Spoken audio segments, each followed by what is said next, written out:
For it, doon, yung interest nila doon sa role na i-assign sila. Kasi kung hindi, well, yung gana mo doon maglaro, mag-practice, medyo iba na eh. And actually, part of managing an esports team din talaga, yung i-involve mo yung psychology.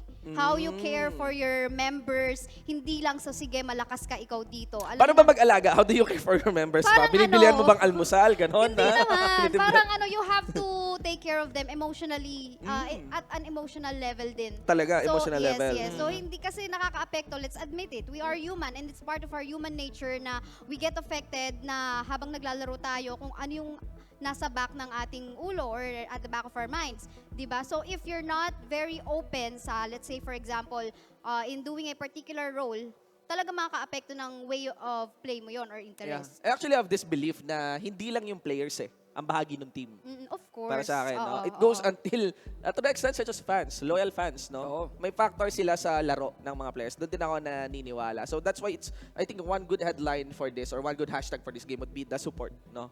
Hashtag support group, no? Kailangan natin magsuportahan sa isa't isa. Mga kaibigan, alright, sige. On to the breakdown of this game. Sunsparks versus STI. Based off their previous performance, what kind of matchups would you be seeing here? Hero matchups?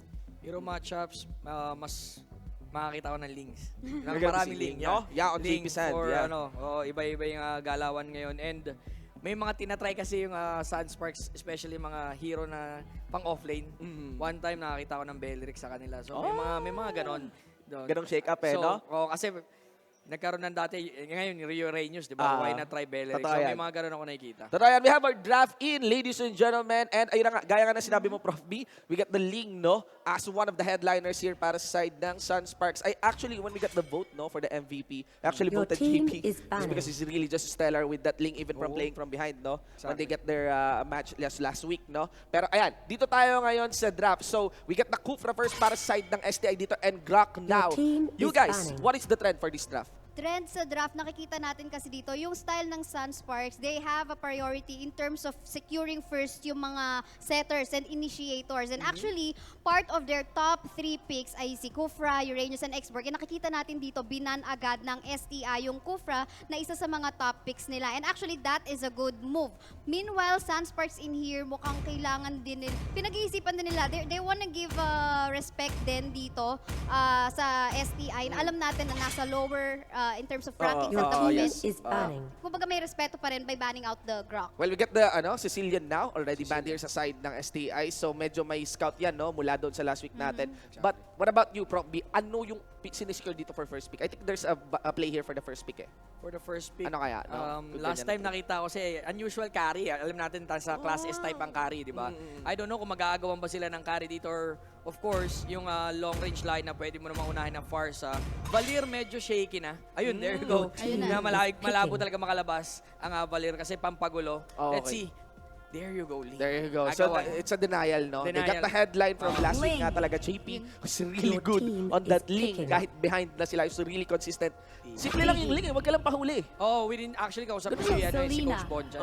Sabi niya, pag may link, ang ingatan nyo is 3 to 5 minutes, bawal may mamatay sa inyo. Ganun lang yung the whole team yun, the whole team yun. So, may anong background? Bakit? How does that snowball the league? Tao dito, mas makaka-move kasi siya eh. Kasi pag once na may namatay sa inyo, kailangan niya mag-rotate doon to clear the wave. Pero kung nakaka-move siya ng freely, hindi niya kailangan intindihin yung every other lane na kailangan niya i-clear. So mas madali siya makakaikot. Okay.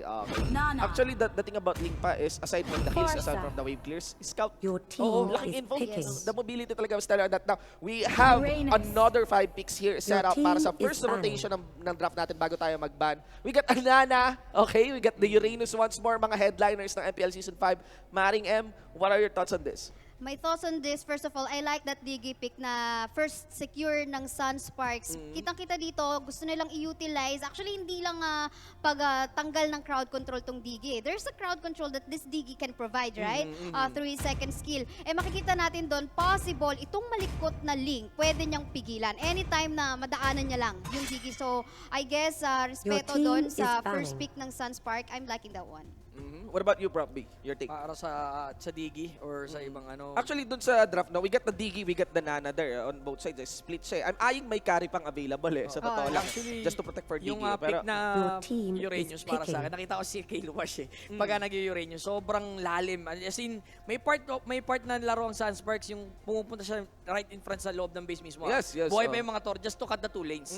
Tapos magre-react lang yung buong team para habulin siya, tapos magbibigyan lang space. Yun yung kailangan ingatan dito ng STI. Kasi alam naman natin pagka pabilisan talaga Which is doon magaling ang Sunsparks. May bad feeling nga ako kay Uranus Feeling ko manenerf Feeling ko rin. Kasabay ng flame shot. Kasi grabe yung hindi naman siya, may way clear na decente. Okay naman Pero yung talagang idea lang na, mabablock lang ng ng isang lane with very minimal risk. Napiperwisyo lang. Tapos kapag tinarget mo siya, that's the plan diba? Actually, lalo na yung sustain pa ni Uranus. Alam natin, early game time, nagpo-provide na yun ng sustain. What more sa late game? So, grabe talaga. But for the meantime, I think makikita rin natin dito, siguro sa lineup ng STI, I think they need to work on something na para hindi sila ma-set-upan nitong Sunsparks. Kasi so far ang ganda Meron tayong Selena dito, lalo na pag Selena, na nag-connect yung arrow niya. Pwedeng pumasok doon sa sabayan ni Uranus. And then the rest of the damage will follow. Your team is Actually, ayun ko meron silang shred sa side ng STI Pero para lang sa Uranus. Pero siguro wala na talaga. I-ignore na lang nila yata yung Uranus, no? And deal with the other members ng Sunsparks dito. I was eyeing the carry. Pero we have a hooper on the Granger. What is this? Bakit may Granger tayo ngayon? Para pang-burst sa early. Kasi meron silang early Farsa dito. So most likely, ang pinakamaagang pumapalag na marksman is a Granger compared sa carry, di ba? And wala naman silang problema doon for early clash kasi meron silang Digi na kaya mag-alaga. So, bomba-bomba lang. Then, kung may lalapit man sakali or man set up sila, then dito nakaabang si Creed. Okay, we have the full draft set in Prof B and kay Saya. So, with this draft, Game 1 of STI versus Sunspark, what is your vote for the result? I think I'm gonna go for Sunsparks kasi nakita natin yung final draft ng STI. It's missing a marksman and right now, alam natin sa current meta, fast gear wave, going for objectives are very important right now. Para sa akin, I'll go for Sunsparks as well, the Digi. Yun talaga yung susi na nakita ko first pick. Medyo may hirapan talaga rotation dito na STI. Okay. I'll be voting for STI. Dahil hindi 100% win rate ang kahit anong team. Yun na lamang muna para sa parang sacrifice vote. Ladies and gentlemen, maraming salamat for your insights on that game number 1. We're gonna be passing it on sa ating mga casters. You guys, take it away. Maraming salamat sa ating mga virus. No type of virus can stop the MPL from happening. This is game number 1 of the MPL Season 3. We are now at week 3. It is STI versus Sunsparks. We are your shoutcasters, the double M combination, Midnight and Manjin. How are you, Midnight? I'm fine. I mean, I'm healthy and I have no sickness, so let's go with the game. Let's do it. Yeah, I'm really excited about this game because I want STI to finally bounce back. They've had a rough week before them, and I think they have a fair chance here against Sunsparks. We've talked about it before. This is not the best draft that Sunsparks has given to us, but I do think it still favors the red side of this game. I quite agree with you right there because I think the main story for this series is that STI, when can they bounce back? Yeah. They don't have this certain type of play style as other teams right now. But let's see. This is a very unusual draft from them coming in from you because I think they were baiting the Sparsa support or probably a Farsa carry right here. But let's see. And that's the thing about STI. They've placed UG. They've relegated him into the position for support, which is usually dominated by the Mage's pool here. So it's very interesting for STI to run this kind of lineup. But let's go ahead and introduce our teams here. STI on the blue side, we have Kripsu on the Ling, Nixu on the Bastia, Lembot as the Nana with Hold That Thought, Kilowatt here on the top lane, being gone on by 3 heroes from STI. But it's very, very tanky. Yeah, but continuing the hero rundown here, you have JP as the Granger, KLBJ as this Harriet, Kiluwash as the Uranus, Reflesha, Digi, and Greed as the Selena. Going back to what happened on that top lane skirmish, this is the Uranus meta right now that we are seeing in the past few games of the MPL. Having this type of hero is so tanky and actually has a good mobility as well. You need 2 heroes to stop him. You need an ultimate burst or probably one that can hold them out. Look at this, 3 heroes committing everything in the top lane. That is the first blood for you coming in from STI, but there's the counter go. from JP's Granger. Immediately going to the top lane and getting the revenge kill. Yeah, I don't really like how Kilowatt is playing the Uranus right now. He has a Purify, which doesn't make sense. Yes, there's a Jawhead on the lineup of STI, but you could definitely end up tanking more damage if you had the Vengeance there, because Kilowatt just melted with the Nana ultimate, with the Nana damage there. And I think he just wants to answer the pushing capability of STI, because if you're gonna look at the minimap right now, Sunsparks actually got the first tier tower first in the bottom lane. So right now for the side of the defending champions, you have this certain type of switch that is the Uranus, Kiluwash going to the bottom lane, and JP now on the top lane wants to farm and funnel all the gold for Mr. JP, having, of course, the Bounty Hunter and now the Raptor's Machete. Yep, indeed. And Sunsparks, I really like this play. They switch lanes. They want to utilize the Granger and the Harriet on the same air. But the problem is the Farsa is in front of Sunsparks. It's very hard to get away from this kind of damage. The arrow hits the Nana, and he is going to transform in a bit. But the kill, the traps, the delayed damage was able to secure the kill on Lambot. That's a very interesting mechanic, the delayed damage from the trap. It's all about the traps right here from Team Sunsparks. You have the Selena traps and you have the stars from Digi. Plus, you have all of these flame shots in your arsenal. This is an easy setup for Team Sunsparks to get this turtle. But right now, Dogman is answering. Kiluwash tanking up all of the damage. That is the feathered airstrike coming in from UG, but no casualties whatsoever. Is this the counter go from KLBJ? The turtle is running low. Ultimate coming in from the backshot. The Digi will get the Joe. There you go. Swords of Revealing Light from the Ling, but still it's JP's Granger who is victorious in getting 2 kills. Sunsparks will win that skirmish. And this is the problem of STI's lineup. You have a carry Ling, and the other damage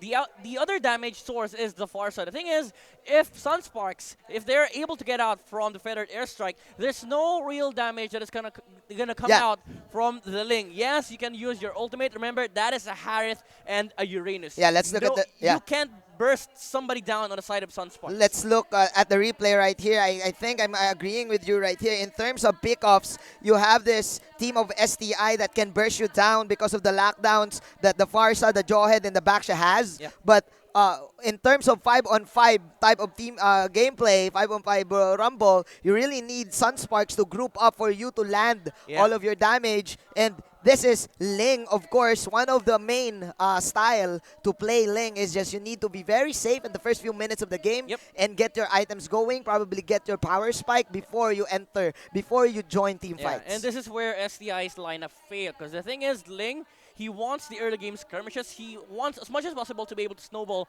out of control from this game. Problem is you're facing the same lineup. It's a Granger and a Harith, and you lack damage. You can't really fight into Sunsparks' lineup, and your only solution is just pick off skirmishes. But Sunsparks, they're not giving it.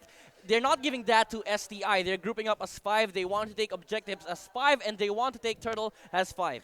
I do agree with you, but right now, guys, we're having a little bit of pause right here, making sure that our teams has the best type of connection in their phones. Unlike STI's bootcamp.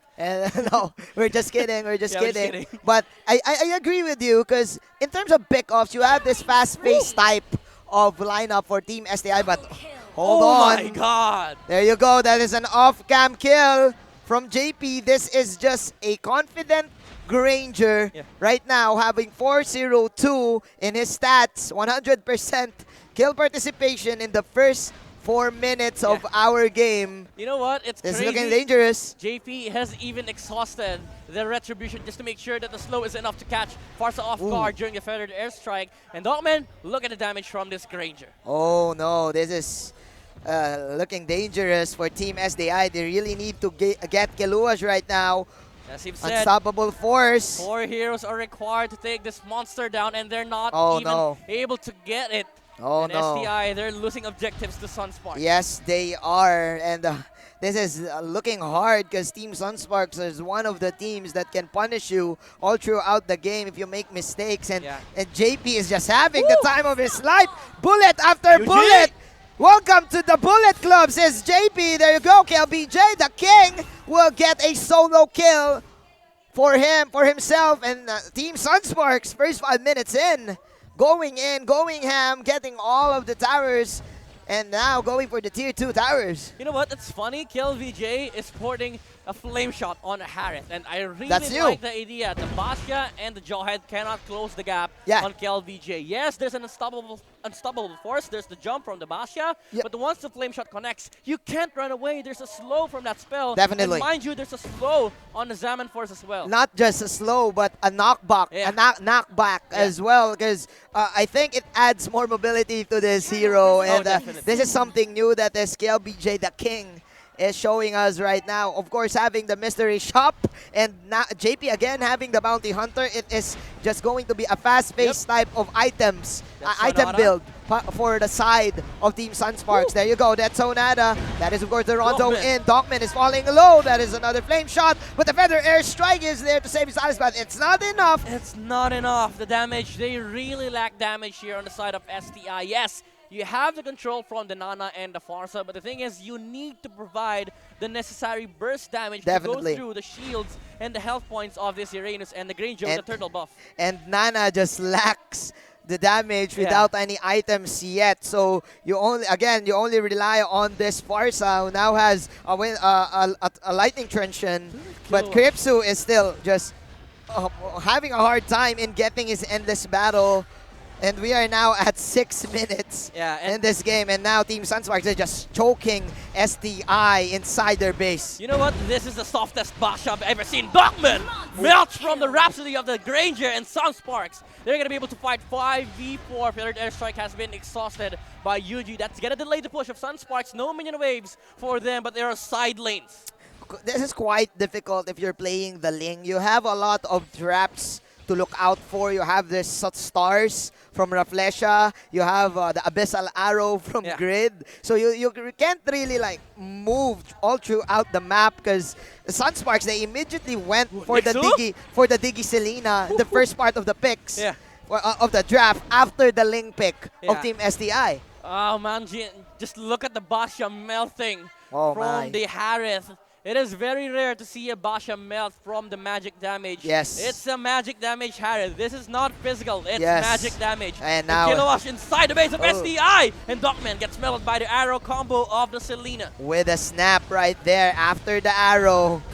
And 2,200 critical hit. For 3 points. For 3 JP points. Gets the kill on Dogman. There and you go. Sunsparks, they are once again inside the base of STI. Arrow is going to be dodged here by the Basha, but it's not going to stop Sunsparks from taking the tower on the top lane. It is just a stomp, ladies and gentlemen. Nixu is now at half health. That is the reverse time, the pull from Kilowash, plus the time journey to add a little bit of swag and in this play. There you go, there's a fountain dive. But man, Team Sunsparks, it looks like it's GG. Yeah, they're waiting for the minion wave to come in, and the Harith is just having his fun. KLVJ is having a good time. JP, however, is not having the best of times as he has fallen. But it's from not over. The Jawhead. Still not over. Sunsparks playing with their food right now.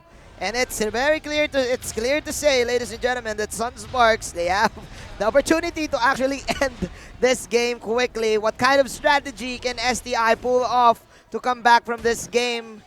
I think it's going to be hard. It's going to be really, really hard. They need at least 5 impossible team fights going in favor of STI. But Sunsparks, they know they can play this one systematically. There's a turtle on the top lane. There are a lot of buffs on the map, so they can definitely take a lot of their resources away from STI. And once you feel that you're able to close the game, then you go for the juggler. But look at Nixu going for something here. He wants to make a play for STI. They take the buff. Ooh, who gets that buff? Okay, Crimson gets the blue Triple buff flame shot. for the Link. Triple flame shot. There you go. Feather Airstrike. But there you go. The back shot falls down. Kiluash is tanking 2 heroes here. Arrow? There is the arrow missing there. But again, it's time for JP to seal the deal. He is now getting the main objective, which is the Lord. And they will just wait for the Lord to push out the middle lane or probably the top lane. And they will now end this. Look at Kiluash. Look at Kilowash. Look at Kiluash. He is pulling off a Kenji here. We've seen this last week.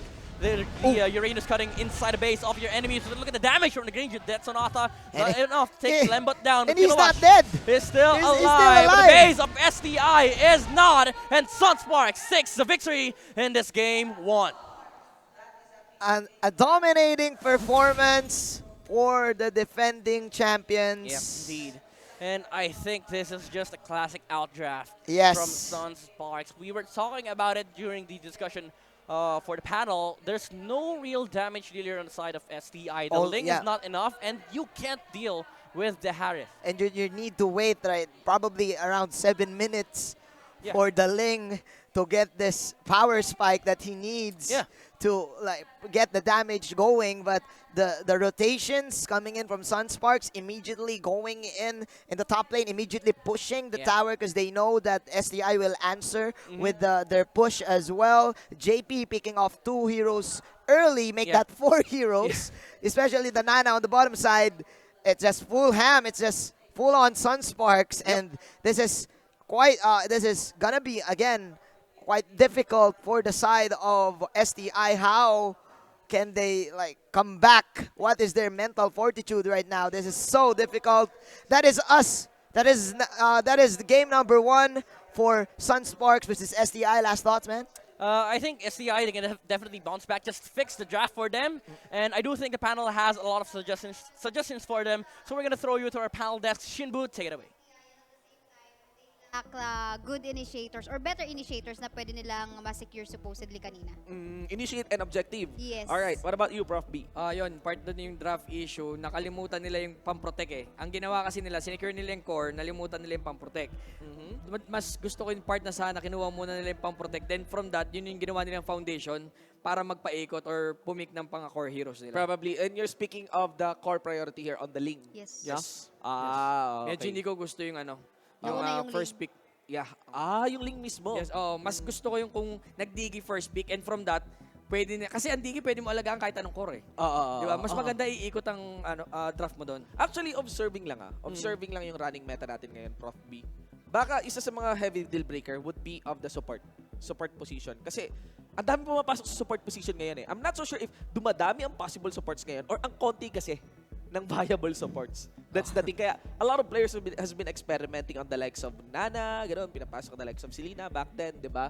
So, I do understand your point on prioritizing the supports there. It's also flexible, no? Sa dami ba naman ng draft ngayon, anong available picks sa Mobile Legends, I think flexible picks should take high priority then on our running draft. Yes, you got a point, Miss Yes, I Kaisaya? think maganda kasi ngayon na kung kukuha ka ng non-tank support, mas maganda yung isusupport mo is yung mga marksman-like na mataas ang mobility. But Nana supporting a far siya. Alam natin, nagiging even siya. But then again, when he goes for her ultimate, nakatayo lang siya. So, hindi yun yung gusto mong isupport at the backline. Clearly, there is a desync there, no? Of Yes. Nana supporting the Farsa because the kit of the Farsa actually allows her to just fall back, di ba? Yeah. And so, Nana is more like, she supports someone na talagang hindi mo gusto palapitan. Much like a Digi mechanic, no? Pero yung Digi kasi, it removes crowd control. Pwede mo pa rin lapitan. Yung Nana talaga, kung alam yung direction kung saan magagaling, hindi makakalapit talaga yun. Automatic talaga yan, ladies and gentlemen. Yun yung curiosity ko. Yeah. Actually, doon pa lang sa first half natin.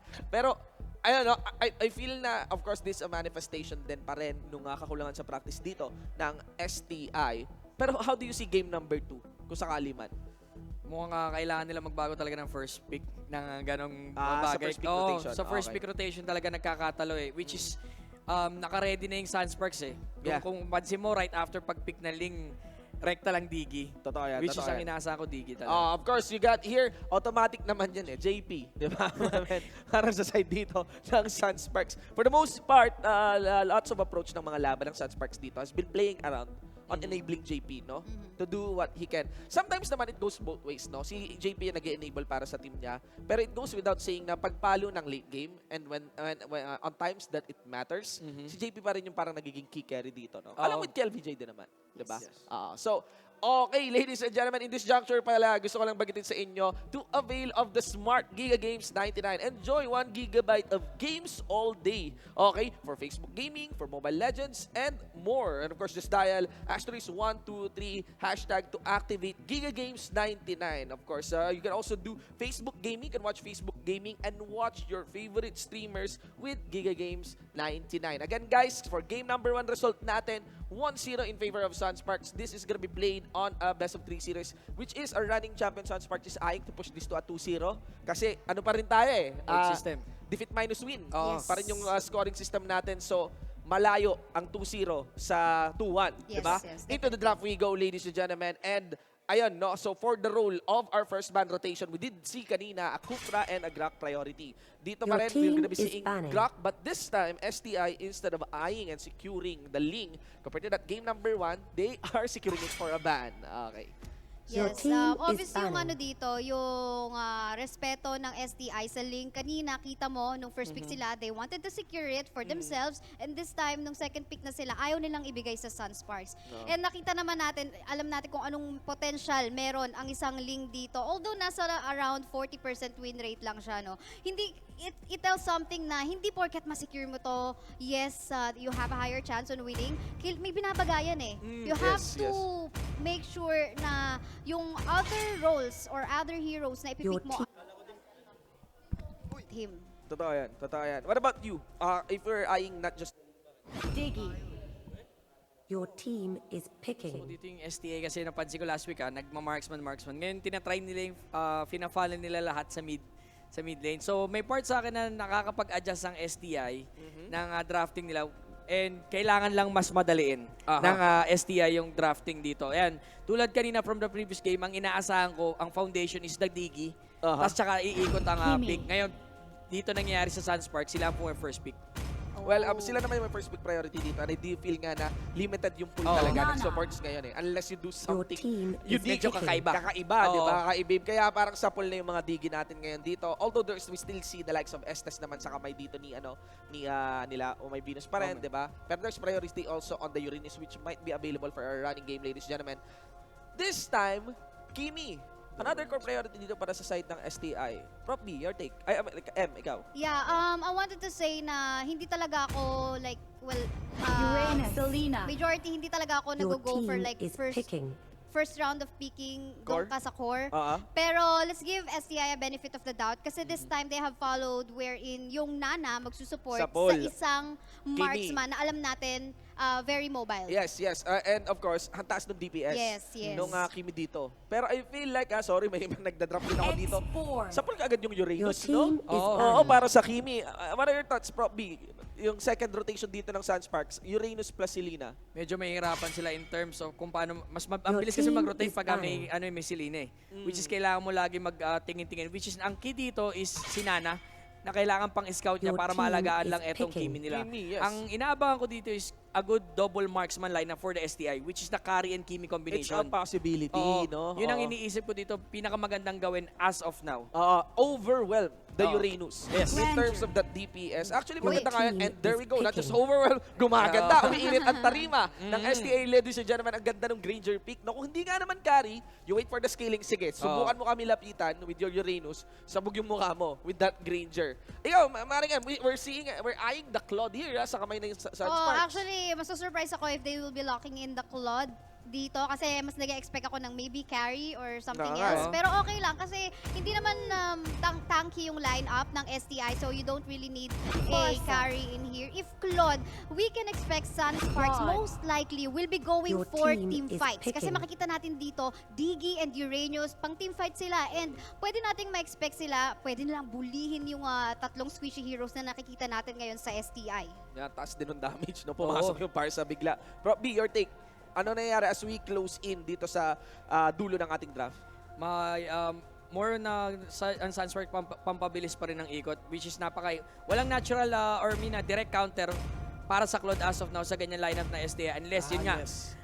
stable stand which is si Lolita. Yun ang no. pinakaabangan mo kasi hindi mo asahan laging yung Molina ni Nana to counter The Claude, no? the Claude. Ayun, naka-purify o mag-flicker ba yan para pantalon mismo sa pinakalikod, which is yun ang pinakadelikado against sa Kimi.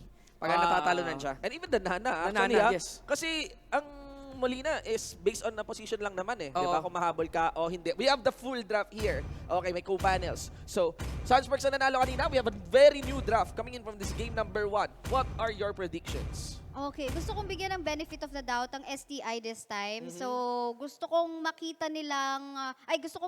na patunayan nila na this draft can work. Because obviously, if in the hands of a well-prepared team, I guess this lineup could work. Especially na maganda yung last pick nila, which is the Lolita, na kayang i-block yung mga range damage na pwedeng ibato ng Sunsparks. And by the way, trivia lang, Lolita, 73% win rate to be exact. Mataas. Pro B. Isang Patrick Juan. mabilis STI dahil gusto ko yung early ng Lolita plus the Granger. Yes, maraming salamat nag-STI kayo kasi I'm thinking Sunsparks, ladies and gentlemen. Believe on that, Claude. We're gonna be passing it on to our casters. Ladies and gentlemen, game number 2. How can STI bounce back from that devastating loss? We are your shoutcasters, the Double M, Manjin, and Midnight. I am a fan of the Kimi Granger composition. So for me, I think STI has the upper hand for this game. That's just for me. I don't know about you, man. Yeah, that is one of the strongest, meta or play style out there, the double marksman, which Sunsparks themselves came up with. Yep. The problem is the Uranus on the side of Sunsparks. How do you deal with Renzio playing the Uranus? It's actually Renzio right now, not Kilowatt. Yeah, I don't know. Let's see if STI can answer that, as Yuji is gonna play this Kimi Nixu as the X-Borg, man. Lots of flame shots right here for the side of Sunsparks. Lembot as the Lolita, Kripzu as the Granger, and Dogman will be playing this Nana. And on the blue side, we have the boys in blue, Sunsparks, Ooh. JP on the claw. Hold that thought. Nixu in the lane, being gone on by Sunsparks Lembot. here. This is the power of the Digi and the Farsa. 2 flickers has been burned on the side of STI. But arrow hits from Greed and Sunsparks. They're going to be able to get first blood on the Selena. Continuing with a team rundown, we have KLVJ and the far side of Felicia on the Digi, Greed as the Selena, and Renzio as the Uranus. Nice read right there for the side of Sunsparks. They immediately know that STI will go for that Little Wanderer objective, and because of the long-range skills, let's talk about range, says Sunsparks. You have this arrow, the Farsa can easily get you with her long-range skills as well, plus the mobility of her bird form. And that immediately gave Sunsparks this certain advantage in the first 2 minutes of the game, and you don't give that kind of advantage to the defending champions. Yes. You know, the arsenal of STI is their raw power on damage output. You have a double marksman, you have a Kimi, you have a Granger. Yeah. You can definitely back it up with a team fight on your lineup. But the thing is, Sunsparks, they have this mechanic wherein you burn your target's HP down to the point that they can no longer fight. That's what they did with Crip on the Granger. On the mid lane, They threw flame shots on the Granger, and Cripso, he realized that he cannot fight anymore. So that's where Sunsparks realized that STI, they will not fight. If I'm not mistaken, those were 3 flame shots. 3 flame shots were right burned in the face of Kripsu. But let's see, because Kripsu now has his own Little Wanderer, and I think he is farming quite well here in the top lane. Yeah, but Kilowatt, the Uranus on the top lane, he's going to be able to stop the Granger from taking tower. So all SCI is doing here is taking up farm, but look at Sunsparks, they want farm as well. If you want a farming game against a team that wants to farm, you're definitely going to lose the momentum. So STIs, they need to make some movements here, and I really like this play. Yuji going to the top lane. Definitely. They want as much as possible to take this tower down. They heard you. Renzio falling low. He might die here, but he's able to clear the way. So that's STI being stopped from pushing. They heard you, Midnight. You said they need to stop the farm, and they immediately went for the gank, stopping this Uranus power spike and giving Kripzu a little bit of space to at least give his team a little bit of hope in winning this game number 2. But right now, Sunsparks with their counter rotation. There you go again. Kripsu and the arrow and the zoning potential of Sunsparks, and Selena closing in the gap. Gonna be able to get the kill here on Kripsu. The distance. Let's talk about distance, says Sunsparks. The distance game indeed. And if you're gonna look at it, I don't know if there's a replay, the angle. That was an obtuse angle, ladies and gentlemen, and another flame shot. Oh no! The Nana Dogman Falling low, there you go. That is a Melina blessing right there. But that is a garrote kill from Mr. Greed. Oh 3-1. my God. An answer, said Sunsparks. Immediately going to the top lane and then killing 2 heroes. And man, again, this game, they're controlling it for the Yeah. first 3 minutes. You know, Sunsparks, this is just superior execution of their lineup. You're talking about range, you're talking about distance, they're executing it perfectly. The timing of the flame shot, the arrow into the feathered airstrike, there's no real way for Crimson to get out of that gank. If you play this game Yep. a million times, I'm pretty sure all of the games the Granger will die there. Oh my, Gribzu, he did not expect 3 heroes rotating in the top lane, and now Sunsparks, they said, hey, we need to stop that Granger spike there, Yeah. that Granger funnel. Oh my God. And right now, Team Sunsparks dominating this top lane. Nixu is also having a hard time in controlling Renjo here. He's just defending the tower, but the problem is, if you're gonna look at JP, he is now at level 7, and this is JP's Claw. This is his favorite hero, and look at Renjo. This is what we call in the Philippines the German cut. The German cut, indeed. Yes. And I remember that from your video. The way you stop the enemy from pushing is cutting the waves, even behind the towers. Yes, Renzio, he might fall here. He might even not. There you go. Renzio will die, but he has gotten 2 waves out of STI, and there's a turtle objective for Sunsparks. That is the main reason why people are picking Uranus right now, especially in ranked games. You can actually go to the inside the tower if you have a flicker or probably your own dash. You can cut 2 waves. You can probably cut even 3 waves if you're in the right position. Oh my God, the German cut, it is real, it is existing. Uranus coming into your pops, boys, and Sunsparks, and Turtle on the bottom lane. Actually, there's no Turtle here, it's just the skirmish. STI, they found a kill, it's Greed. Honestly, Kripsu was able to take that kill. There you go, there you go. STI slowly but surely getting 1 kill and getting a tower of their own. Okay, so they're still playing this. It's not yet them being devastated by Team Sunsparks' rotations, Team Sunsparks' ganks. But man, in terms of confidence, what is the mental fortitude of STI right now? He's going in for it again, and Renzio, he wants to got more waves. He's not going for the next minion wave as he saw the X-Borg, so he is looking for a chance to go inside of the base of STI. Yes, STI, they might have found a kill on the Selena, but one big problem on their lineup is that they need to establish a huge economic imbalance against the Claude. You have a double marksman, as much as possible, you want to take the lead,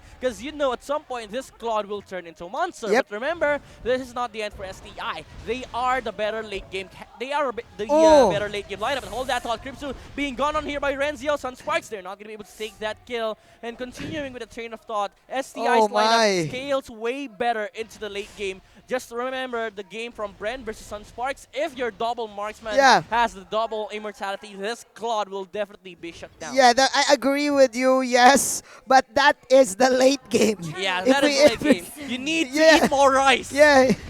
And man, Team SDI, they're getting shut down by all of these. I don't know, what do you call this? The arrow, the stars from Raplesia.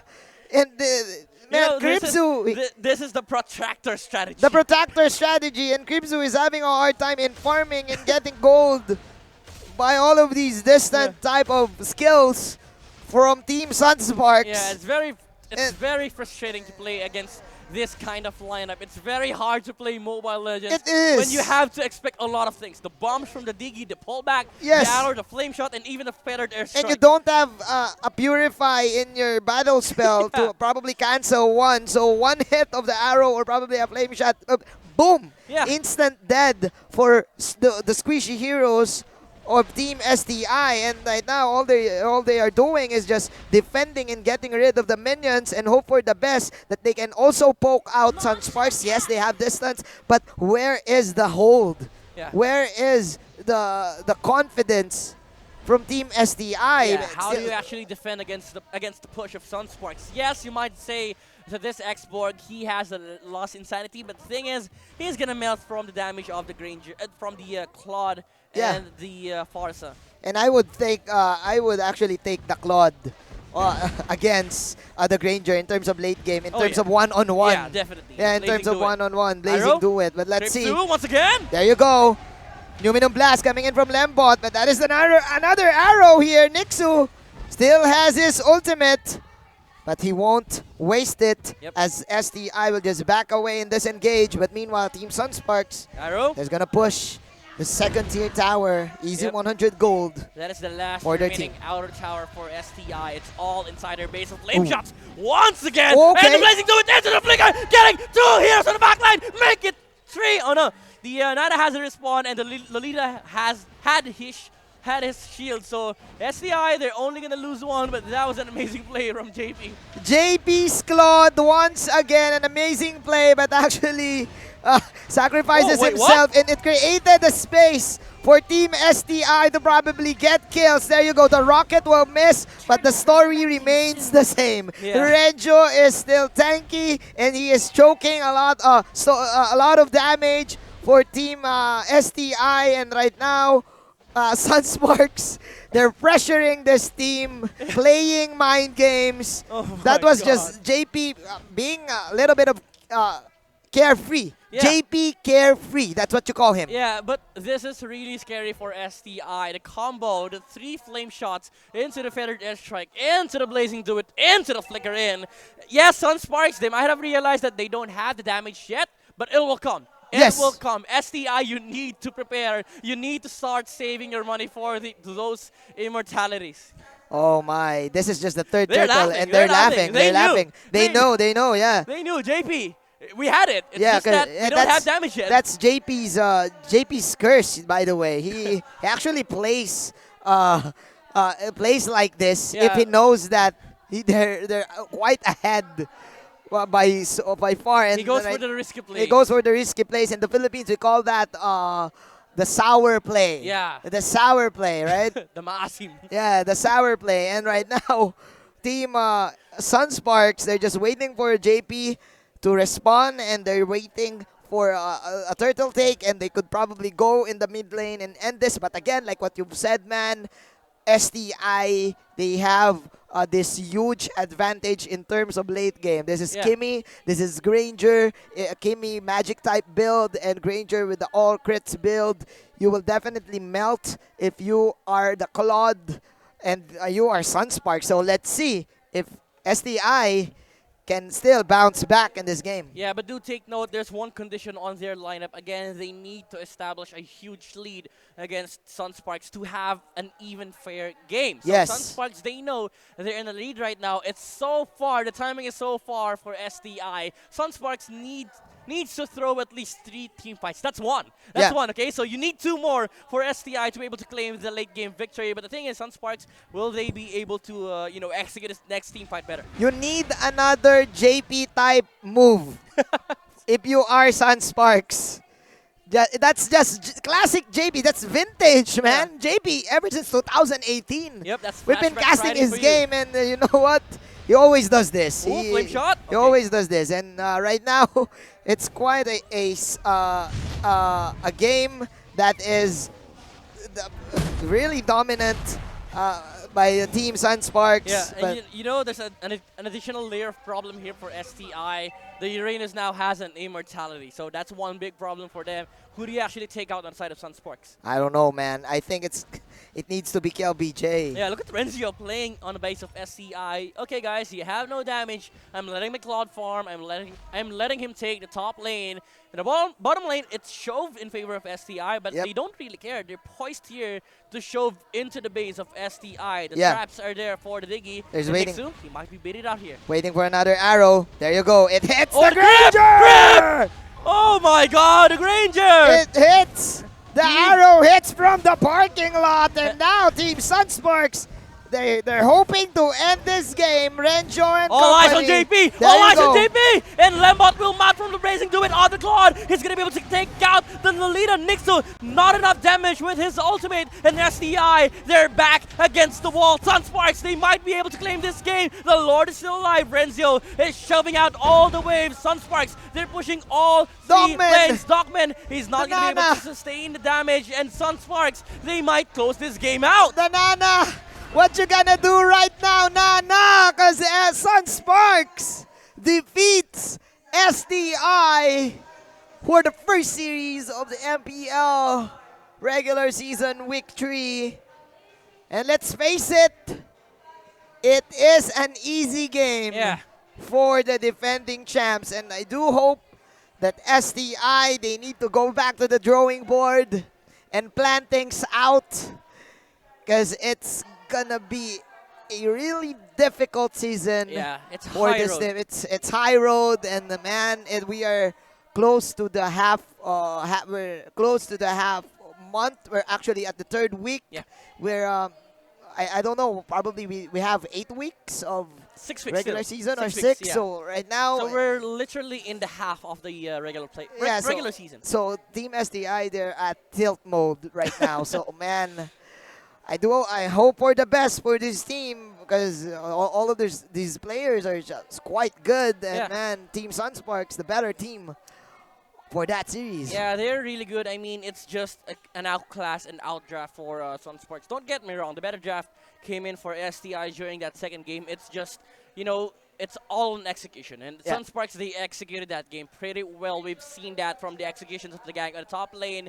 And it made sense for them to have this victory. But I'm pretty sure the panel has a lot of things to discuss. So Shinbu, I'm throwing it out to you. Definitely, ang nakita ko lang dito, okay naman yung draft for both of the teams. Pero nakakita kami, nag-usap kami backstage Si Prof, nitong yeah? si Prof B, na parang may kailangan palinisin sa macro play and micro play ng team STI. Okay. Mike, sa micro and macro play Yes. ng STI. What about you, Prof? B? Shot calls and siguro yung mga decision making yon, yung Yeah, kanina pinag-usapan natin, decision making, may part doon na kumaklash sila pero hindi nila naalala si JP nakakaikot ng bumapa, which is a Claude. 'Di ba? So, kung manalo man sila sa clash pero nalilimutan nila yung isang core hero ng kalaban, hindi nila naikutan, parang baliwala lang din yung nagagawa nila. Actually, ako tinignan ko na lang sa game. Parang, ito yung style talaga ng Sunsparks eh. Parang ganun lang yung nakita ko eh.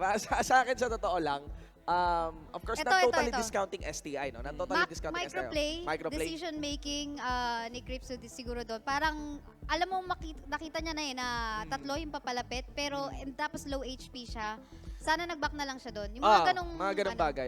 Actually, this falls on the practice talaga. This can be fixed by practice, which is yung pa rin yung parang work on dito ng STI. Pero parang nung nanonood ako, kung nanonood yung ibang teams, medyo may redundancy dito yung Sunsparks. Tapos parang, ganun wala yung ni JP, no? Pag nag-rotate, pwede mo basahin eh. Pwede mo basahin eh. That's one thing to be learned here on this game. I feel like STI dito, I do agree with you guys na feeling ko yun na, may konting ayos lang sa laro kasi the draft was good.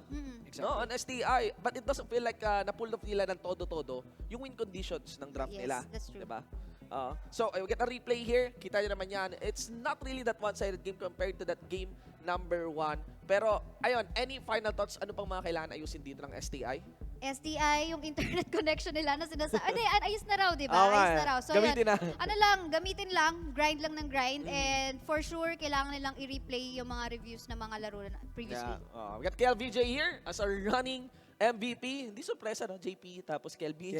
Sa MVP. Salitan lang. At totally expected results din, no? Mula dito sa team ng Sunsparks. Now, any final notes din, Prof B, regarding sa laban na to ng Sunsparks and STI? Para sa akin, siguro dun sa mental fortitude sa next series nila na kakalabanin. Siyempre, ang hirap bumalik talaga eh. Di ba? Nakalubog ka na, palubog ka pa ng palubog. Siguro kailangan nila talaga total reset. Sa mindset nila, kailangan dahan-dahan nila yung pagbabalik. Habang Nakuha may nila oras yung pa. draft eh. Nakita natin nakuha nila yung draft no? eh. Execution lang, then plus yung mental fortitude nila na magpatuloy. for the rest of the season. Oh, habang may oras pa. Habang may oras pa, yes. Hanggat hindi pa nagsisimula yung lockdown, ladies and gentlemen.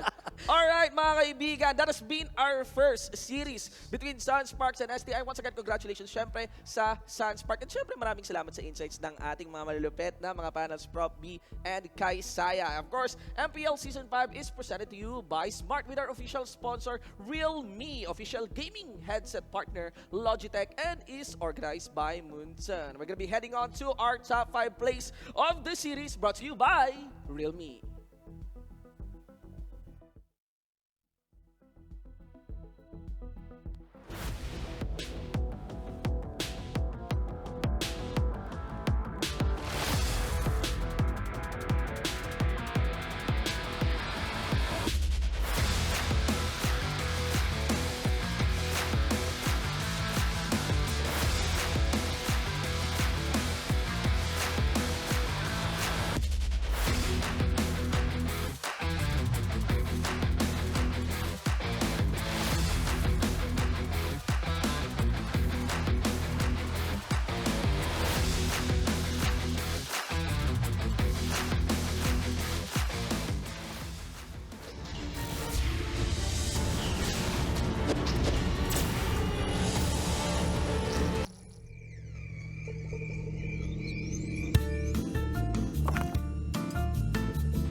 Still waiting for your epic battle? Wait no more. Make the switch to Smart LTE.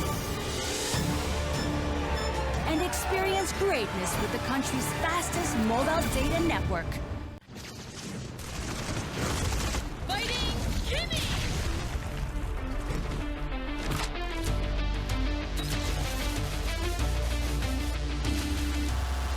Let the weak melt away!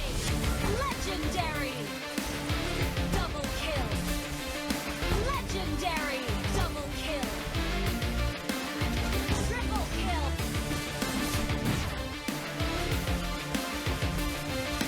You have slain an enemy! Ally has been double kill! Triple kill! Maniac! An enemy has been slain! Your team destroyed a turret! Legendary! Attack! Double kill!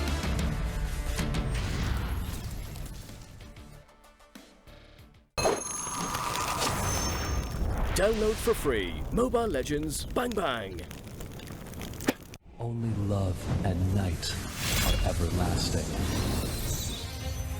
Hi everyone, our hero in this episode is Cecilion, the Embrace of Night. The more damage he deals, the stronger he becomes. He is also capable of dealing burst damage. Now, follow me and master his gameplay within 3 minutes. In the choice of equipment, we highly recommend this set. While dealing burst damage, Cecilion as a mage also consumes a lot of mana. Therefore, Clock of Destiny, Demon Shoes, and Lightning Truncheon can greatly increase his durability. After obtaining the equipment above, you need to prioritize Concentrated Energy and Blood Wings to enhance Cecilion's survivability during close quarter combat. Finally, Holy Crystal will be really useful in greatly enhancing his already explosive damage. Each time Cecilion hits a target, his max mana will be increased. Moreover, his skill damage boosts as his mana increases. That's why he gets stronger each time he deals damage. Activate his first skill to increase his movement speed when escaping, chasing after enemies, or simply trying to move quickly. Of course, don't use it continuously as this skill consumes a lot of mana.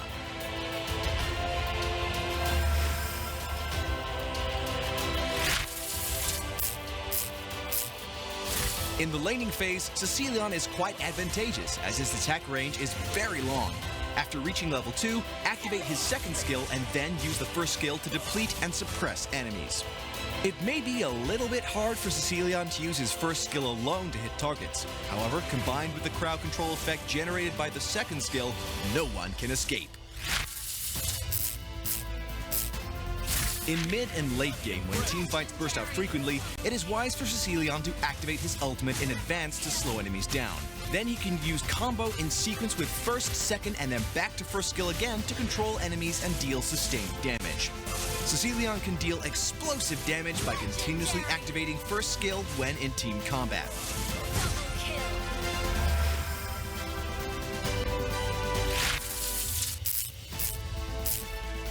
In early to mid game, Cecilion needs time to farm in order to increase his max mana. Therefore, he can deal more damage and activate his first skill more frequently. So please, be patient during this stage.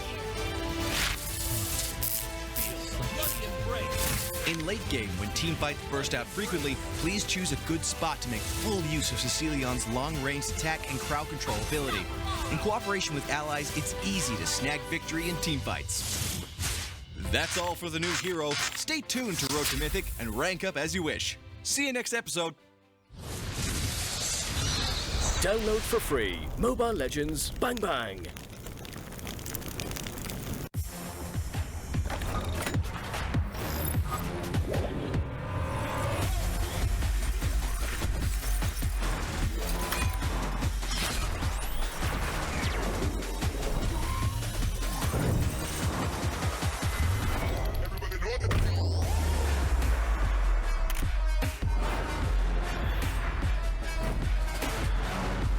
Realme 5i, quad camera battery king, Realme smartphone. Dare to leap.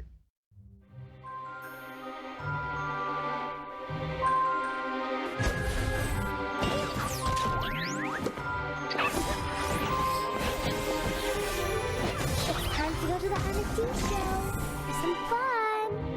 We can be good friends, indeed. You know, magic will deeply connect us all. Come on, let's play some games, please. First blood, double kill. Triple kill, mega kill. Monster kill. Shut down. Legendary. Double kill. Has been destroyed.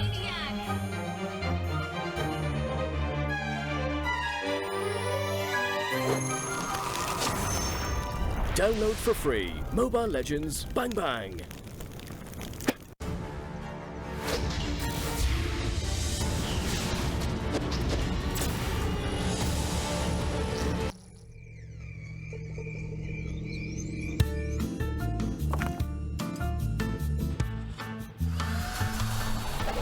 Still waiting for your epic battle? Wait no more. Make the switch to Smart LTE. And experience greatness with the country's fastest mobile data network.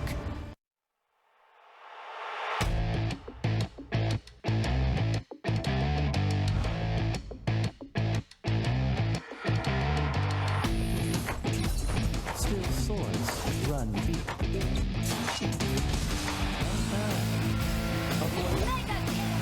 Alone.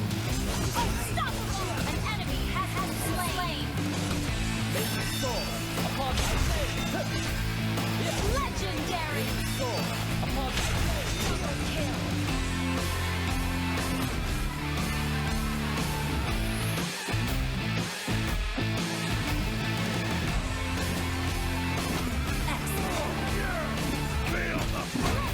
Legendary!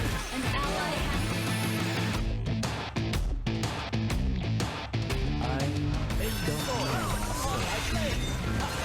turret has been destroyed. Legendary! Request backup!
An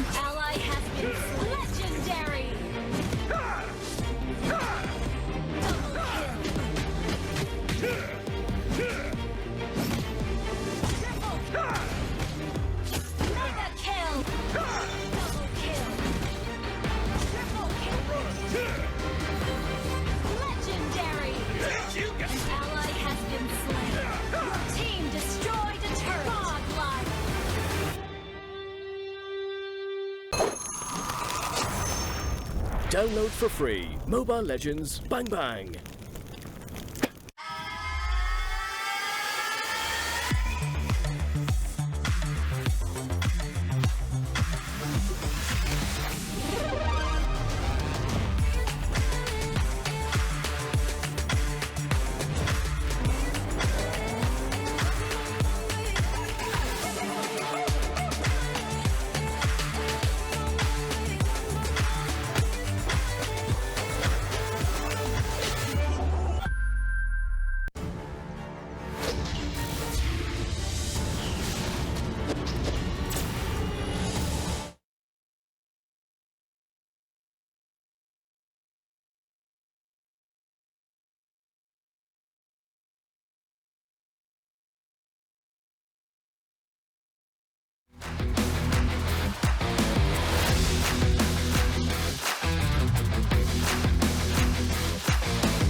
Welcome back dito sa MPL Season 5. Week number 3 po tayo. Kasama ko ngayon dito, walang iba, ang coach ng Sunsparks, Arcadia. Kamusta? And congratulations on winning on your match against STI.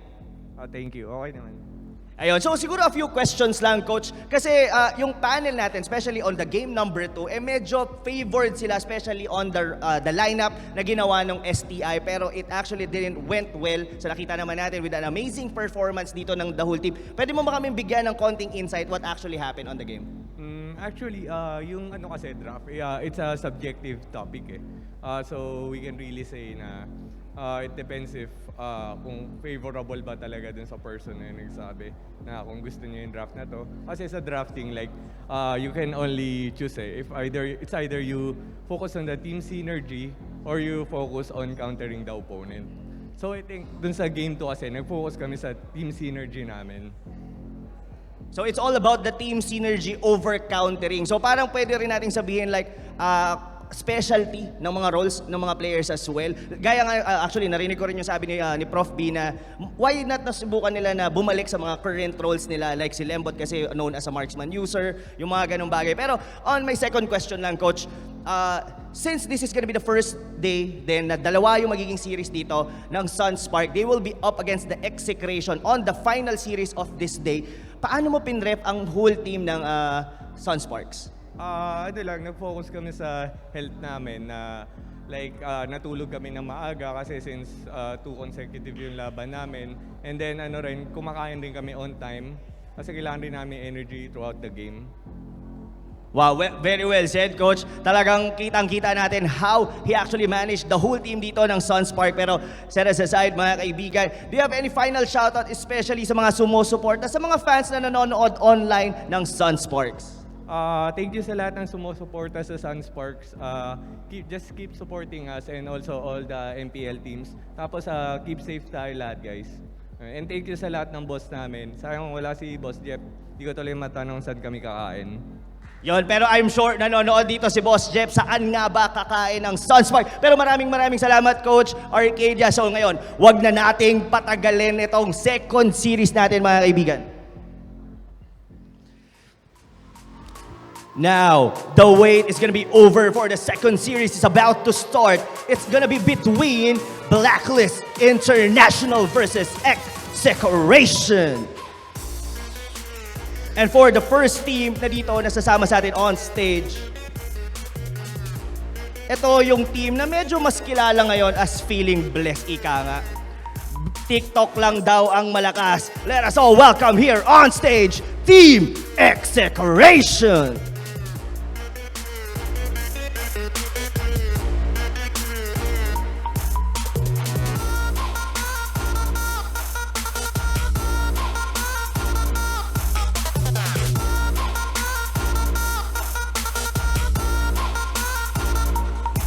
Siyempre, introducing first, walang iba, Chaknu, Zapnu, Syre, Benny Cutie, Hate, and their coach, Kim. Siyempre, shoutout na rin natin dito. Eto, Max, nandito pa rin sa atin, positive, pero now, for the second team na i-introduce natin dito sa stage, ito yung makakalaban ng Execration. This is the only remaining team dito sa MPL Season 5 na wala pang nagiging talo. Let's all welcome here on stage, Blacklist International.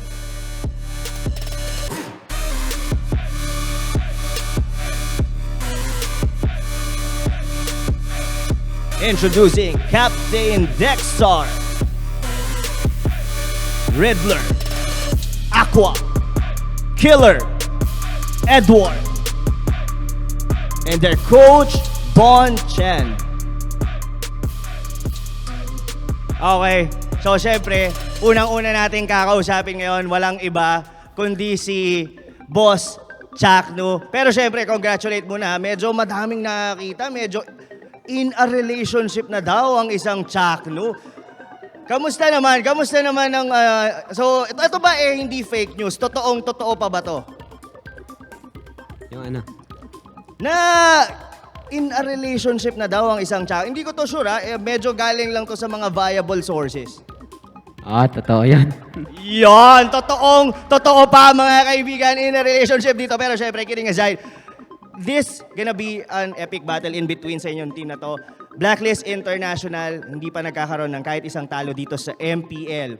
Chakno, anong masasabi mo ngayon na lalaban kayo sa kanila?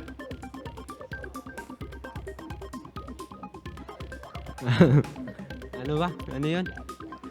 Pwede siguro pinakamaganda, Execration na ba ang magbibigay ng unang talo sa Blacklist International? Ewan, mamaya. Mamaya natin malalaman. Pero thank you so much, Chakno and the rest of the Execration team. Pero dito muna tayo. Walang iba, Captain Dexstar, kamusta? Better than good. Better than good. So ngayon, siguro naman, I'm sure nag-prep kayo over Execration. Medyo ginulat nila tayo on their game against SGD. The whole team dito, Blacklist International, paano kayo nag-prepare para sa laban na to? Same lang din sa past katulad ng sa STI pati sa U-level. Andiyan naman si Coach Bonchan eh. Ginagawa niya naman yung trabaho niya. Kaya ayun, prepared din kami. Prepared dahil kay Coach Bonchan. At least hindi ko pa nakikita yung death note dito ni Coach Bonchan. Pero ito, ladies and gentlemen, Execration versus Blacklist International. Pero ngayon, ibabato ko muna kayo sa ating mga panel para malaman natin ang mga detalye para sa magiging laban na to. Prof B, Kaisaya, and our panel host, Shinbu, take it away. Thank you so much, Rob Luna. Once again, welcome to our panel. And of course, MPL Season 5 is presented to you by Smart, our official sponsor, Realme Smartphones official gaming headset, Logitech, and is organized by Moonson. We are your panel. I'm Shibuya One for your host, along with Kaisaya and Prof B. Blacklist, undefeated, ladies and gentlemen, versus Execration. A long time, parang palagi, no? Crowd favorite for the longest time. What are your first notes on this game? First notes, dalawang team na to, dalawang series pa lang ang nalalaro. So, well, ang gandang makita kasi na, of course, 0 losses pa itong Blacklist. Pero na pang pwede mangyari. Just like kanina doon sa interview ng ating host, na ready na ba sila daw ang Execration na tanggalin ang win streak ng Blacklist. Yan na nga, so, There's a win streak to be broken. What about you, Prof B? Para sa akin, excited ako kasi isa sa pinakamagandang panoorin yung Blacklist International ngayon kung paano sila mag-draw ng mga drafting nila. And of course, excited din ako sa ginawa kasi ng Execration last week with their performance. Medyo nag-iiba. Nag-switch rin sila ng style nila. And doon, kanilang kabang-abang to laban na to. Indeed. Blacklist International, a newly formed team, actually with the background taking in some players mula syempre sa EVOS, no? Back then, from Season 4, ladies and gentlemen, we got here Riddler, Dexstar, Aqua, Edward, Killer, and Honda Biz. With Edward, Aqua, and Riddler as the new merge, no? Para dito sa mga medyo veteran na ng MPL na sila Honda Biz nga na, sila Dexter. And of course, they got their coach in, Coach Bonchon, na suking-suki ng pagiging top global natin, mga kaibigan. Manifesting talaga, no, yung lakas nila dito sa MPL. Actually, nakakatuwa no, na yung mga veteran natin, tulad nila Honda, meron silang parang ganitong streak sa MPL na undefeated under the name Blacklist. Okay, so, what do you think? Anong factor dito? Ano bang meron ngayon sa Blacklist? Well, apart dun sa nandyan sila, laging present sa mga tournaments, sa mga scenes, in related, na-related sa Mobile Legends. Nung EVOS pa to, walang tournament na pinapatawad to. Yes, yes. Ang laking factor nun, lalo na kahit sabihin natin, okay, nag-ranking ka, nasa ranking ka, ang laking factor nun, kasi alam mo, like for example, yung coach mo, batak na batak sa kakalaro, alam niya yung ins and outs ng bawat heroes. Yung natuturo ng coach mo, hindi lang yung macro play na kayang linisin sa team mo, but at the same time, kaya niyang linisin pati yung microplay ng bawat players. Iba talaga. Pag yung salita ay batak, no? Pag ganun talaga yung team nyo, hindi lang sa practice, hindi lang sa laro, kundi sa pagkikipag-compete mismo. Execration, ladies and gentlemen, you all know him. Chaknu, you got hate as well. Syre Benny Cutie is the newest addition dito para sa team Zapnu and Eto Max, no? Has been the crowd favorite for the longest time.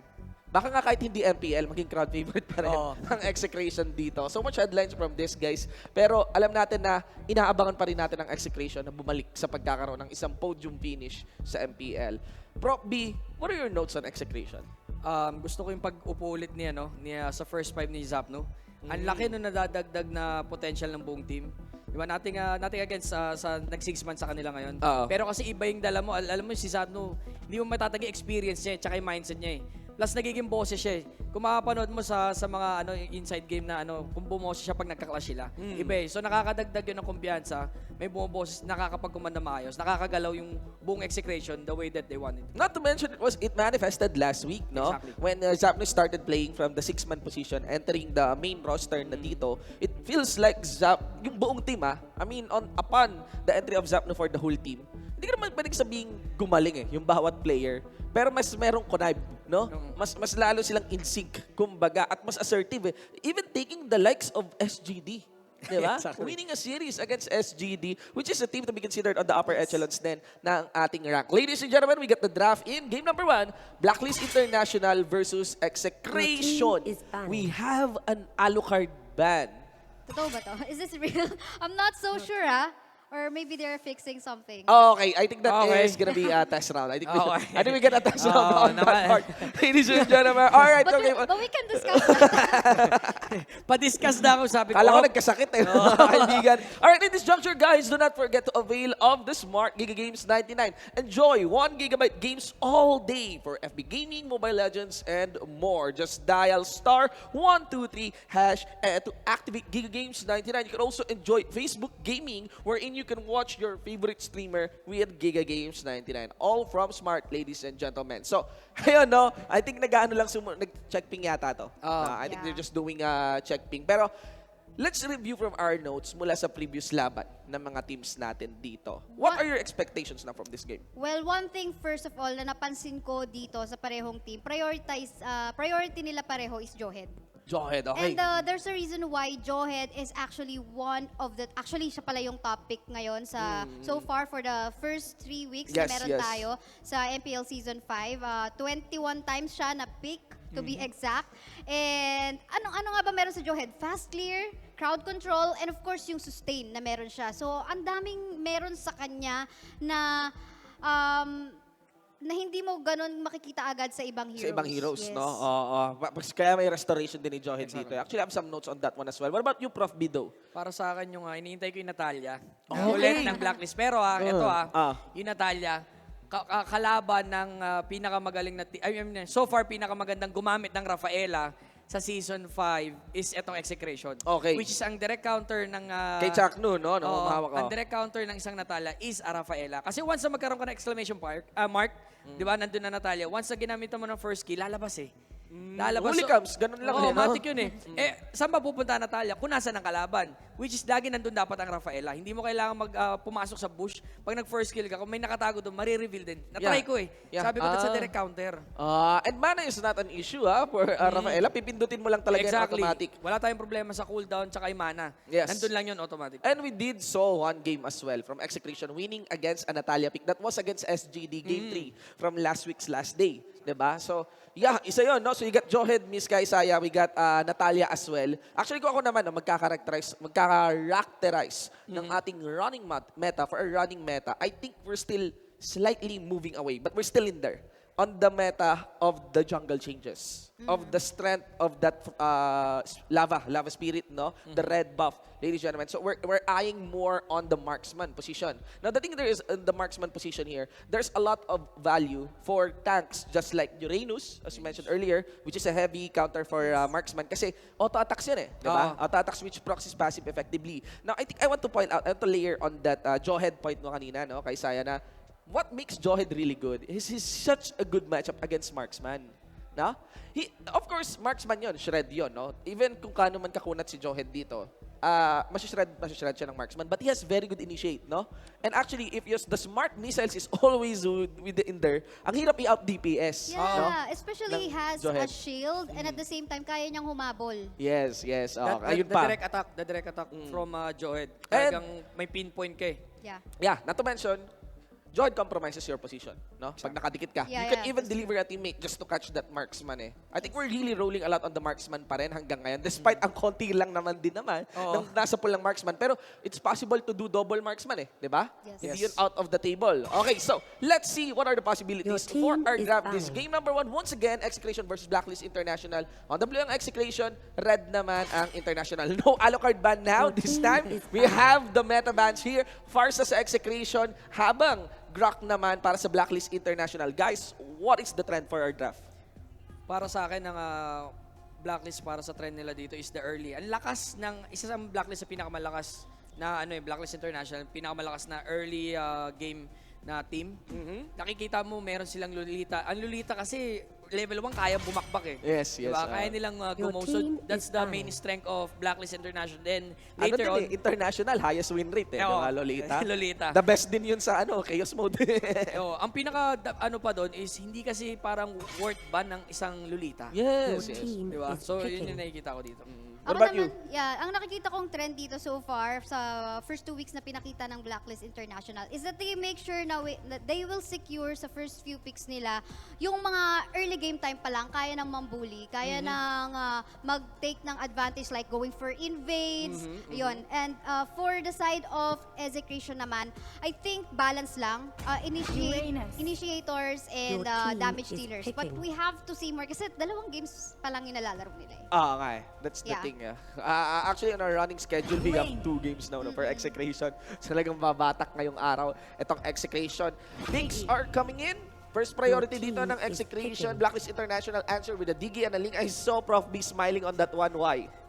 Ito yung yung last time na pinakita nila, sobrang Is up, dominate no? ng itong Ling Ali. Okay. na napaka-dominate na pick para sa side ng Blacklist International. Nakita na nagamit na nila yan So, hindi na bago sa kanila. Ang maganda lang dito sa Execration is handa sila for sure sa kung anong dala nitong Blacklist International. Yes, and actually the interesting part about Ling, hindi siya na-scout ng Uranus. Alam natin, Uranus talagang bossing yan. Kahit saan pumunta yan, ang hirap, di ba? Hirap punta. Parang walang sense patulan. So pinang-i-scout siya. Yung Ling, hirap hanapin eh. Tatalunan lang Tatalunan niya lang yan. There's like very small chance na mahuli ng Uranus if ever gawin man yun ng Uranus. Ang Ling. Now for our second set of picks, we got Bruno and Harit Kagad. Course are popping out on the side of Execration dito. Natalia na nga mula sa Blacklist. Ito na, headline natin. What are your thoughts on these picks? On this picks for me, first of all, ang ganda ng nagiging sagutan nila sa pickings dito. They're for sure trying to counter themselves. So nakita natin, Execration, since they got the first pick, sinecure agad yung so far, we can say, pinakamagandang tank na nasa meta natin right now. Pero sinagot siya ng Blacklist International by saying, okay, wala kaming paki dyan. We're gonna secure one of the best assassins ngayon sa meta rin. And at the same time, kukunin na namin si Diggy to make sure na walang pwedeng mag-reverse time dito sa malikot na Ling namin. Pero ang sagot ng Execration dito, teka lang, damage dealers, we need that Bruno and Harith. Pero sinagutan na naman ng Blacklist with the form of the Natalia. Okay, tatago ako, kaya kong i-pick at the backline niya Bruno or Harith nyo. Ganun ang sagutan nila. Ganun lang talaga for that trend. We got here the second rotations ng bands natin. Secure kasi ng core Kagad yung Execration, Ngayon, denial na sila ng core dito. Ako, tanong ko, Prof. B, bakit diretso secure kagad ng core dito yung Execration? Inuunahan lang nila dito yung Blacklist International Nakagtaka nga ako, they pick Bruno over Akari. So, sabi ko, medyo kakaiba Pero look at the counter, ready ang Blacklist International, the direct counter, yung Rafaela, inalis agad nila sa side ng Execration kasi most likely baka ilabas Ngayon, ang pinaka nakakatakot dito na nabanggit ko na neto noon is the Natalia and the Ling combination, para ka nakakita ng Hellcurt dyan diba? The global presence ng talon, the silence coming from that Natalia, and ang pinaka-the best, kung hindi ka mag-workman, nandyan si Diggy to save you. Plus the Tempest of Blade, last skill ng ating paano mo mahuhuli yan? Sobrang proactive nito, sigurado. Yung Diggy tsaka Ling na yan. Sobra. Saka kailangan bantayan ng mabuti yung shoulders dito nila Benny Cutie, I think, and of course, ni Hate. Sige, we have our full draft locked in. So, your predictions, my co-panels. Ang hirap. Ikaw muna. Sige, I'll go for Execration. Bakit? Kasi gusto ko lang makita kung paano talunin ng ganitong lineup ng Blacklist International. Malakas ng lineup ng Blacklist, no? Malakas. Hindi ko pwedeng itanggi. Pero for now, pagtitiwalaan ko yung paganda ng Execration on why they have this sustained lineup, which is the SS.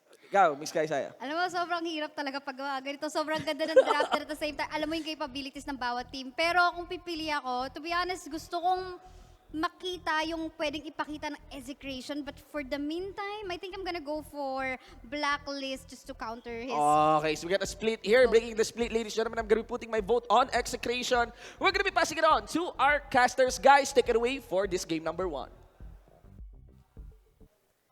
Thank you so much to our panelists. We are back. The M&M combination, the Manjin and Midnight. Here we go.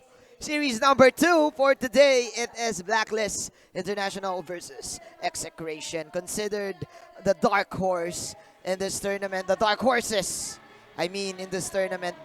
Execration putting up a show against the Titans themselves last week against SGD. But meanwhile, on the other side, you have Blacklist International, which for me is considered as the Boy Scouts. Oh, yeah. For this tournament. Well prepared, always, every week, no losses. And here we go, going in straight into the game. You know, this is the battle between big boys. Execration, not on paper, but, you know, if you look at the match against SGD Omega, they definitely showed up for that series. And Blacklist International, on paper, are big boys as well because they're undefeated. So it's a very hard task for Execration to finally end that streak for Blacklist International.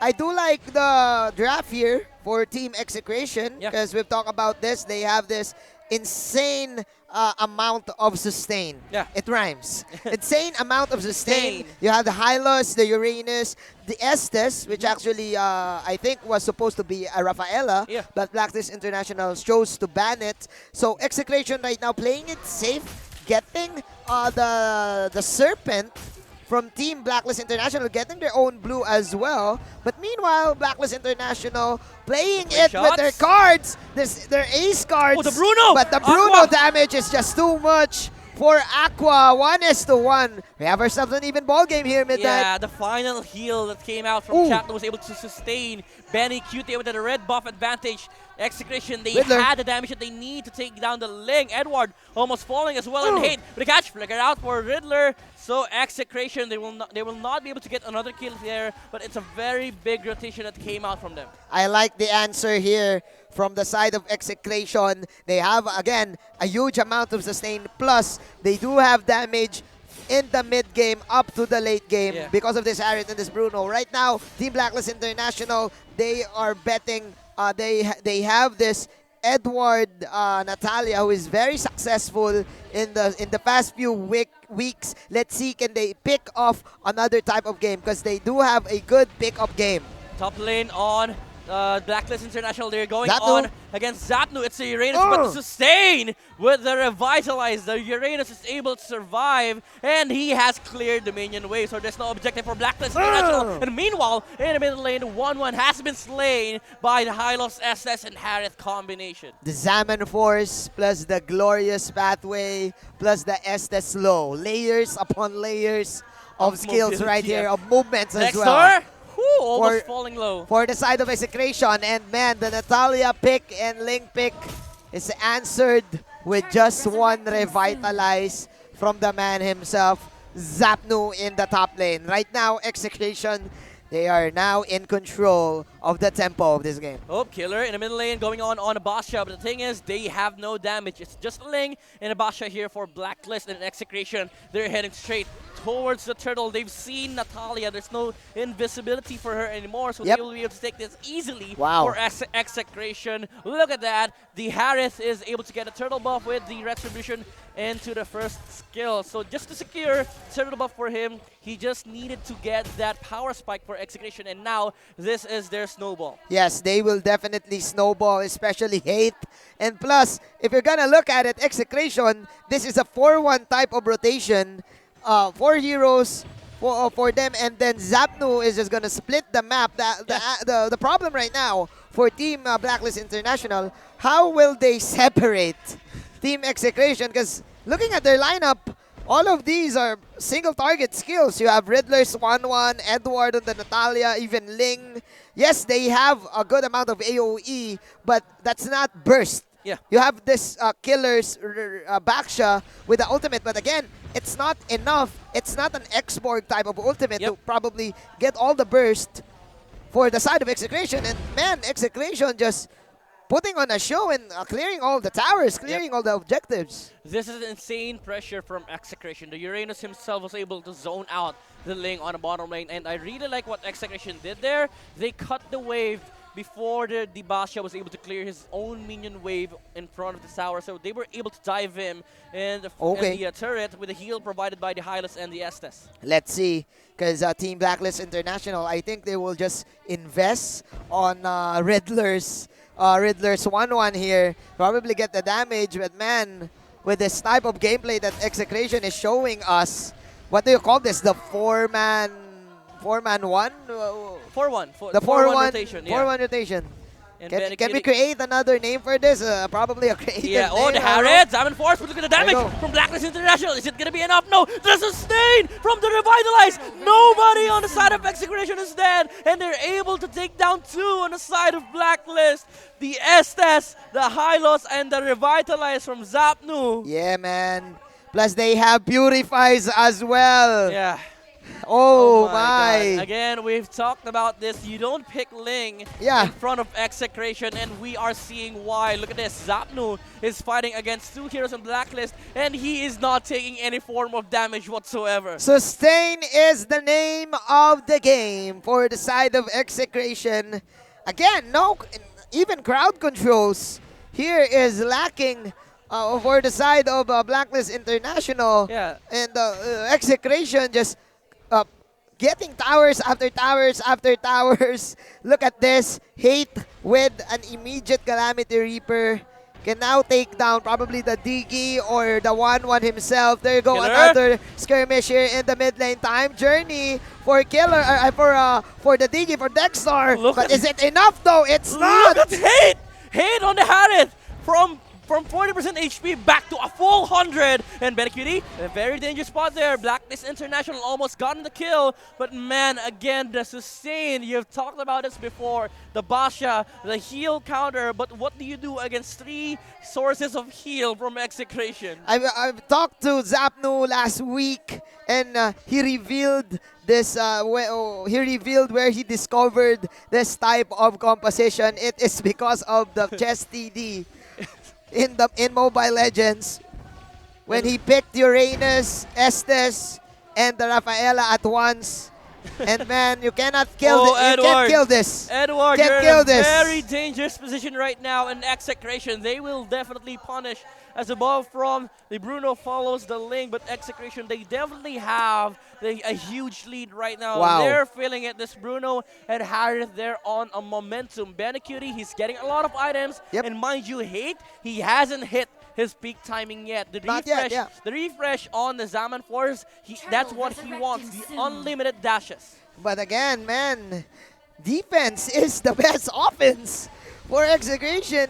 Even though you have flame shots, even though, yes, you have assassins in your lineup, but Team Execration, they will just group up, and if Aqua and Edward, if they go for the back line, they will just fail. You know, the Ling, because of the stuns, because of the slows as well for the side of Execration. The undefeated Ling of Blacklist International has been figured out. The answer is sustain. Insane amount of sustain. Look at this Execration. They're fighting against Blacklist International. They're not taking any damage. For health. Oh my, Benecutie. Just kicking all those soccer balls. And look at their health points. They're all full. They're all full. This is the Hylos and the Estes effect. Oh my. Shoutouts to the kids who are watching at home. It's time to do this at ranked games. Pick Estes. Execration. Pick Hylos, pick Uranus with Revitalize, and go for a second round. Zaman Force laid out by the Harith Hate, zoning out Dexter, but they don't really care. Look at Riddler taking so much damage from the boss of the Bruno. Look at this. Killer with the jump in, but they do have enough damage. The silence came out from Natalia. That is a very nice play from Blacklist International. There's no heal that came out from Chapnu. The SS was shut down, and this is it. Blacklist, this is what they were looking for. Execution, they're getting punished, but do they have enough damage against the Harith? The Ling is down, and Killer is trying to steal the regen effect from the Zapnu, but the Harith was in front of them. Mega kill from Hate, even though Execration, they were too deep in that skirmish. Blacklist International, even though Blacklist International got 3 heroes, Execration's Hate still alive and kicking well. 4-0-2. It's like you have a fountain outside your base. That's Execration's lineup right there. The Dark Horses Man, how do you kill this type of lineup? I don't know. How do you counter this? That was a very nice play from Edward. The rush in front of the Estes, silence him just to make sure there's no sustain that came out. He had no time to react with the Purify because the damage was too much from the Ling. But the problem is that the Uranus and the Harith, they're alive and they were able to juke it out against Blacklist International. The Lord will be taken by the Harith, and the kick is, the control is there on Edward as the Harith is on an unstoppable streak right now. You just need Cyrus stun, and then the burst will come out. This is a Bruno in your lineup. And now Team Blacklist International, just like in the Philippines, Execration is locking them down. Round 3. It's time for the lockdown. Here we go. Look There's at the the tower. heals. Take Look it at the down. heals. There you go. Ultimate from the Estes. And the back shell will fall down. Oh my, it's all Execration for game number 1. The recalls. Look at the recalls. The stickers. We're going back to season 1, ladies and gentlemen. The recalls. Round 4, are minion real. waves. Here we go. Edward trying his best Look at to the defend his sustain. base. There we go. Aqua goes for the ultimate, but it's not enough once again. Oh my. Hate is down though. 1-1 was able to take him down, but Tower Lock. the Tower Lock Bruno. for Execration. They want to win the game, and they will. Execration takes the first game of this series between Exe and Blacklist International.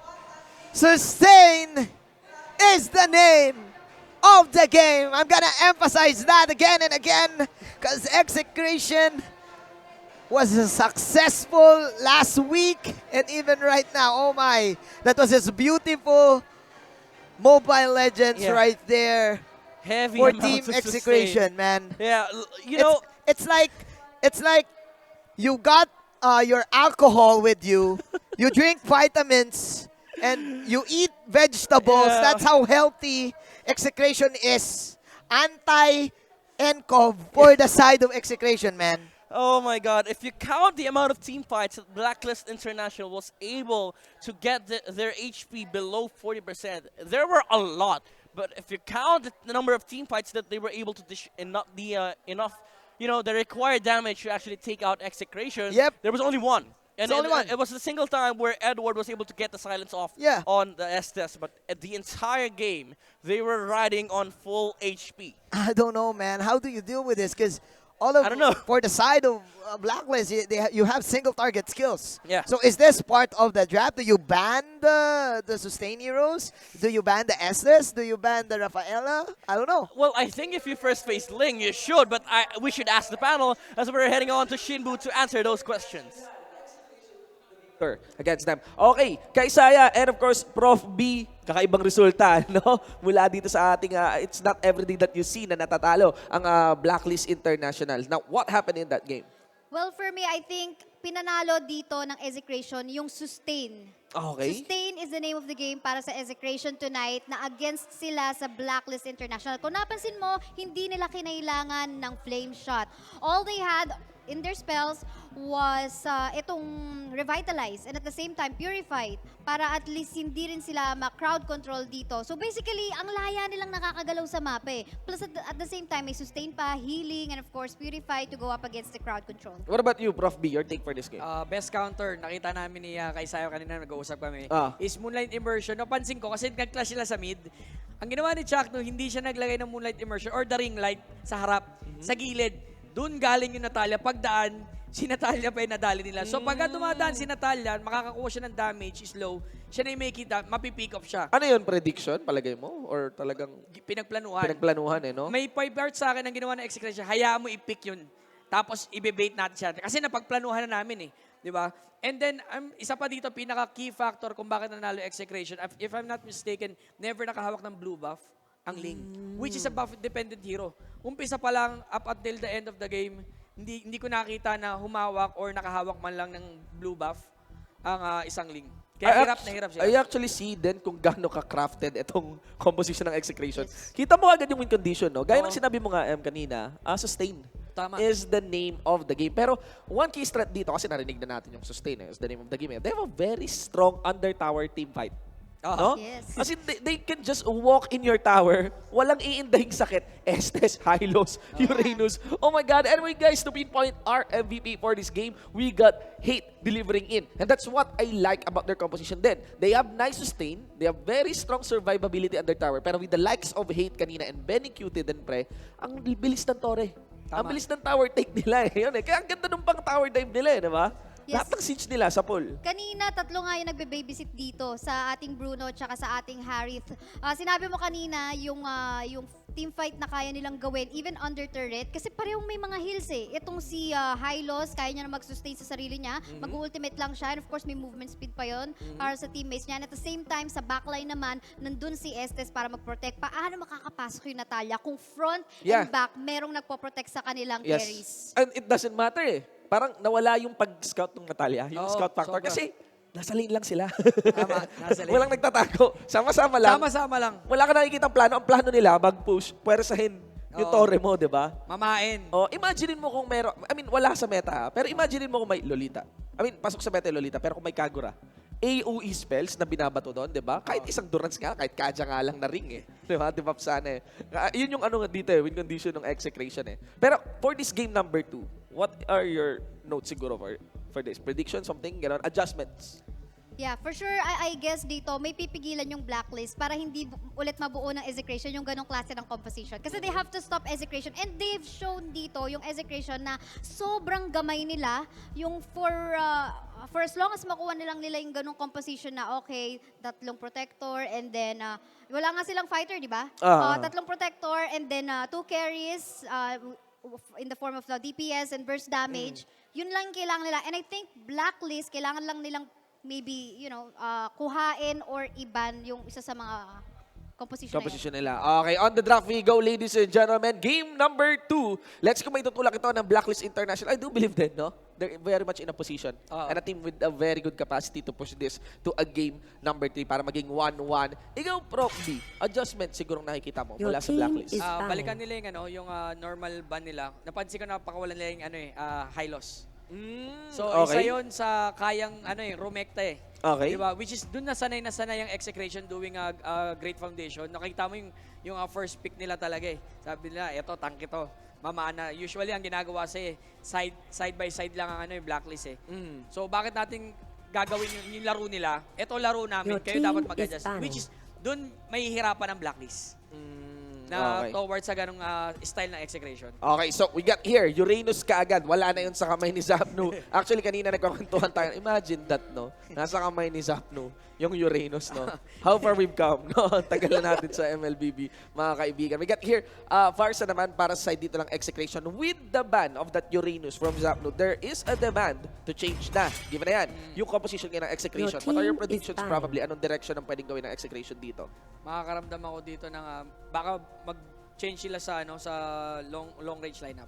Sa mga ganitong style nila kasi possible na ma-open dito yung mga Sicilian. I saw them play using Sicilian. Yes. So may mga ganong part ako nakikita. Tama, no? Magbubukas pala yung Sicilian. Actually, Cho is still an option for Benny Cutie. Oo. Diba? What about you, M? Your take on this draft? I guess before that, gusto ko lang balikan yung sinabi mo kanina. Sige, yes. Yung nag-Uranus si Zapnu. Kasi ibang factor din kasi, like for example, yung previously carry hero position ng isang player, tapos bigla siyang magta-tank or support. Ang laking contribution nun, especially if yung gagamitin mong tank support, hindi naman high skill cap. So, kumbaga medyo madali lang siyang gamitin, ganon. Activate lang yung spin to win, lakad ka lang.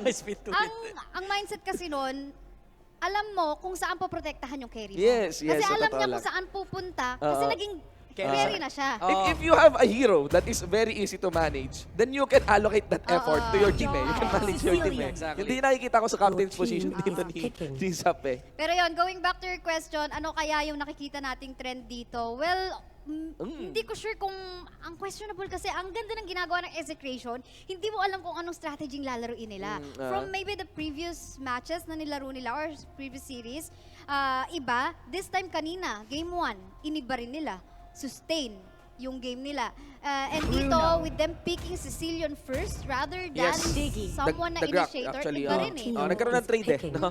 Yung Grak Grak actually yung highly contested pick dito in my opinion na nakalusot, di ba? Pero ayan, may Sicilian din naman yung Blacklist dito. Plus they have another top pick here which is the Jawhead. So, ako sa akin, unang tingin ko dito, like, Blacklist is looking really good now on the first 2 picks. But what about you, Prof B? We have a Bruno here, we have a Diggy now sa Execration. Kanina yung nag-question ako kanina kung bakit Bruno over carry. Yes. Nakita ko yung effect eh. Kasi napaisip din ako eh. Oo nga no, as early as possible, wala ka namang armor. So, tas tatamaan ka ng true damage. Diba? So kanina pumalag siya, tapos mina-micro lang niya. Given agad yung damage ng isang Bruno, hindi niya kailangan umabot ng 4 hits bago magkaroon ng true damage. So ganun nakikita ko dito sa Execration. Plus the Diggy combination, paano mo nga naman ila-lockdown ang isang Bruno? I see. Lalo pa meron din kasing heavy initiate dito sa side ng ng Blacklist International. It really calls for Diggy, no? Just to mitigate that Jawhead. Pero damage na ngayon ang nilayer ng Blacklist International. We are eyeing Natalia here, no? Kahit hindi siya ganun ka-successful dun sa game number 1. What do you think? Ano lang to? Bonus back? Yung binan ng Execration na yung Natalia dito, feeling ko, it seems like Execration will no longer opt for a support na nasa backline. So, they wanna remove Natalia now or kung sino yung pwedeng humabol dito sa Bruno. I see, no? Oo nga naman, no? Parang they're gonna be allocating their forces in the front line na. Parang wala nang problema sa Natalia, no? They might be adjusting their strategy din na instead of siege, they're gonna be scouting eh. May Grak sila eh. May Grak. Maraming skirmishes ang pwedeng mangyari sa jungle dito kung saan utilizable nga rin naman yung Natalia. Habang yung kabila naman Blacklist International, they are eyeing the hero here from Chakno yata eh. No? Pero I think Grak na lang yan at saka Diggy. Bakit kaya tayo nagkaroon ng Kufra ban? Any takes? For the setup, nakikita ko. For the setup, possible din kasi na alam naman natin naglululite. So if ever, tatanggalan na namin pinaka-crowd control na pwedeng ibigay. Hindi naman total crowd control lang isang Grak eh. Yeah, tsaka na-realize ko pala, tama. Tsaka walang hard CC nung una, no? You'd want that Kufra kasi para mataya mo si Sicilian. No? Oo nga pala. Okay. So there you go. Ang natira dito, nakuha. Yan, parang may part sa akin ng huli dapat na pick dito ng Blacklist is Lolita. Okay. Tapos, syempre, naban mo yung Kufra, mapipilitan maglulita. Sila pa tuloy parang nanakawan ng hero. Pero we are eyeing here like 3 support no in a way sa side ng Execration. We're rolling with 2 tanks essentially. We have a Grak, we have a Lolita. Parang pinarsa yata yung deny.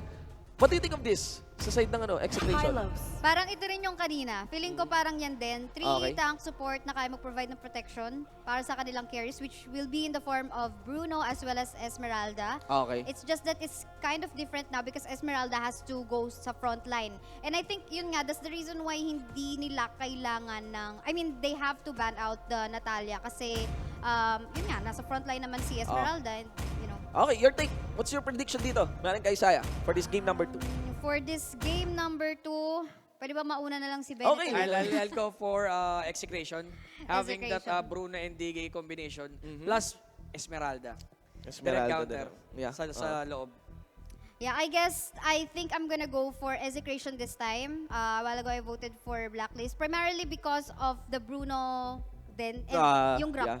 Actually, normally, kinokontra ko lang kayo. Pero this time, I think mas inform yung vote ko. I'm going Blacklist on this one. I think mas mahirap yung draft na to. Pero mas mataas yung damage yung na-deliver. Yun lang kailangan. I trust a lot on the Sicilian. Ladies and gentlemen, that has been your panel. Game number 2 will be on a roll. Let's pass this on to our casters.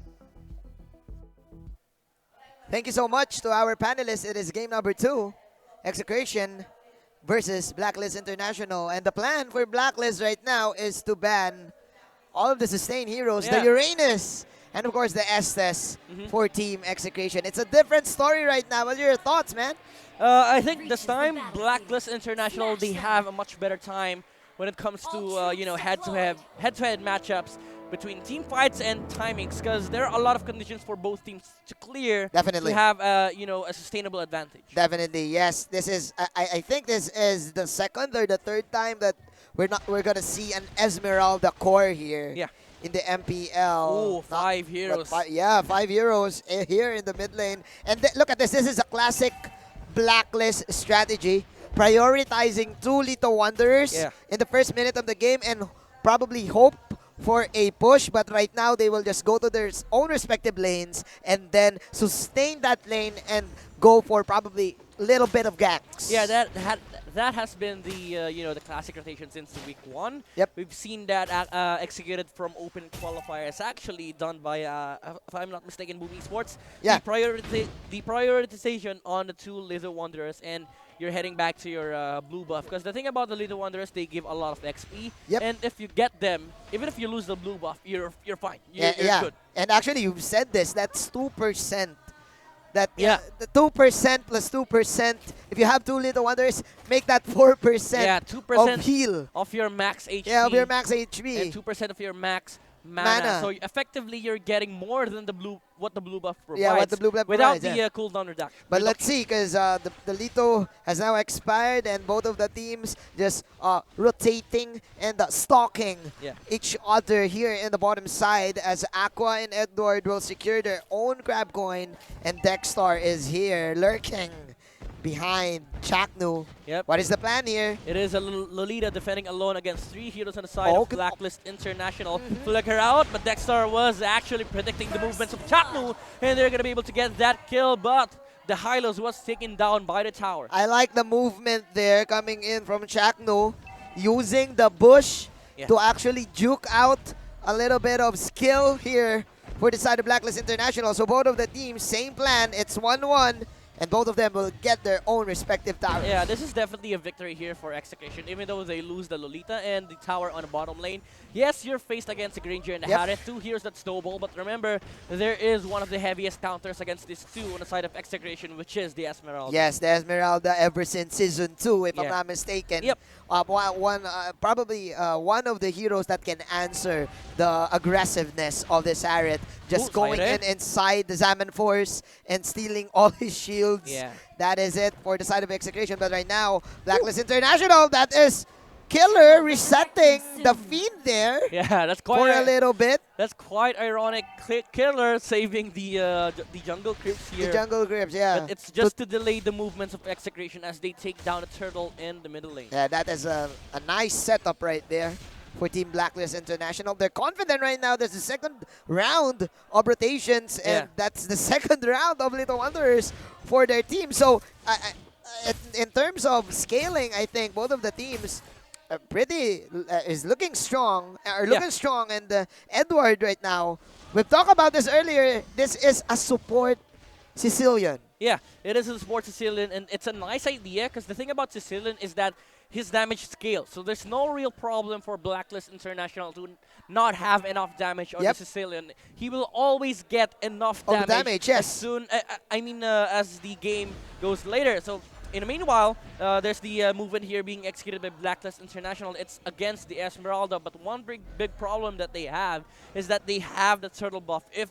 Cutie gets the jump on the Granger, that effectively provides him 2 targets, the Harith and the Granger. With the turtle buff, he's going to be quite happy because there are a lot of shields to absorb. Let's see right now, because both of the teams having the same plan at the same time. Blacklist International trying to push the top lane. Meanwhile, Execration answering with their own tower as well. But for the meanwhile, I mean, Team Blacklist International trying to target the mid tower here as Team Execration pushing in the second tier tower in the top lane. So it's an even ball game. Both of the teams, I mean, Blacklist as well. This is Blacklist recognizing that they have to do this. Even if Execration is not fighting them, they can't go for a head-to-head trade, because again, they're up against Esmeralda. So you take as much as you can while you have the timing. Execration, they don't have any problems with this. Even though they're losing trades against Blacklist International, they're just making sure that this Esmeralda has a fair game. But the pokes. Yeah, the pokes. The pokes. Blacklist, it is something else. But the Numenor Blast being charged, but Chaknu hits 3! Oh my god! Blacklist gets decimated in the blue buff area, and they're not done yet. Dexter is running away from them, but the Granger has been caught off guard by the Bruno as Execration takes 3. And that is what I call the Zap and Chak connection. The Wild Charge layered with the Numenor Blast. Execration, man. Blacklist International, they were quite too deep on that side in the mid lane, and it gave Execration this free turtle and probably free serpent blue buff as well. Yeah, and look at this. This is a huge problem for them, and Esmeralda with the turtle buff. And this is what I'm talking about. Execration, they don't have any problem with Blacklist International getting traits. Yes. Execration, as much as possible, you want to get your resources because you're superior in head-to-head team fights. You're superior with your lineup. Yep. Blacklist International cannot do a damn thing against this Esmeralda. I think it's all because Blacklist International, they thought that Execration lacks teammates, lacks heroes in the mid lane because of the pokes that they did with the Diggy, and probably more heroes. Because again, if you're gonna think about it, Granger pokes plus Sicilian pokes are real. Yeah. And man, if you are the Diggy and the Bruno, you need to be careful in your positioning. It's Killer on the top lane being caught out by Execration, and there's no real way for him to get out. Yes, that's a nice play. That's a very cute play from the Jawhead, tossing out the Esmeralda, but there's no problem for him to tank the tower damage. And man, Execration, yes, their lineup has no heals anymore, but Sustain is still in terms of key. Sustain is still present. The shields, the time journey, the Esmeralda, and look at this. The Grog and Aqua are being caught out by the Diggy, and he's going to be out for Blacklist International. Make it too, as the Grog takes the highest down as well. Oh my, Execration. It's because of their execution. It rhymes. I need to say it. Execration with a miracle outplay in the mid lane. It created space for them to dominate this first 7 minutes of our game and give Hate the time of his life in farming 203 with a bounty hunter. But the Zapnu died in the hands of Riddler. But again, the story is Team Execration getting all of their cores intact. By the way, this is the second time we're going to see a Grog off limit Chakno. In the middle of the fray here, Zaman Force being laid out by the head. But look at the amount of sustain. Although the Lolita is down, Esmeralda is finally here and alongside Hate. And look at the damage from the balls of Hate. It's not enough to take Hate. I mean the Sicilian down with Blacklist International. They're definitely feeling the pressure here. But they do get a very good trade there. Chakno was taken down by Blacklist International. I like it. I like what I'm seeing. Blacklist International utilizing their lineup pretty well. Zaman Force plus Glorious Pathway. We're back at Season 2 for this, guys. Plus, you have this ejector mechanic on Killer to pick off someone quickly. And unfortunately, it was Chakno. So, still, guys, for those people who are watching, we have ourselves an even ball game here for game number 2. You know, I just want to highlight Benny Cutie's mental state. He knows that in this game, at some point, he will be, he will be playing without a blue buff. Yeah. The potential for Blacklist International to invade jungle resources are very high. So instead of the normal magic worship, he went for the Impure Rage just to make sure he has enough mana to sustain during the pushes of Execration, during the team fights against Blacklist. I like the decision there for Benny Cutie, but if we're gonna look at the map, it seems like Blacklist International are going for the pickups. Meanwhile, Execration is controlling the tempo. There you go, nice stun. Oh, the flicker! Oh my God! Look at Esmeralda go wild. They're gonna be able to take the Granger down, and Dexter falling low. There's nothing for Blacklist International. They cannot fight Execration. The last pixel from that Numinum Blast gets to, and it will set up Execration's, I don't know, Lord take? Probably, yes. This is going to be a free Lord. It will set up Execration's Lord take here. There you go. 8-3, 9 minutes in. Hate still at 2-0-3, but popping in all of those stickers. My God, this is a different Execration from week 1. We've seen a showing from them last week against SGD Omega, but they're pumping it up. They're on a roll, done man. yet. Yes, we are taking the high road. We are getting better every week, and this is Execration showing to Blacklist you're not undefeated anymore. This is how we do it in the South, says Execration. 10 minutes. They're waiting for the Lord. The Lord is at the top lane. Blacklist International They terribly failed in their attempt to probably pick off 2 heroes in the mid lane earlier. And man, look at the tower still alive in the mid lane for the side of Execration and Blacklist International. They don't Again, have... they're inside their base. They're waiting for something to happen. Yep. They're waiting for a good opening here. And mind you, there's this idea that Blacklist International, they can still scale, but how do you do that if you can't go outside of your base and go farm up? Edward was forced to buy the Truncheon before the Clock of Destiny just to have enough decent damage. Dexter with the Glorious Pathway already being laid out here for Blacklist International, but Execration, they don't really care. They have the Lord, they have sustainability. As long as the Herald is not fighting, we're not fighting as well. Let's see, Yumi Blast coming in from Chaknu. There you go, Edward is stunned. That is the ultimate as well, but the tower will fall down. Hate just popping in, kicking all those balls to the face of Execration. Benny Cutie and Execration taking out 2. Make that 4. Triple kill! And there is the mid wave! And man, Execration with the right execution. It rhymes. I just need to say it. The dark horses of the tournament with a clear 2-0 against Team Blacklist International. Ladies and gentlemen, the undefeated are now defeated, and I would like to say Zapnu is back. The Zap and Chak connection featuring Syre, featuring Hate, and of course featuring the new, probably a candidate for the Rookie of the Year, Benny Cutie. Yeah. Wow. It's no contest here. Execration, they definitely brought up their A game here against Blacklist International. Yes, they did. They did, man. And I'm so pumped up. Execration is back. Is this Zapnu's time? I think so. You know, is this the time for Zapnu to finally get his ring, right? Yeah, every single one of his teammates has already won MPL. Jeff Cutie, Hayes, you know, the whole lot. And I would just like to see finally Zapnu, the first roster of OBS Gaming, finally claim the 5-man, you know, the 5-man championship. The 5-man championship. It's season 5. Why not? Is this the story? Is this the story? It might be. We don't know. Of MPL season 5. Is it time for Zapnu to get his championship belt, to get this ring? Ladies and gentlemen, the next game, the next series, still Execration, but now they're up against the defending champions. Is this the preview of MPL, or probably an MPL finals? I don't know. I don't know. 2 giants are going to fight it off for the round robin. I don't know, man.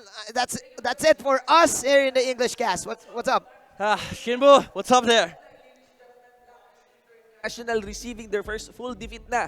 Okay? Isang series na with our surprise Execration pa, mga kaibigan. Shibu the one for Ana, your host. Kasama rin syempre si Miss Kai Saya and of course Prof B. Your take on that game number 2. We're talking about 2-0 dito. Game number 2.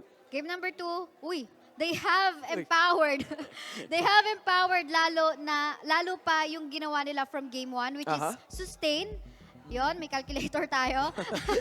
They have empowered it kasi dito this time, 4 pa nga yung may sustain in the form of the Esmeralda naman, na alam natin, yes, may damage, but then again, kaya niyang mag-sustain sa sarili niya. And ayun lang, tinuloy-tuloy nila. And kanina, di ba pinag-uusapan natin backstage na yung Blacklist pa nga, na-secure nila yung first 2, yung top 2 top picks nila, which is the Joehead and Cecilion. May part sa akin talaga na it's planado na yung trap eh. Diba sabi nila, pagka natin Natalia, mag-a-adjust to sa first 2 picks nila, may kita natin. So itong Execution nakita natin, pinagplanuhan na nila yung first and second game nila, na alam na nila most likely lalabas nung ganitong lineup, ito lang gagamitin natin. Hinayaan mabigay, no? Parang dalawang game 1, hinayaan mabigay yung Natalia. Game 2, hinayaan mabigay yung Cecilion, no? Exactly. So, basang-basa nila, inaral. Hindi mo pwede itangge. Execration, inaral nila ng buong Blacklist International. Iba talaga pag nawala yung weakness mo, no? Pag yung practice. Nagawa mo. Siguro nga, sobrang init ng Execration ngayon. They actually took down SGD last week. They now brought the first defeat against Blacklist International, which is no easy feat, ladies and gentlemen. And 2-0. that is because of sobrang init din nilang members. Benny Cutie, and this time our MVP for this game, Hate. Ladies and gents, ibang klase, no? Ang dala ng mga batang to. Ewan ko, na-enable to ni Zapnu. Pero we always say din naman na when you think about Execration, it's hard to forget the likes of Jackno and Zapnu. Pero they have really good players. In the form of, in the form of Benny Cutie nga. And eto sila Hate. Tagal na rin ito nila Hate, di ba? So, ayun, I think malaking factor to kung ma-enable talaga etong mga batang to sa side ng Execration. And it feels like ito yung Execration na hindi lang umasa sa galing at lakas nila. You did mention nga, sa preparasyon. Yes. To counter teams much like Blacklist. Di ba? Sobrang sync ng Execration. Meron doon yung napakagandang advance na na blast. Oo. 'Di ba? Talagang sumasakto Nababasa ni Chuck most like doon dadaan. Sasaktuhan ko lang with the Numinum Blast plus the flicker. Sobrang napapanish ang Black. Sobrang linis ng galawan ng Execration ngayon. Very on point, ladies and gentlemen. Again, the interesting part here is the action from Execration doesn't stop on this game number 2. We actually have game number 3, Bobby, of their third series kung saan maglalaban ulit ang Execration. Kaharap ulit nila another team na mainit, Sunsparks, di ba? Yes. Grabe Execration ngayon, man. Alam mo yung may meme? Yung may death meme na Yung iniisa-isa nila. Kumakatok, ganon. Ewan natin. Of course, anything can happen pa rin from that game. But if this keeps up from Execration, iba, ang daming fans na masaya. That's one thing, ladies and gentlemen. Alright.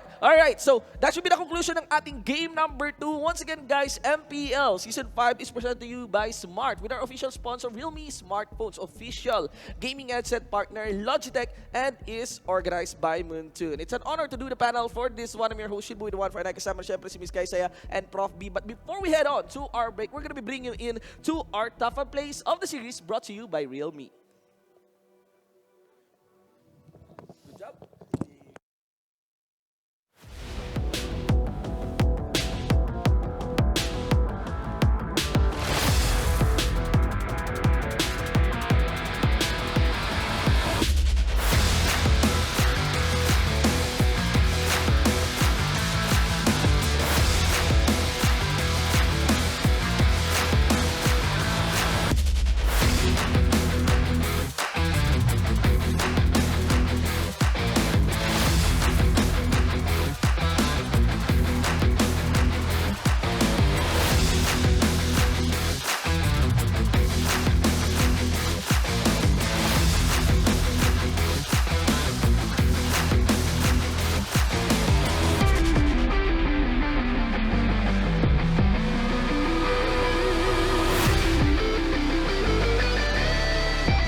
Still waiting for your epic battle? Wait no more. Make the switch to Smart LTE. And experience greatness with the country's fastest mobile data network. Fighting Kimmy!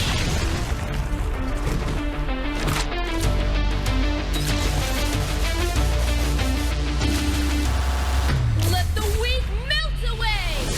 Legendary! Double kill! Legendary! Double kill! Triple kill!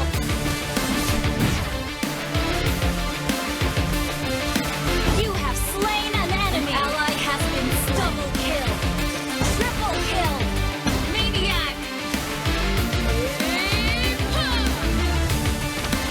An enemy has been slain! Your team destroyed a turret! Legendary! Attack! Double kill!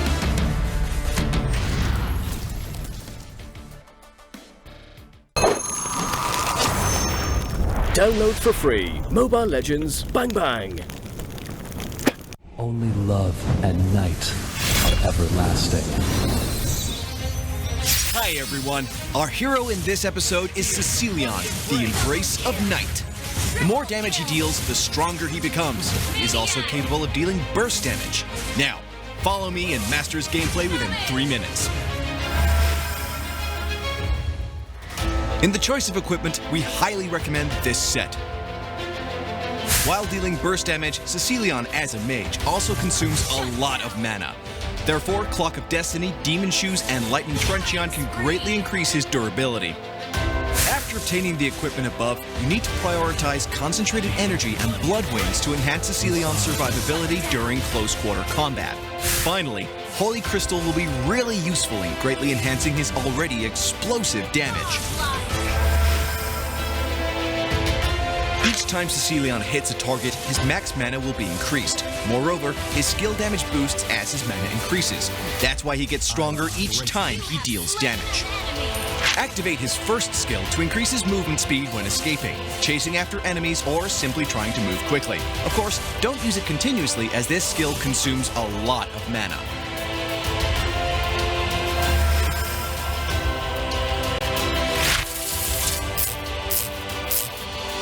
In the laning phase, Cecilion is quite advantageous as his attack range is very long. After reaching level 2, activate his second skill and then use the first skill to deplete and suppress enemies. It may be a little bit hard for Cecilion to use his first skill alone to hit targets. However, combined with the crowd control effect generated by the second skill, no one can escape. In mid and late game, when teamfights burst out frequently, it is wise for Cecilion to activate his ultimate in advance to slow enemies down. Then he can use combo in sequence with first, second, and then back to first skill again to control enemies and deal sustained damage. Cecilion can deal explosive damage by continuously activating first skill when in team combat.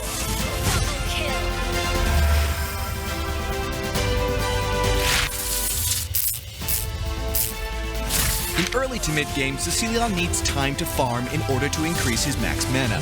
Therefore, he can deal more damage and activate his first skill more frequently. So please, be patient during this stage. In late game, when teamfights burst out frequently, please choose a good spot to make full use of Cecilion's long-range attack and crowd control ability. In cooperation with allies, it's easy to snag victory in teamfights. That's all for the new hero. Stay tuned to Road to Mythic and rank up as you wish. See you next episode. Download for free Mobile Legends Bang Bang.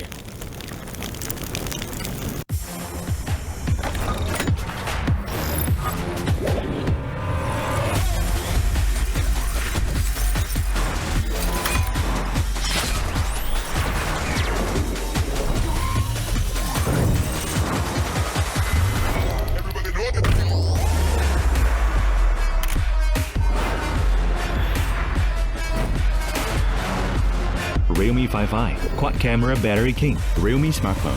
Dare to leap.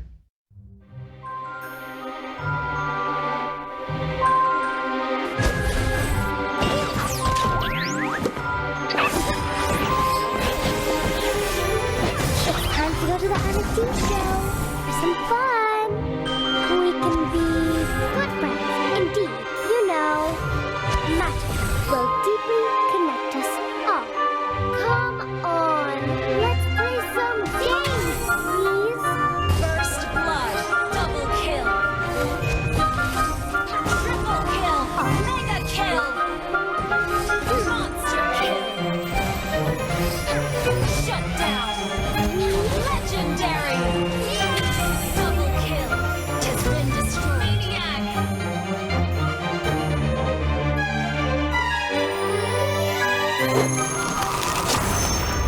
Download for free Mobile Legends Bang Bang.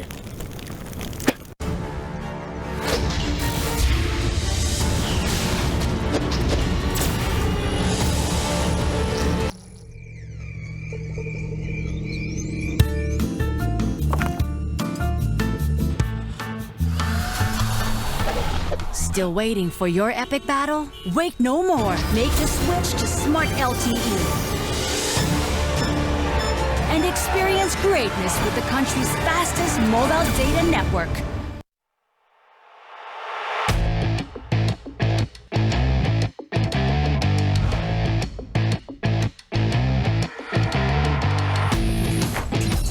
Still swords run deep. Mega kill. Alone. Unstoppable. An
Download for free Mobile Legends Bang Bang.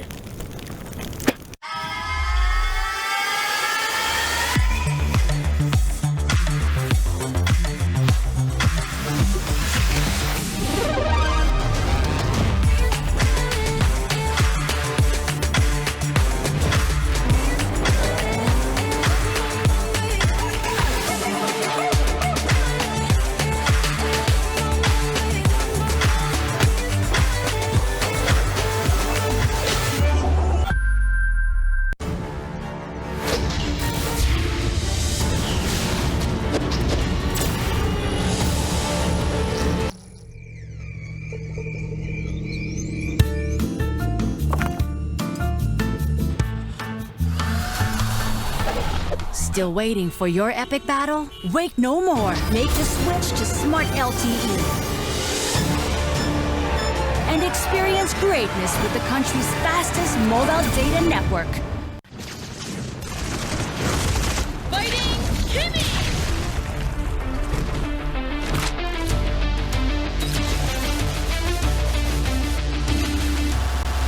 Let the weak melt away! Legendary! Double kill! Legendary! Double kill!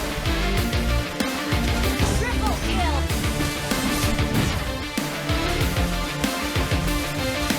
You have slain an enemy! Ally has been double kill! Triple kill! Maniac!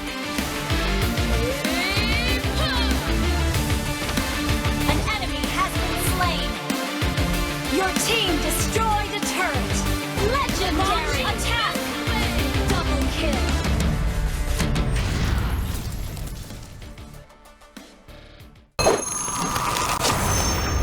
Download for free Mobile Legends Bang Bang. Only love and night are everlasting. Hi everyone, our hero in this episode is Cecilion, the Embrace of Night. The more damage he deals, the stronger he becomes. He's also capable of dealing burst damage. Now, follow me and master his gameplay within 3 minutes. In the choice of equipment, we highly recommend this set. While dealing burst damage, Cecilion as a mage also consumes a lot of mana. Therefore, Clock of Destiny, Demon Shoes, and Lightning Truncheon can greatly increase his durability.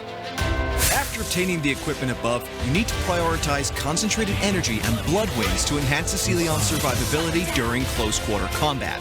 Finally, Holy Crystal will be really useful in greatly enhancing his already explosive damage. Each time Cecilion hits a target, his max mana will be increased. Moreover, his skill damage boosts as his mana increases. That's why he gets stronger each time he deals damage. Activate his first skill to increase his movement speed when escaping, chasing after enemies, or simply trying to move quickly. Of course, don't use it continuously as this skill consumes a lot of mana.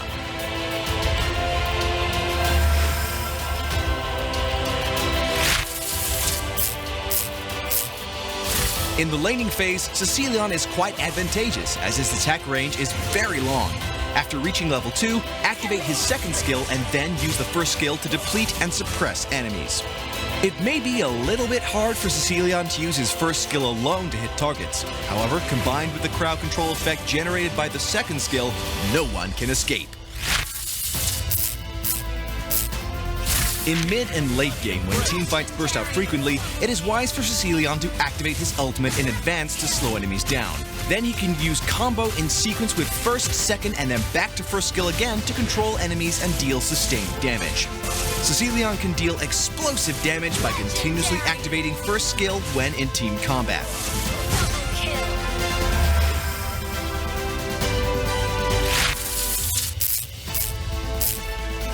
In early to mid game, Cecilion needs time to farm in order to increase his max mana. Therefore, he can deal more damage and activate his first skill more frequently. So please, be patient during this stage.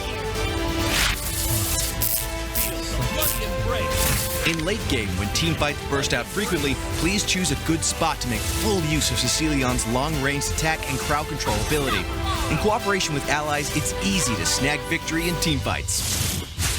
That's all for the new hero. Stay tuned to Road to Mythic and rank up as you wish. See you next episode. Download for free Mobile Legends Bang Bang.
Welcome back dito sa MPL Season 5 at katatapos lang na ating second series.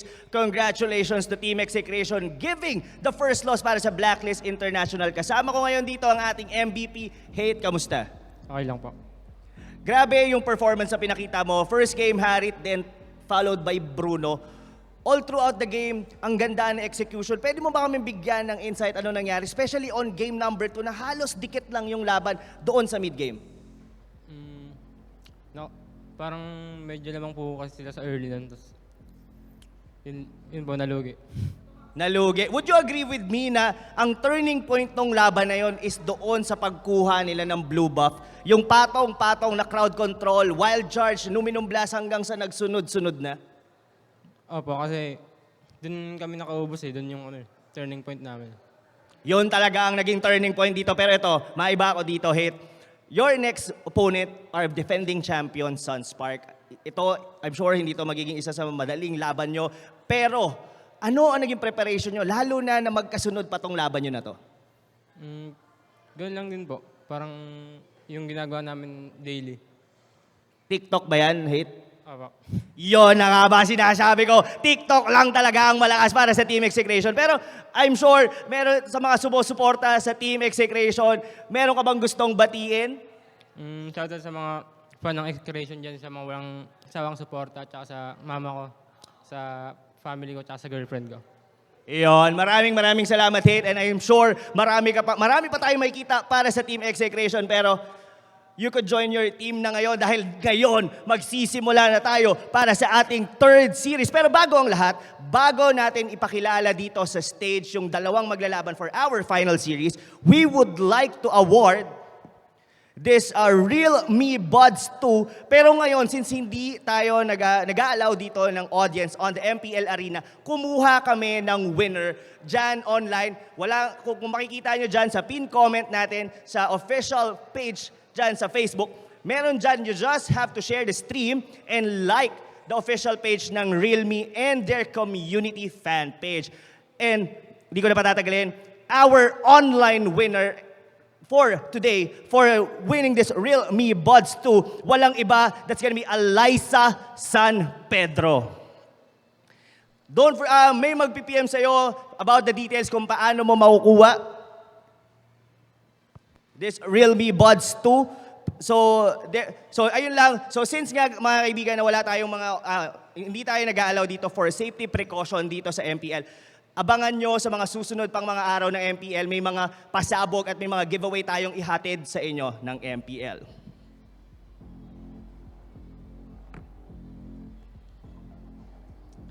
And now for our final series, nakita na natin parehas na naglaban to dito on the first and second game natin tong araw na to. Hindi ko na to patatagalin mga kaibigan.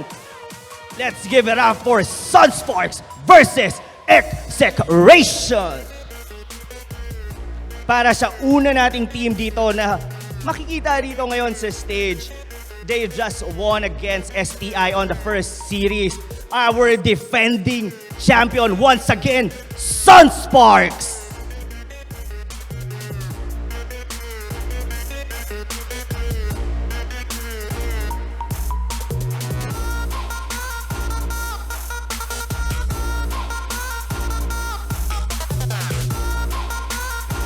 Introducing Raflisha, Greed, Kilowash, JP, KLVJ, Renzio, and their coach, Arcadia.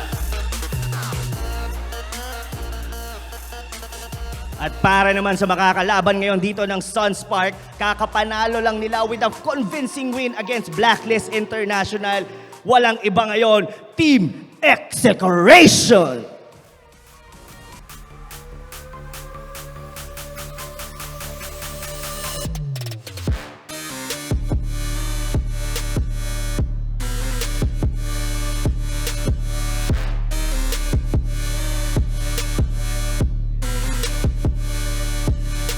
Introducing, syempre walang iba, Chaknu, Zapnu, Saire, Benny Cutie, Hate, and their coach Kim. Kasama rin nila dito si Etomax.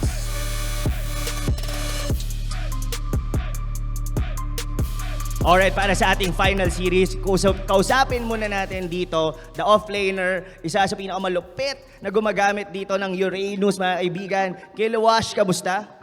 Okay lang. Okay lang. I'm sure nanonood ka rin kayo kanina about the game dito ng Execration. Parehas kayo na mainit ang laban. Parehas 2-0 dito, mga kaibigan. Both of the teams, sobrang kaabang-abang. Ano ang mga nakita nyo sa laban nila kanina na tingin nyo kayang-kaya nyong baliktarin on this match? Hindi ko masasabi yan eh. Parehas. Basta malakas. Parehas malakas. Medyo ngayon ko lang nakita si Kilowash dito na medyo hindi sigurado. Pero good luck sa buong team ng Sunsparks. Alam ko na magiging mainit tong laban na to. Thank you so much, Kilowash. Pero dito, eto na naman po tayo. Walang iba. Chaknu. Sabi ni Hate, TikTok lang lagi ang nagiging preparation nyo. Grabe. Sabi nga ng mga casters and the panel itself, inspired ka raw talaga ngayon. Pati buong team nyo nadala. Ganon lang kasi. Sobrang laking bagay ba ng in a relationship, gaya nga nasabi nila rito, para sa naging laban nyo na to. Kumbaga, iba yung naging laban nyo. Kitang-kita from the Numinum Blast itself, on point palagi. Sobrang laking bagay kami. Sobrang laking bagay na maging in a relationship. But kidding aside, mga kaibigan.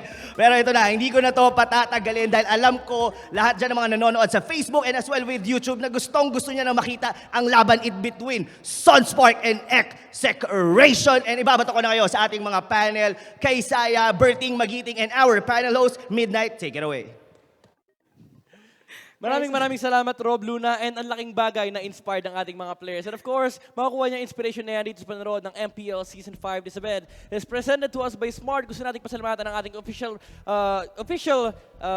sponsor dito, Realme Smartphones. And gusto ko rin pasalamatan ng ating gaming headset partner, Logitech. And of course, this event is organized by Moonsoon. Kamusta naman, Chantel and Berting, ang ating makasama dito sa panel? Okay lang, nakita naman natin. Sobrang excited ng mga nangyari ngayon. And etong last series natin is parehas 2-0. Yeah. So basically, laban ng mga nanalo. Yan, mainit laban ang ng mga tarima. nanalo. And nakita naman natin yung performance ng both teams, lalo na yung Execration, sobrang laki ng improvement nila kumpara dun sa ibang week. Winners battle, kumbaga.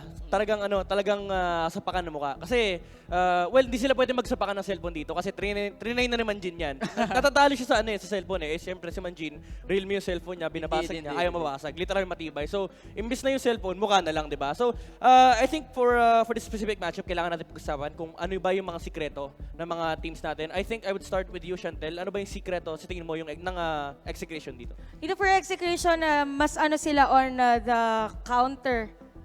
Counter pick sila. Nakikita natin yung first pick sa kalaban. Kunwari, hinahayaan nila agad kumuha. Tapos yung the rest ng pickings nila is more on pang-counter dun sa laging kinukuha ng kalaban nila. And another sa kanila is that nagkakapalit ng roles dito si Benny Cutie at si Hate. Yeah. There was a time na si Hate yung Mage, tapos si Benny Cutie yung nag-Bruno. Nung game 2, si Hate naman yung nag-Bruno, which is parang nakikita lang ng versatility ng mga cores nila. May level of flexibility sa Execration. And again, nakita naman natin kanina, yung Esmeralda ni Benny Cutie definitely showed up for Execration. And this is a team na sabi mo nga na talagang gustong-gusto nangongontra ng mga kalaban. And I don't think may lason yun for some teams, pero nakita natin for the past few games ng Execration, talaga nakikita natin ito yung gumagana sa kanila. And I really hope na magtuloy-tuloy ito kasi syempre yung mga tao hinihingi dito yung yung pagbabalik ni Zapno. Sabi nga nila, Zapno is back. And syempre gusto nila makita yung success ng Execration. Ngayon naman pag-usapan natin yung magiging kalaban ng Execration, which is yung nanalo din kanina 2-0 against STI. This is Sunsparks. Berting, ano naman yung sekreto nitong team na to? Ito, for the side of Sunsparks, tingin ko yung rotation nila tsaka yung aggressiveness ng mga players nila, especially si Grid as roaming players. Nakita naman natin kung paano maglaro to ng Selena. Yes, Selena. On point yung Abyssal Arrow niya. Also yung paano gumalaw si Kiluwash, paano siya mag-stay lane, paano niya i-control yung lane niya mismo sa kalaban. And I think Sunspark and Execration, sobrang dikit ng laban na to. So this is definitely a team na sasabi mo na doon sila naglalaro sa kung saan sila comfortable. Kumbaga. Well, for the past few weeks, sinasabi natin, Sunsparks, they're really strong, they really shine kapag yung game nila, yung nilalaro nila, when it's signature Sunsparks. ano naman yung kailangan gawin ng Execration para mabangga yung ganitong klaseng playstyle? Kasi syempre, guys, defending champion pa rin to. There's something that Execration needs to do to, dethrone the champions. For the Execration, siguro tuloy lang nila yung ginawa nila kanina laban sa Blacklist International. Nakita naman, gaya nga sabi ni Chantel, yung out-drop and out-pick na ginagawa ng Execration. Just counter the enemy picks. Yeah. Then go for your comfort heroes. Gaya nga ng sabi ni Chantel, tsaka sabi mo na rin, multi-role eh. Si Zapno nga kanina, sobrang flex. Yung Grak akala natin tank, and that is a fighter Grak pala, di ba? Yun yung parang nakakalito sa Execration. Hindi mo alam kung sino gagamit, anong hero yung ipipick, and that is definitely something poisonous to Sunsparks. But of course, may din yun. May lopside din yun na baka mag-fall off. Mag-fail yung plano ng Execration. Now, for Sunsparks naman, ano sa tingin nyo yung pwede nilang abusuin dito for them to have an advantage against Execration? Actually, for Sunsparks dito, ang kinagandahan, parehas kasi sila nag-Uranus pick. We have Zapnu on the Uranus, we have Kiluwash on the Uranus. So since parehas silang gumagamit dito ng Uranus, so magandang gawin dito ng Sunsparks is unahan na nila na kontrahin ang isang Uranus knowing na alam nilang gamitin yan at most probably alam nila kung paano ko kontrahin. Alam mo, sa sobrang dikit nitong laban na to, yung Sunsparks versus Execration, kung yung Execration may Chakno, yung Sunsparks may Raflesia. Talagang may personality. Every time, every single time. Ayan o, tingnan nyo guys. Kanina nagmamodel siya ng tubig. Ito pang interesting kay Raflesia, yung Kupra niya wala pang talo. Dito sa, That's 4 games. Tsaka yung Uranus wala pa rin talo. So that's something na kailangan tignan ng Execration. Of course, stats lang yun. Pero syempre, pag inisip mo Execration ka, guys, lalabanan ba natin yung Kufra ni Raflesia? Or iba ba natin? And that is something na makikita natin sa draft for this series between Sunsparks versus Execration, which will come up in a bit. So ngayon, pag-usapan natin yung mga heroes naman na pwedeng lumabas for both sides. Berting, ano ba yung mga expectation mo rito? I think yung Kufra pa rin tsaka Uranus. Kufra pa rin and Uranus yung success dito. For both teams ba or for specific? Pwedeng both teams. Pwede both teams. Sa akin, For Kufra kasi siguro Sunspark ang pipik. Oo, most likely. Sa akin, feeling ko, Hayabusa. Feeling ko Hayabusa. Ayan yung makikita natin. Possibly i-pick up ng ating mga teams. And here we go, the first draft of our first game of this series. Execration banning out to Selena. And Sunsparks naman, tinanggal na yung Grak. So that's the huge respect kagad kay Greed. Wala na yung Selena for Execration. And, naku po, hindi tayo makakuha ng expectation dito. Sadly, no Kufra for Raflesia and Chakno. Ano pa ba yung possible bans dito for Sunsparks? Pwede Digi. Yes, actually Digi was one of the sobrang gamit dito kanina, sa MPL. At saka kanina ginamit din nila against STI. So malaking bagay talaga si Digi ngayon. Actually for a Digi, ayan na. Yung sinabi natin. Ginagamit kasi nila parehas eh. Ito yung masama sa panel eh. Lahat ng sinasabi natin, tinatanggal ng mga Well, may maganda rin naman na yung both teams natin, yung mga comfort hero nila, nababan na. So basically, makakakita tayo ng bagong hero na pwede nilang ilalabas. Ito na yung surprise factor naman. Sabi ng Sunsparks dito, okay, this is not your comfort zone anymore. Pero I do think na sinabi nyo kanina na mas lamang yung Execration pag ganun yung sitwasyon. Kasi Sunsparks, they do really like playing into those comfortable situations. And now, Execration, nakuha na nila yung show nila. Remember yung performance ni Ben Cutie on this hero last week? Sobrang stellar. And Digi, lalabas for Sunsparks. Ayan yung sinasabi natin, Digi. For Digi kasi, lagi natin sinasabi, grabe siyang mag-counter, malaking bagay. Digi. Valir, which is a good pick. Ang sakit agad niyan. Mukhang makakita tayo ng early invasion for this kind of lineup for Sunsparks. So early game rotation is gonna come out from Sunsparks. Sinabi mo to, Berting, kanina. It definitely favors them. Kasi comfort pa rin naman to at some level. Pero ang hinahanap kasi ng Sunsparks is yung early game capability. Now, Chantel, ano pa ba yung mga possible strategies na pwedeng lumabas dito sa Execration? For Execration, may nakita tayong kakaibang lineup yung Rafaela Estes. So pwede nilang ilabas to ngayon. Tapos triple fighter setup. Execration. Ayan na, dalawa na eh. Naka-hover na yung Jawhead dito. Johead, isa na lang kailangan nila. And remember, yung recipe dito is yung Rafaela. So Execration, eto, binabato nila. Comfort din. Sabi ng Sunsparks, sabi nila sa Sunsparks, kung comfort gusto nyo, sige, comfort heroes lang din kami. Ito, para sa akin lang, yung Sunspark dito, sobrang ganda ng picking, yung first two picks nila, Valir and the Digi. Hindi ko alam ano yung reason bakit mas priority dito na Execration kaysa dun sa Digi. Kasi we know naman yung Times Journey, ang daming hero na nakaka-counter eh. Kaysa dun sa top lane show mo na parang stay lane lang and one luck hero lang, diba? So for Sunsparks, they picked up the Ling and we've seen the performance of this hero for the past few weeks. I think the only success for that was on Sunsparks and Blacklist noong week 1 and week 2. Do we really like Ling today? For Ling, gaya na sinabi natin, possible na gawin ng execration yung may Estes. Nakita naman natin for the previous weeks. Stage, no? Grabe yung counter ng isang Your team Estes for is down. Ling. So, maganda dito for Sunsparks. Either banda nila si Estes or pwede din na si Hylos. So Hylos ban is expected from Sunsparks. Ikaw ba, Berting, what do you... Ayan, there you go. Estes. Ayan, narinig Tama, na naman ng Estes. panel. Dapat di tayo nagsasalita dito sa totoo lang eh. Now, Sunsparks, they have the first pick on this second phase. Ano pa ba yung mga possible options dito Pwede pa for the silang boys in blue? pwede pa sila mag-Bruno actually or Bruno. a Granger dito. Well, yung sustain kasi ng Rafaela hindi naman ganun kataas kumpara mo kay Estes. Oh, Diba? yeah. So Definitely. basically kasi yung Rafaela is more on rotation eh. Magbibigay kasi siya ng movement speed. Movement speed, tsaka slow sa kalaban, Oo. diba? Your So, team Tams. is Bagong luma. Bagong luma, indeed. Sunsparks, they're bringing out the Kilowatt Special. Remember, Kilowatt was touted as one of the best tamos, if not the best, nung Season 3, nung nag-champion sila. And they're bringing out the winning strategy. How does Execration answer this one? Nako. Kailangan nila dito ng ng more on burst siguro. Or free hitter or marksman. Kailangan nila dito magana ng marksman kasi malaking bagay yung marksman dito if ever. So yan, they're hovering on the cloud. Kasi pag si Lambot. Tams, kailangan hindi mo siya dikitan. So maganda yung mga long range. Tsaka ang lambot ng backline Sunspark. That is the Digi also Your the team Balir. is picking. Ang pang tapat kasi sa Times Journey burst lang, di ba? Yeah, talagang wala kang crowd control wala kang no choice, Oo, kundi damage na lang, damage damage mo na lang. Now, Execration locked in the Claude and the Lolita. This is the first time that they're picking up the Claude, right? Indeed, yes. So, bago to for Execration and Sunsparks, they're gonna close their draft with a Farsa. What do you think about this one? For Farsa Valir, grabe na agad yung Okay. Zask. So medyo medyo pangontra na agad for the Claude. Kasi pag pumasok si Claude, pwede nang sagutin agad ng ulti dito ng isang Zask. So medyo mahirap for him na pumasok dito. So good counter ng isang Zask. And knowing na Zask ay isa din sa mga ginagamit din talaga ng Sunspark sa mga iba't ibang tournament. Tsaka mahirapan yung execration dito dahil dun sa alaga ng Zaz. Kasi alaga ng Zaz kailangan mo i-burst eh. Yeah. Di ba? Pero kung mapapansin natin dito, yung lineup ng execration, more on single target hero eh. Diba? Meron kasi sila Rafaela, so more on talaga. Rotation talaga ang Rotation ibibigay lang dito sila. na Rafaela since single targeting ang kanila I lineup. think push threat. Okay, so now with the draft being closed here by both teams, ano sa tingin nyo yung magiging predictions nyo? I would start with you, Berting. I think I will go for the Sunspark because of the Digi, also the Valerian sustain. Sunsparks. I mean, damage na binibigay. Okay, Chantel. Sa akin, same. Kasi usually binaban si Valir tsaka si Digi. Farsa. Tapos si Digi Digi pa. pa. Tapos si Zaz, ang hirap pa niyang kontrahin. So I'll go with the lineup of Sunspark. So two guys will vote for Sunsparks. Ako, tradisyon ng panel host is maliin yung dalawa. So I would go with Execration. Pero kailangan natin tanungin kung ano ba ang iniisip ng ating mga casters. Guys, take over the game.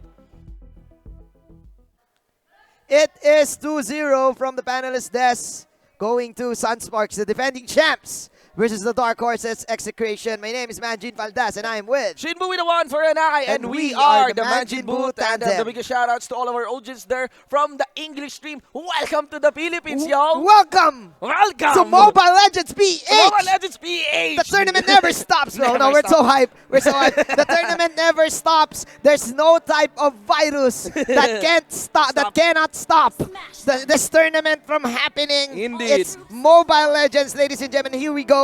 The main event of the night. Execration versus Sunsparks on the blue side would be of Execration. Hate on the jaw and Benecutie for the Claude. Saire on the Rafaela. Chak Nu will be delivering here the Lolita. Zap Nu on the show. Meanwhile, you have JP on this Ling, Reflesha on this Diggy, KLBJ as the Zaz, Kiluwash as the Tams, and Greed playing as the Valir right now. Shinbu, Execration, pulling off miracle plays after miracle plays. Yes, they were yes. devastated from week 1, but right now they are ahead of the pack, getting 2-0 their last game, and last week they defeated the Titans, Team SGD, but right now against the defending champion Sunsparks, and it looks like both of the teams had a hard time in drafting their composition. This is very interesting from Execration. They're going to be facing their biggest challenge over the past days. Over the past days, since last week, facing the likes of SGD, as you mentioned, and also take note, they also face Blacklist, an undefeated team in MPL, delivering the first defeat against Blacklist. Lots of damage being delivered by Flash, ladies and gentlemen, with the bombs of the DG, and of course the jump coming in from Kiluwash. Here comes JP. The Kiluwash special, but that is the Swords of Revealing Light. Oh my God! From JP. Yuki boy. Yuki boy, what's up? Yuki boy, what's It is up? intense, ladies and gentlemen. No kill whatsoever, but I spoke too soon. That is the first blood from JP himself. Indeed. Here in the mid lane, the Lolita will fall down. Nice response there from JP. Yes. Nice Swords of Revealing Light. Swords of Revealing Light, man. By Yugi. JP, yes. Yugi is He got in town. countered. He got countered. Yes, you cannot attack. What's the effect of the Swords You of Revealing cannot Light? attack for 3 turns. 3 turns. Yes, Oh my but God. this is Mobile Legends Lots and of we call it advantage. Swords of Revealing Light. But meanwhile, it's JP creating tempo here Oh my for God. his team. This is Oh my very God. different because usually if you play the Ling, you play it safe. Yes. You play it safe for the first Especially 5 on minutes. the early minutes. Yeah, Yes. especially on the early minutes. But this guy, JP, is on a roll right now, picking up members of Execration. 1 for the mid and 1 for the bottom lane. And you don't want that. You don't Yeah. want that. JP is a key player for Sunsparks. Yep. And he actually has good expertise on this hero, Ling, and now he's snowballing. He is snowballing, having the red buff and the blue buff right now for the side of the Oh Exec. my God. Oh my God! Killing spree. JP is JP, on my a man. roll, like what Yes. you've said. This is a very type of a different type of Ling that we're seeing right now, Shinbu. We don't usually see this, but Yes, man, yes. in terms of lineup, Oh my God. Sunsparks, they decided to ban out Zapno heroes. It feels like Execration Yes. has run out of gasoline from their previous matches against SGD, against Blacklist. This Yes. is leaning to be one-sided in favor of our running champion Sunsparks. That's 3-0 already on top of a 2,000 gold lead. Let's see, but for the side of Execration, they are really putting on this Benny Cutie's Claude Yes, on the yes, line, yes. trying to give him space for them to get this insurance in the late game. Again, Actually surprised, Manjin, that Benny Cutie is holding the Claude here. I was expecting him to roll on the show. Oh, yeah. He was really successful on that one, especially picking up key members when they were fighting SGD. Yeah, definitely. I agree with you. But I think Execration right now, they're putting Zapnu on the secondary carry role, and Benny Cutie is their primary yeah. carry, whatever Yeah, type probably, of yeah. hero he does. And for right now, for the lineup of Execration, I think it's a 4 protect 1 Yeah. strategy. They Yeah. will just depend on Benny Cutie's Yes, damage yes. in the late game. Even Benny Cutie having his own mask as well, the 5-man mask, if I'm not mistaken, for them to snowball all the gold with for this guy. Okay, Blazing Duet coming in from Benny Cutie, ladies and gentlemen. But it's gonna be the Rafaela getting pointed here by JP. Nice return, Benny Cutie. It won't be JP that will catch him, but of course there's still one to be casualty. It would be Hate. He flickered out. There's a re-engage here to be done by Chaklu, but I think that's it. Sunsparks put their focus onto Blastoise, and Chaklu here was able to catch it to JP, but JP still has 1 dash more, 1 sword to behold, and that's the turtle for Sunsparks. Kill after kill and space after space for JP and company. 4-0-0, having the Bounty Hunter as well.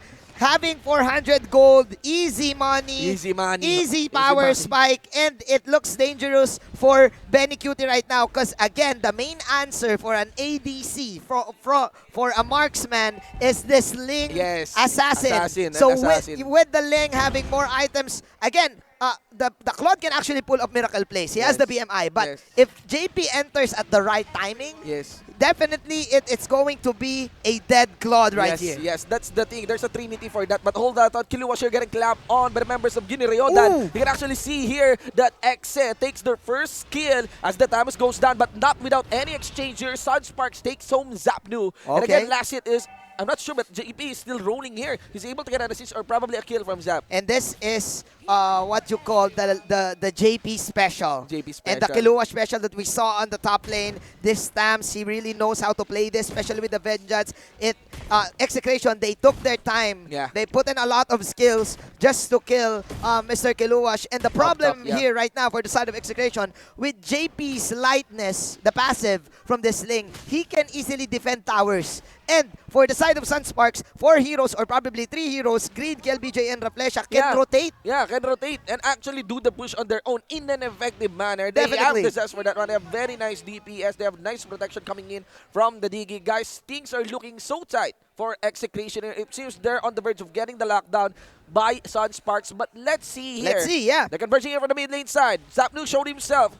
I like gonna it. go for a jump onto Greed. He does know that there's no point in actually trying to catch the Digi, even if you pop out that reverse, the time journey. I think that will be at the cost of his health, of his life. Yep, definitely Shinbu. Oh no, Hate right here, falling low. There you go. Oh my god, this is just JP getting snowballed in. He's now pushing forward, but he's able to take the second member here of Execration. KLVJ in critical health, it doesn't matter though. JP can re-engage once more. Jump onto the balls, not gonna be catching Benny Cutie here, but forces out the BMI. The champions showing what they got You do not underestimate the heart of a champion. They're champions. They're not called champions for nothing. And Execration is just pressured right now on how to give Benny Cutie the space and the goal to farm. Because if you're gonna think about it, Execration can do a good setup for the Blazing Duet. Without what they need to do is just bait the time journey like what you've said. And without that, good Blazing Duet and good ejector like this, they can get kills like this. Actually, you don't even need to bait the time journey. As long as Benny Cutie is not caught up yet, that's a very beautiful Luminous Blast on top of the Blazing Duet that comes in first. Zenbon, Zakura, Ageyoshi activated here by JP, but it doesn't matter though. Chaknu puts in the hammer onto JP's face, but that is to a lot of cost of Execration that leaves their top lane inhibitor open, and still nobody's there to defend. Only the recall coming in from the Joed. And it's not exchanged. No turret were taken. There's only 2 kills delivered in. And they're forcing for the push. Oh my god. They have it up minion wave. No, that's it. That's the game. Oh my god. It's a disaster, ladies and gentlemen. And just like that, Sunspark takes game number 1. Oh my. Oh my god. What an ending. I did not expect for that to happen. We did not expect for that to happen. 3 heroes, 4 Team Sunsparks, the champs. Oh my god. The champ is here, ladies and gentlemen. And that's I don't know what you call that strategy. It's called net mai. Man, it's called net mai, ladies and gentlemen. Oh my god. I mean, we did mention the heavy capacity to push of a composition that has the Diggy and Disaster pairing up actually. But I think it's really that good. Yeah, it's really that good. We've talked about this. The lineup of Sunsparks, the Ling and the Tams can do the defending because of if you get the Ling on that point where he gets his certain power spike in the early game. Got early kills. He can go for his lightness passive and just go around the map. Just respond. Yeah, and respond everything and defend and clear the waves. And it's the job of the Diggy, the Zaz. And what hero do you have there? I don't know. I forgot. It's crazy, man. To just push. Yeah. And Execration, they did not see it coming. They did not expect the push from this Zaz, and Zaz was the last pick. Yeah, just when you think the play has been made for the side of Execration, you know, it's beautiful. You got the Blazing Duet, you got the 2-man Numinun Blast, and there you have it, the push done by Sunsparks. That was quick. That was quick. That was all to our surprise. With a snap, it's like Thanos snapping in front of Thor, and boom, game number 1, Sunsparks. I'm so excited for game 2. It's like the incidents happening here in 2020. It's like 2020. Out of nowhere. It's like 2020. New headline. Right? 2020, ladies and gentlemen. Best year. Best year ever. With only just 3 months. We're still at the 3rd month. Yes, ladies and gentlemen, I'm going to be passing it on to our panel. Let's see their insights for this game number 1.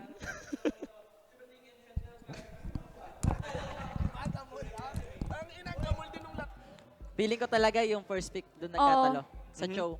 Usually kasi, if you want to win, kailangan doon ka sa hero na kailangan kumounter na maraming hero, which is, that is the Diggy. They first pick the Cho. Siguro, gaya nga yung sabi mo, para mapilitan yung 2-man marksman. Pero ang ginawa kasi ng Sunspark dito, they pick the Diggy, also the Balir. So, paano makakahuli yung Johead and the Cho?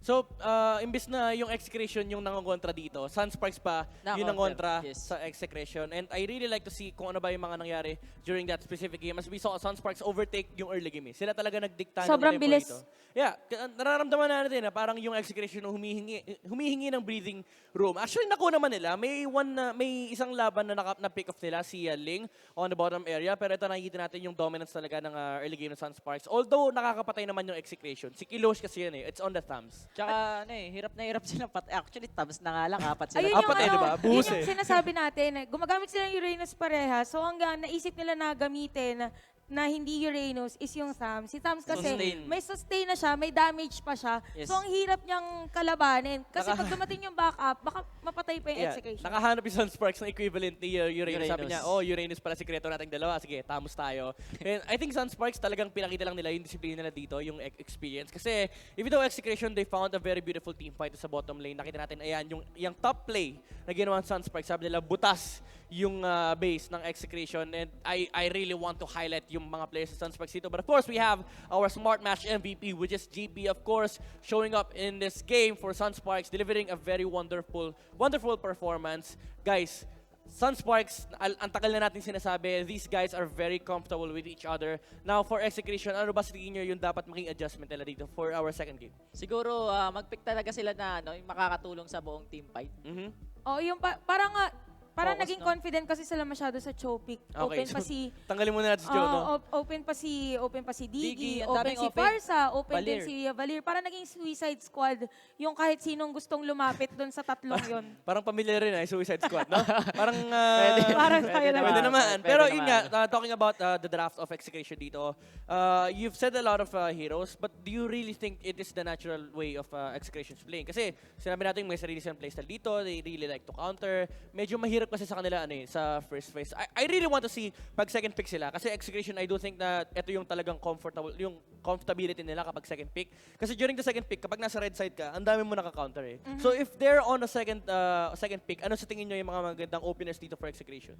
I think, feeling ko talaga yung Diggy lang talaga eh. Oo, Diggy talaga. Or, si Siren, nakita natin ilang beses nag-pick ng Diggy to, actually, diba? for Execution, sila talaga yung kilala na team. Even sa previous mga seasons na Diggy. gumagamit ng Diggy Oo. on Sire. Parang trademark nila yung Diggy. So Diggy talaga dapat ang i-pick ng Execution dito, and we'll see if ganun nga talaga ang gagawin ng Execution. Your No! team is banning. Diggy ang binan. Kasi baka ma-first pick dito na Tama ng naman, tama naman. Sunsparks. Tamang saiguan lang, no? Sabi nila, oy guys, second Wag pick na, tayo. wag na. Sabi ng mga Lods, first pick Diggy daw. Kaso, first pick yung Sunsparks So Kaya iwan na Sunsparks, natin. they remove the Your Uranus team as is well. So banner. again, nagtatanggal silang hero dito. Might be Kufra din, yung iban ng Execution dito. We'll see. Pero yun na nga, wala na yung mga possible openers natin na pinag-usapan. Ano pa ba yung mga options dito for both teams? Marami pa nandito pa yung Farsa, Selena, Willow naman. Selena ni Grid, no? Selena, which is naban kanina nung game 1. So, dito sa nilandi kasi ng Execration ngayon naman, tinanggal na nila si Diggy. Tsaka ito yung Execration, may mili talaga sila ng isang hero na Palulusot ayaw nilang kalaban. yeah. Ayaw nilang kalaban.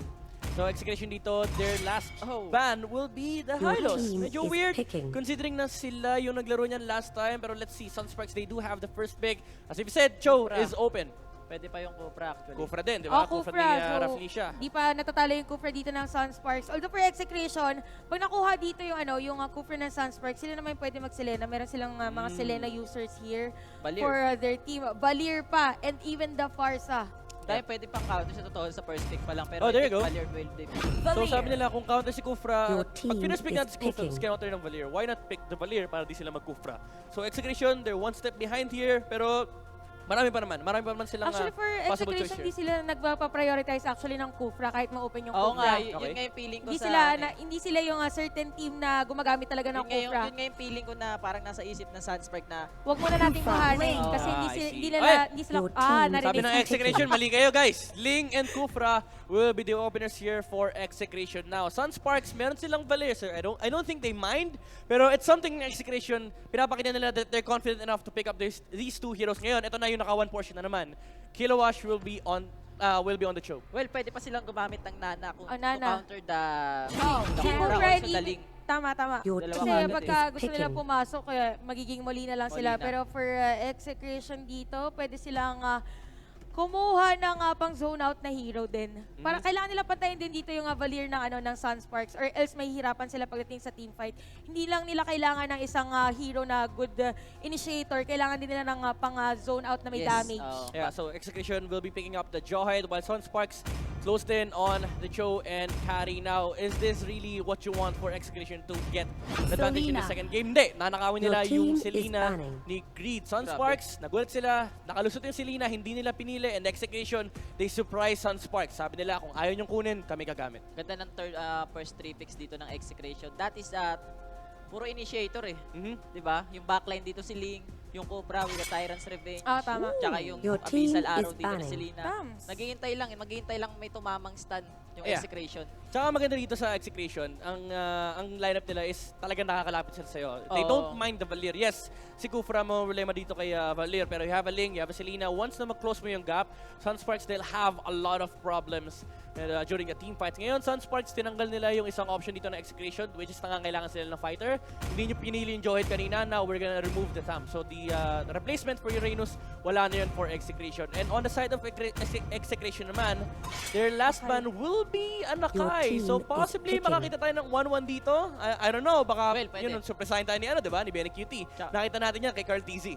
Well, buhay pa yung Bruno, tsaka yung Granger. Parang doon na lang naglalaro yung Marksman, pero it depends pa rin naman sa Execration kung magma-assassin sila din another mage. Oh yeah, definitely. Diba? Marami pa namang Marksman on the table here for both teams. Well, Sunsparks kumuha na sila ng carry, and now Execration will lock in on the X-Borg. What do you think about this X-Borg pick for Execration? Ano to for Execration, most likely baka post forte. Tapos damager talaga nila si unlike for Sunsparks na more on support na Selena. So for Execration dito, that is a post for X-Borg. Tsaka yung X-Borg pwede mag-zone out to ng hero, which is the Valir.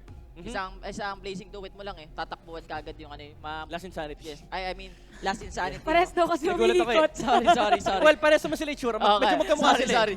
Last Insanity. Isang Last Insanity mo lang para magtatakbuhan yung yung Sunspark, di ba? Si X-Borg yung mayamang version ni Claude na may armor. May armor, di ba? May equipment. And ngayon, Sunsparks, they will opt to hover on the Nana. Tinatry nila yung counter dito kay Kufra. And once again, they will get the Zas. Now, for Execration, what do you answer this with? Lilia ang sabi ni Berting dito. Ikaw, Chantel.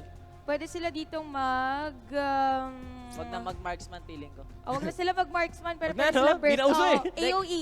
Hindi, kasi pag nag-lilia sila, kaya nilang patayin kaagad yung alaga dito ng Zas. Oh yeah, definitely. Gawa ng Shadow kasi Energy, mabilis Kasi pag nag-Bruno 1-1 ka, mahirapan kang mahirapan kang patayin ng alaga. Pero Johet, sabi nila, wala tayong marksman. Sabi ng panel. Sabi natin burst, pero Well, ito naman yun Ito naman yung gusto ng Execration, di ba? Yung talagang fighter. Suntukan Suntukan talagang basagan ng mukha. Kaya nila basagin yung cellphone, mukha na lang.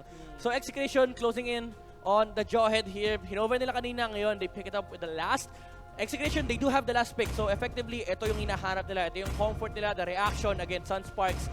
Now with the draft over, with the draft complete, sino sa tingin nyo yung manalo dito and reason why? Berting, simulan ko sa'yo. Ako sobrang hirap ng lineup pero siguro doon ako sa Execration? Baka mag-game 3. Alam mo naman laging well, last mainit, year. Diba? Lagi ni Commissioner ang game 3 last series, di ba? Ikaw ba? Sa akin, feeling ko sa Sunsparks, kasi mataas yung chance na maagawan ng buff detailing. Meron silang Zas, tapos meron pa silang Nana, meron pa silang Valir. Nakita natin yan sa ibang games na kapag ka nawala ng buff ang isang Ling early part of the game, mahirap na agad to do the rotation. Yeah, we've seen that last week Laging inaagawan yung mga blue buff dependent heroes. And that's why we've seen the fall of mages. Kasi parang pag nawala ka ng blue buff, medyo wala ka ng silbi. So effectively, yung lineup ng Execration dito, medyo reliant kay Ling dahil nga may double marksman sila. Tsaka grabe rin kasi disable ng isang Molina. Akala ko ba? I mean, pero Execration ako. Pero grabe rin kasi disable ng Sunsparks. Oh yeah, definitely. May Nana pa, tama. Dahil ngayon, split ang ating panel. I'm really looking forward for a game 3. So I would go for Execration dito. Kasi gusto natin syempre mas mainit na laban. And syempre, ano pa bang mas iinit sa ating mga casters? Casters, please take the floor. Thank you so much to our panel. Welcome to game number 2 proper. We are your casters, Shinbu the one for an eye. And I am Anjin Faldas. Manjin Butandam, ladies and gentlemen, 1-0 in favor of Sunsparks. Much to our surprise, coming in from the game number 1. Let's see if this will be pushed. No, a lot of players are actually wanting, a lot of our panels are actually wanting to go for a game 3. But let's see if this is pushed towards the game 3. Yeah, like what you've said in Filipino terms, it is hot. The game is lit. Yeah, the game is lit. Indeed. Because you have the defending champs versus probably the dark horses of this tournament, which teams are considering probably a poison in the pool, regular season, in the regular season. So let's see right now, because Zapnu is playing here in the mid lane, and for Team Execration, they are now going for Hate as their main carry here. Okay, speaking of heroes, sir, let's go for the hero round. Rafisha here is going to be going on the Danak, LVJ, Zaz, Kiluwas, Cho, Greed on that Valier. Get a carry here, hold by JP. Again, hate on this Ling. Chakno playing this Kufra, Benny Cutie as a Selena, Saire as the Johead, and Zapnu, like what I've said, as the X-Borg, who is now here in the bottom lane, getting the Little Wanderer and probably setting up for his own Crab Coin. Yes. But right now, for Team Sunsparks, again, JP is now on the carry role. On that one, the marksman roll is falling the low. roll is falling low, and you can actually see there. That's what I want for Execration actually coming in from that game number 1.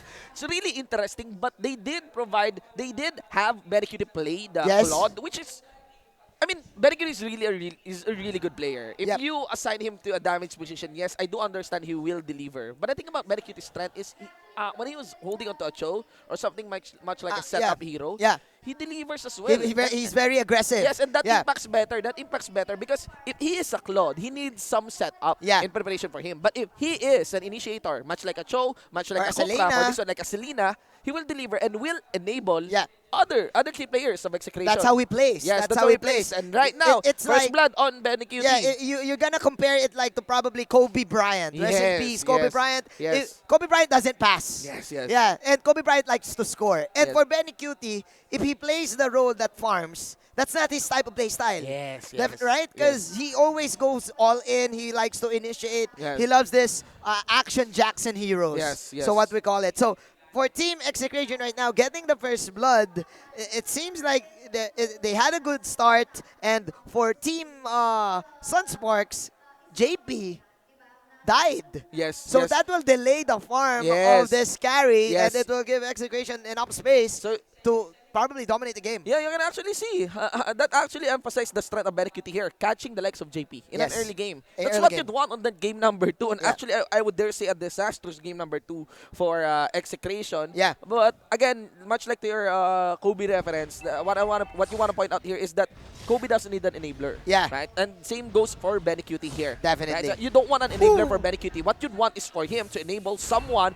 Beautiful flame shot there. But speaking of enabling, Sunsparks enabling their 3 flame shots here in this game, getting Benny Cutie. It's the flame shot meta once again, ladies and gentlemen. And if you're gonna think about it, for Team Sunsparks, this is very similar to their lineup at the first game. The Zaz, the Valier, and right now, Diggy got replaced by this Nana. Indeed. So it's still the same. The zoning capability of this team is on point. Yes. And look at this. Zapnu and everyone facing it. They're falling behind. For Team Sunsparks, I think they want to push this tower right now. But for Execration, they want to get pick-offs. There is indeed demand here to actually push and force a side lane tower. Oh, tower diver by Hate. Nice side step by JP. That's too deep, but that's going to be a 1-for-1 as Hate wants to do it completely. There's no going back for Hate already. He didn't dash out actually after that ultimate. I don't like that exchange coming in for the side of Execration. That is still gold in the pockets of JP. He has the Bounty Hunter, so even though he died, the amount of time that he will farm, he will definitely equalize that with the Bounty Hunter extra bonus 100 gold. So for Team Sunsparks, they're back in the ball game right now. Execration just leading by 200. And Sunsparks, they opened up the bottom lane, so it forces Zapnu to defend it while Sunsparks is gonna set up for the next turtle. Indeed, ladies and gentlemen, I would like to send a bigger shout-outs to our 100 million viewers. What's good? Watching right there on all our social media platforms from Facebook and also in YouTube. Keep those comments coming. Keep it rolling. Keep it rolling, guys. Share it. Guys. Let's be active as we take the comfort of our homes in this running crisis that we have right now globally. Yeah, definitely. Right, we're having fun right let's here. Have fun. Let's have fun online. All right, so 3-3, ladies and gentlemen. For the most part, they are actually close in terms of gold, in terms of kill, only in turret. And let's hear first skirmish, first engagement, beaten down in by Hate, gets the knockup onto Greed. Greed will be going down. All the dashes completed by Hate. There's Syre also kill range, tons of damage being delivered here by Disaster on the backline. You get Benny QD and you get Chaknu. Execration steps up here and a total of a 3-4-1. This is Ling on its finest against those heroes who actually zones, and Ling doesn't care about the zone. He has the lightness mechanic. He can go he can go on top of walls. He can climb walls. Plus, he has this mechanic to dodge out skills by his ultimate. Yes. So what an outplay coming in from Hate right here. We do understand how dangerous it is if someone has the capacity to climb anywhere. In Definitely. the Philippines, we have something we call house climbers. House climbers. House climbers. Yeah, ladies the and robbers. gentlemen. Yes. The robbers. What they do is they climb houses, they climb the gates of the houses. Very dangerous individuals. It's very dangerous, and we're comparing it to this Ling. That's the danger that Ling is delivering it, much like a house climber. Yes.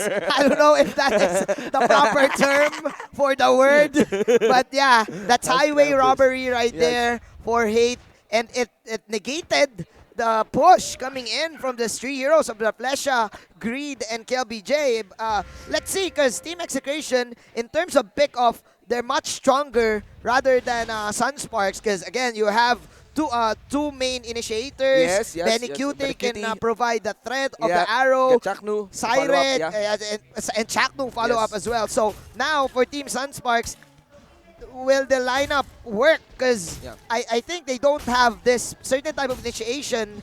They just have the split mechanic with Kiluash. You know the fun part about the Selena and Kufra combo is that you can scout the area with the Selena arrow. Then Kufra can easily follow it up. That's the dangerous part of it. Much luck if the arrow will hit its mark. Chakno now has no role. And that is diving in way too deep. We got punished in easily by the ultimate for Disaster and the rest of the members of Sunsparks. That is a nice pick off here for Sunsparks. A beautiful counter go. There's the arrow connecting. Here we go. Zapnu. That's insanity. LBJ is falling low. That's a different skill. But Zapnu is gonna fall. But that is an immortality. Grid is also at the at a low health. At a low health, ladies and gentlemen, within the kill range. AC taking some third hits, and once again, house climbing here. He goes for the kill. He wants to go for a flash down against Zenbon Sakura. Kageyoshi gets the kill here against the carry. It doesn't stop there. Kiluash wants to take a piece of the fight for himself. It doesn't matter though. Sunsparks will be leaving home with 3 casualties. In the members, Blade Fury once more from That's a different skill. That's a different skill. Last insanity, ladies and gentlemen. Once again. Flame shot, ladies.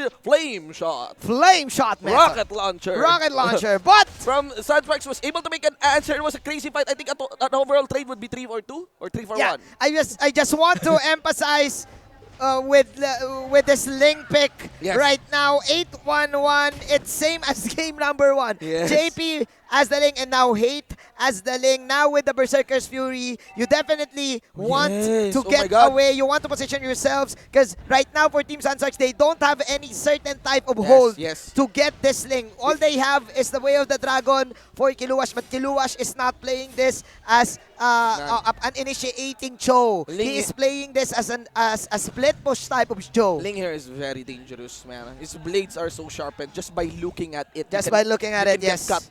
You can get cut just by looking by the sword. That's how sharpened. Slashing and dashing throughout the map. And the moment he uses Swords of Revealing Light, you cannot attack him. No more attack. For 3 turns. For 3 turns. For 3 turns. 7 You need the Yugi draw for that. Yes, you need the Destiny draw. You need the Destiny draw. Yes. It is, again, Team Execration. Now, the arrow! Ladies and gentlemen, but the trap will be landed onto the minion. Benny Cutie has to dash out. But here comes the hate. Here comes the pain. Kiluash has to walk away, but the kick coming in towards Chocolate. It doesn't matter though. You cannot negate the hate. Swords of Revealing Light! Ladies and gentlemen, triple kill. And that's the wipe out. Delivered here by Execration. Domination execution against Sunsparks. It rhymes. It doesn't matter because it is the Ling game. Throughout this series. For both of the teams, I think they need to ban the zero right now. Yes. You don't have a lot of hold, and man, what a ball game. What a ball game. 8-15. Just when you think that Benny Cutie actually foiled his initiate, it doesn't matter. There is a Ling to clean up. It doesn't matter.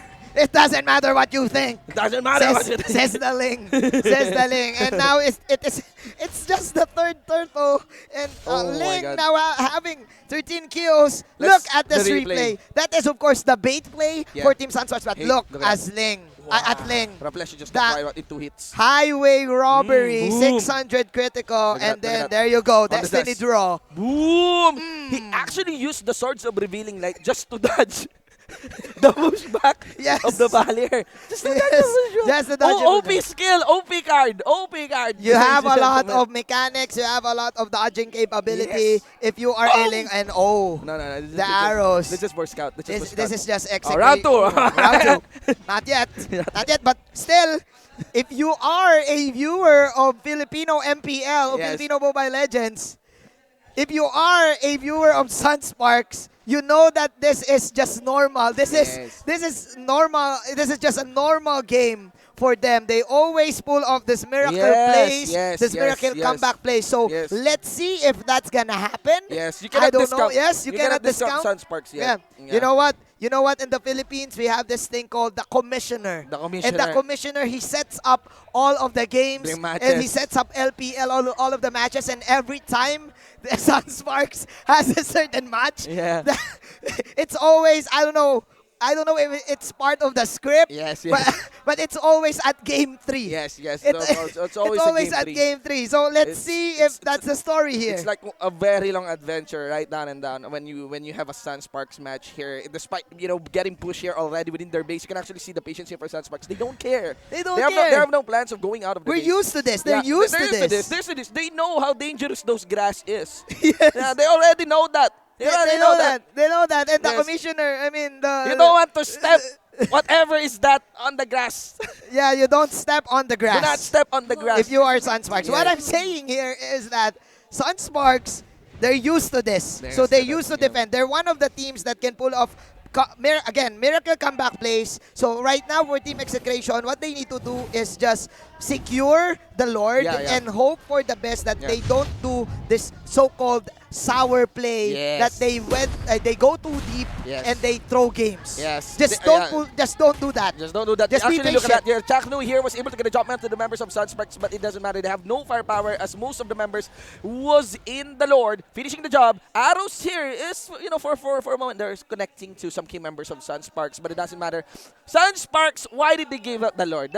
There's no problem on that. They have enough DPS actually to defend this Lord, and that Lord is actually not the empowered one. It's not the very angry Lord. The second Lord, the Lord level 2. The Lord level 2. He's not asking for your bill. It's just there to offer a knock. Networking, something like that, or some new promotions. So he's just gonna knock on your door smoothly. He's gonna knock on your door.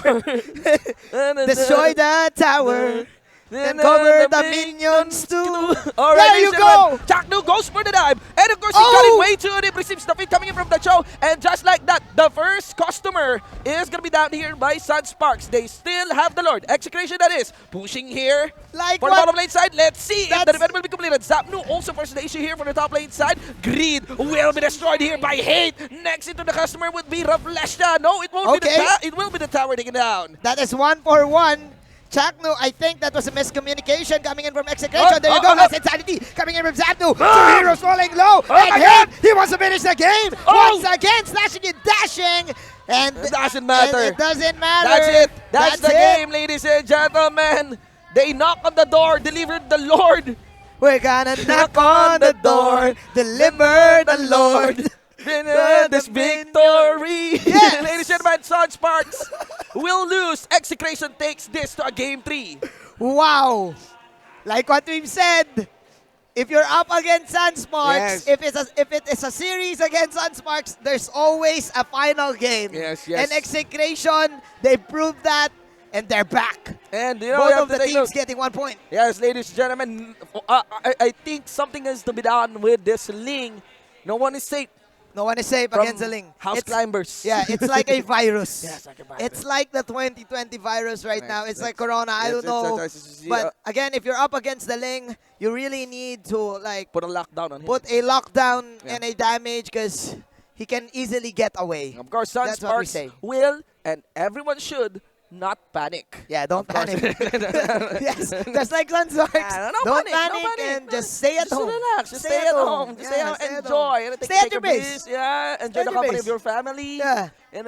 Make the most of this free time. And that's what Sunsparks should do. From this break time, reassess that game number 2. I do feel that in a way they got lucky from game number 1, but still, guys, kidding aside, we're sorry for the jokes. Kidding aside, Sunsparks is our running champion. Yeah. Ba ang nangyari yan ang ating i-discuss dito sa ating panel. Once again, this is your panel desk. My name is Vedant, your panel host. At kasama natin dito si Berting and Chantel. Guys, malamig yung venue pero mainit na mainit yung laban. Talk to us kung ano ba yung nangyari doon, Berting. Maganda yung line. Ito sa totoo lang, maganda yung lineup for the Sunspark. Pero sobrang lambot nila eh. Wala silang pang-counter dun sa link. Well, they have yung Nana. Pero yun lang eh. Nag-iisa siya eh. Nag-iisa Kumbaga lang. parang oo. solo flight. Kumbaga, yung mga Pilipino dyan mahilig sa solo flight. Tsaka pag nagamit yung Sirin Torrent or yung pushback ng isang balir, wala na rin pang counter. Yeah. Yung ano dito, yung Sunspark. Nakita naman natin, it's one of the freest games na nalaro ng isang link. Yes. On this link. Nakakuha pa siya ng Savage. Ito yung medyo maagang dive na nangyari. Napatay niya yung carry, yes. Pero namatay din siya. Sabi ng mga casas, medyo hindi worth it. Pero I think ito yung naging start ng pag-snowball ni Link for Execration. Ayan, nakikita natin dinedemolish talaga ni Hate yung lineup ng Sunsparks. Getting kill one by one. Talagang nakukuha niya yung snowball na hinahanap niya. Sa akin dito for Execration, malaking bagay yung spells nila eh. May kita natin si Chakno, gamit niya is the Purify. So siya yung main initiator. Yeah. Pagpapasok siya, hindi siya aapektuhan ng pagiging Molina. Tapos follow up dito ng ni Benny Cutie. Pag hindi niya maabot, naka-flicker siya. Same goes with the X-Borg. Yeah. So more on pang-initiate dito yung laban talaga ng Execration. Kaya pina-force nila mag-initiate ng team fight. Tapos after nun, Hate is there to clean up the lahat ng Indeed. pwedeng patayin. Ito yun, yung savage play ni Leg. Makikita nyo talagang Hate. Kabisado niya yung limits ng hero, even falling below 30% bago niya ginamit yung kanyang ulti to secure the Maniac. And of course, the Savage for Execration. Tsaka yung Last Insanity kasi, pag nag-Last Insanity na yung isang export, doon na nagkakalasa ng Sunsparks. So yun yung way ng isang link para isa-isahin yung isang yung mga miyembro ng Sunspark dito. Tsaka ngayon ko lang nakita to yung lineup na literal isa lang yung determined yung position. Kasi if you look at Execration's lineup, dito ito yung sinasabi ni Chantel kanina, flex kung flex. Si Ling lang yung alam mo kung anong role. X-Borg, tank, yes. Kay si Zap na yung naglalaro. Pero look at the other three. Pwede rin, pwede rin, may gumagawa na to yung tank, fighter na na Kufra, tapos mage support na Selena. Di mo maintindihan eh. Di mo maintindihan kung ano yung ginagawa nila. Parang Pero hirap hulaan kung ano ba talaga yung gusto nilang gawin. Kanina Yeah. sabi natin sa draft, most likely yung main damager nila is gonna be the Selena. Pero for this game number 2, naging support type Selena. yeah, para lang ma-boost nila yung Ling ni Hate, which is a smart match MVP. Nakita niyo naman kanina, batang-bata pa, pero grabe na yung pinapakita. Savage on a performance against Sunsparks. Ngayon, ito na yung sinaharap natin eh. Execration, sinabi natin, they really like to react kung ano man yung binabato sa kanila ng kalaban nila. They had the last pick, so comfort zone talaga sa kanila to, and this is the key ingredient for Execration success. Ngayon, back to the drawing board ng Sunsparks. What do you think kung kailangan nila i-adjust for them to secure this third game? I think siguro yung lineup lang. Oo. Dapat talaga balance eh. Tanggalin na nila Cho. Hindi pwedeng sobrang sakit nyo, tapos sobrang lambot nyo. Dapat talaga may front Meron line at talaga isa kayo at dalawa na Guys, pang front. Hindi pwedeng sobrang sakit nyo, hindi rin pwedeng sobrang lambot nyo. Ayan, Tatandaan nyo marupol. yan. Tatandaan nyo yan, guys. Laging dapat balance lang. Dapat balance lang. Magtira ka para sa sarili mo. Hindi pwede ibigay lahat. Yes, kasi nakita natin kanina eh, walang protekta kay Carry. Di ba? Parang naglalaro si JP rito na, guys, tulong. Di ba? Lalo na pag tinatalon siya ni X-Borg, ni Ling, literal na nakikita natin. Actually, si Raflesia nga parang pinagtitripa pa nga ni Hate kanina. Siya yung unang lagi tinatalanan eh. Just to make sure na wala yung extra line of defense for Carry. Yun yung sinasabi natin na walang natitira eh. Kanina nga napatay siya ni Hate doon, lamang pa rin si Hate kahit namatay siya kasi naka-bounty hunter yun. Oh yeah. Tapos matagal pa siya bago umano. Tsaka mabilis makapunta sa lane yung isang lane. Oo. Si Carry yan. Tatakbo pa eh. Mag-ninja muna. Si Ling talagang ano yan eh. Ano yung tawag doon? Yung tumatalan-talan siya. Parang ano lang, basta yun na yun. Pero ano yun, no boot zero kasi yun eh. Yun yung maganda kay Ling. And I really like how Execration executed this one. Talagang nakita natin yung dominance ng isang Ling. Kasi for the past few weeks, sinasabi ng mga panelists natin na yes, it's a cheesy hero, pero ang dami kasing sagot sa isang Ling. Now we've seen how to properly execute this. Ang daming pansagot. Sinabi natin kanina, may Nana, may Cho, may bato pa nang galing kay Palir. Pero naiintindihan kasi ni Hate ano yung limits talaga ng hero. Talagang walang pumigil sa kanya eh. Hindi siya nahawakan ng Sunsparks Talagang dito. iniintay niya muna bago ma-exhaust lahat ng skills dito ng Exactly. Sunsparks bago siya pumasok. And now we have the draft for our third game, the last and final match of this series and of the day. Sunsparks versus Execration. Link will be banned out by Execration. Kasi so far sa dalawang games natin, kung sino may link, yun yung nananalo eh. Yeah, most likely, tatanggalin na lang din nila dito yung Tams, Uranus, Show, pwedeng yung Zas din, tanggalin na nila just for removal ng comfortability here for Sunsparks. Pero Grok is banned out as well on the side of the boys in blue. Ano pa ba yung mga pwedeng iban ng mga teams natin dito? Feeling ko yung Digi ulit, baban ulit dito. Digi. Digi. Ah, Also, Digi. pwedeng si Lina. Feeling ko i-let go na nila sa pagbaban ng Uranus. Yeah. Agawan na lang, no? Agawan na lang. Tapos counteran na lang. So, tingnan natin kung ano ibaba ng Sunsparks dito. It might be si Lina, it might be the Digi. And there you go. Tinanggal na nila Your mismo team kung ano is man yung banning. comfort nila. Kasi they will not first pick the hero. Indeed, yes. So might as well tanggalin na lang nila kasi pinakita na BNQT how the Selena on their side is powerful as well. Now, Execration, ano naman yung ibaba nila against Sunsparks? Pwedeng Kufra. Kufra. Okay, Kufra naman daw ang tanggalin Or nila. Digi, Kufra ni Digi. Reflecia. Feeling ko Kufra or Digi. Digi. Digi ang isa sa mga pang-counter sa buong Execration. Oh, Yun na grabe. yun, promise. Pag may itlog nakalaban ng Kasi Execration, di nila kaya. kung mapapansin nyo, ang gameplay talaga ng Execration is bugbugan eh. Diba? Your Pero this team time, they're is gonna ban out the picking. Kimi. Well, may double marksman strut pa naman na pinapatok mga Sunsparks. So siguro Execration, ayaw lang nila makeso dito in this final game. Now, Sunsparks, they have the choice of, there you go, picking up the Uranus or the Cho. Once again, Uranus ang kukunin nila. What do you think of this one? Dito sa Execration, pag kinuha Uranus. to na, ayan, kinuha na ng Sunsparks, Your pwede na team kuhalin is si picking. Kufra and Johead. Oh, Kufra Johead or Oo. pwede rin Kufra Digi, diba? Kufra lang, Digi, oh. Kufra Digi para sabi, Kaso yung sinasabi ano kasi natin doon, mga, ang diba, risk opener. doon, kung ibibigay ba nila yung Kufra sa Sunsparks? Ah, Baka that's nga the maganda pa yun eh, mag-Digi Nana eh. Digi. Hey, there we go. Digi is out for Execration. Nana or Kufra No, na I think hinihintay natin. Kufra to, Kufra. So Kufra, Kufra. sabi ni Betting dito, let's see Execration, ano ba talaga yung ipipick nila dito. Kufra will be the choice or pwede pang magpalit, pwede pang magnana, Kufra. pero hindi. Lock in na ito Your ng team Execration. is Now, Mas ano si ano Sunsparks, dyan eh, mas ano si Zap, ay si Chuck no? okay, mas pabor kay Chuck to yung Kufra dito for Execution. Sunsparks, sila naman yung pwede magnana. What do you think are the possible options here for Sunsparks? Valier. Maganda. Valier. Okay, good si Valier dito if ever. Yes. Pagka para dito sa Kufra. Any Para strategy mapilit ba? na ma-pop agad if ever magpu-purify ulit yung Kufra dito ng Execration. Malaking bagay kasi yung crowd control na isang Valier against a Kufra. Siguro yun yung nasa isip ko, carry Valir na. Para wala nang pang-counter sa Yuri. Carry. So definitely the scaling potential for Sunsparks is very high. Remember, this is a carry. One of the strongest Your late team game is marksmen picking. out there, if not the strongest, diba? Now, Execration, they can definitely pick up a marksman here. Wala nang Kimi. I think Granger and Bruno are up for the taking here. Or pwede sila mag-mage. What do you think is the Feeling ko option Bruno, here? mas okay yung Bruno. Kasi Bruno. kailangan may makasecure na agad sila dito na nga pwede lang pang-counter sa Uranus. Pang ano talaga na pang... Oo, kasi kaya kinuha dito ng Sunsparks yung carry agad-agad Your para team hindi na is mabilis banning. makontra yung Uranus nila. So, Harit ang kinuha nila. Harit.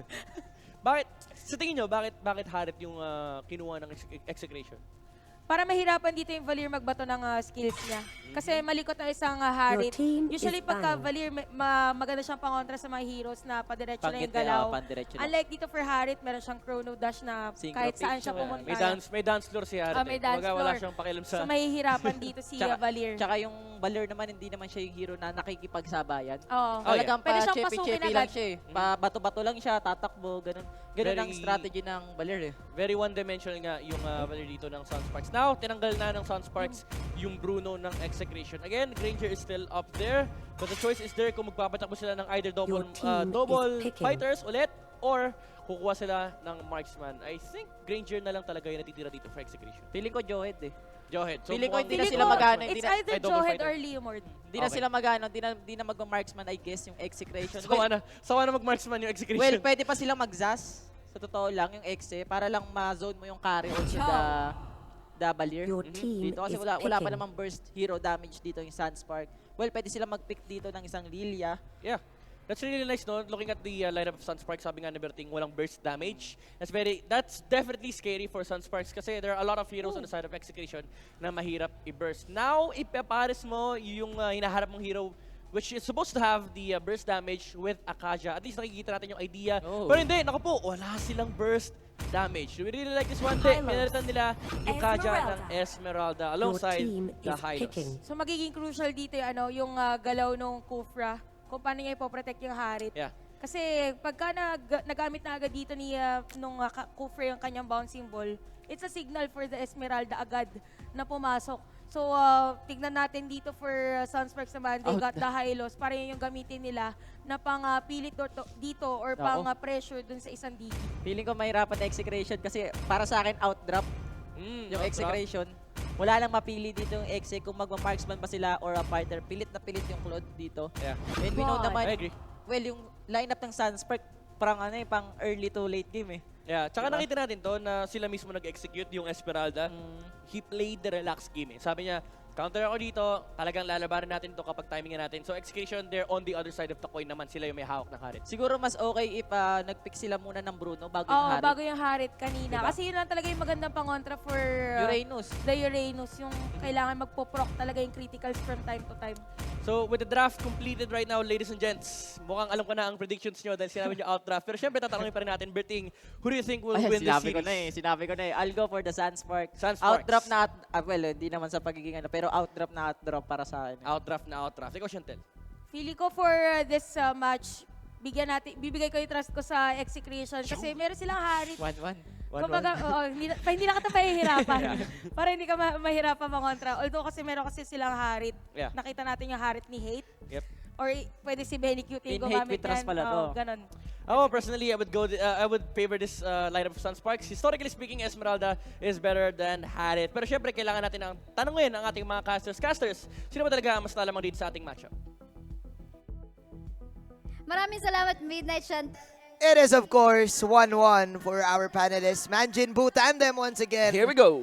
The last game of the night, Sunsparks versus Execration. And finally, both of the teams, they banned out the Ling. Finally, a game without Ling. Without Ling, yes. and it's all Execution right now. Yes, running for the game trouble. number 3. Of course, that guy running the trouble of getting snowballed out of hand.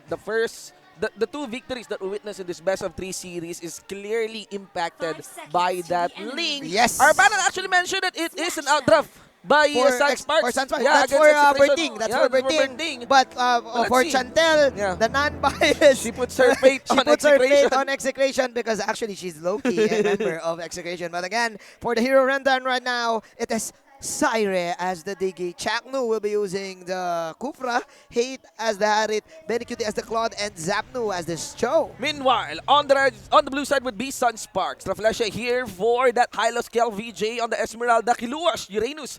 Greed here is going to be delivering the Valier as JP holds on to this carry. Okay, both of the teams trying something new right here. Raflesha, I think he's just delaying Zapnu right here. Yeah, dueling with high loss, then flickering out. That's totally new. That's totally new. Actually, Raflesha did a good job because Zapnu is forced out to defend that tower right there. So it will give Sunsparks this free little wanderer, and it will give JP a space to get this red buff. This is interesting for me because JP going for the high and dry right here. So I think for Team Sunsparks, they want to go for a split push type of carry, probably against a Cho. Against Zapnu's Cho. Yeah, against Zapnu's Cho or against Benny Cutie, not having the bounty hunter. So this is different. I like it. Yes. Let's see what's going to happen. Yes, very interesting approach here. You might want to see the skirmishes that can happen on the 7-minute mark. Yeah. If indeed this carry will be going solo on lanes, will the 4-1 be clearly pulled up by Sunsparks here? Of course, Execration can adjust from that one. Definitely. And force fights on carry.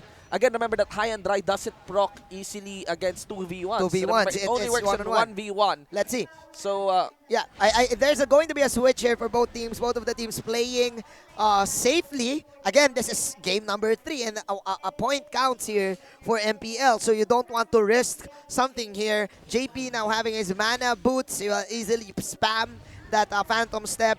Same plan for both of the teams right now. 2 heroes coming in. Here in the bottom side, they want to target this carry. Zaman Force coming in from Hate. Zapnu dashing in, but that is the first blood.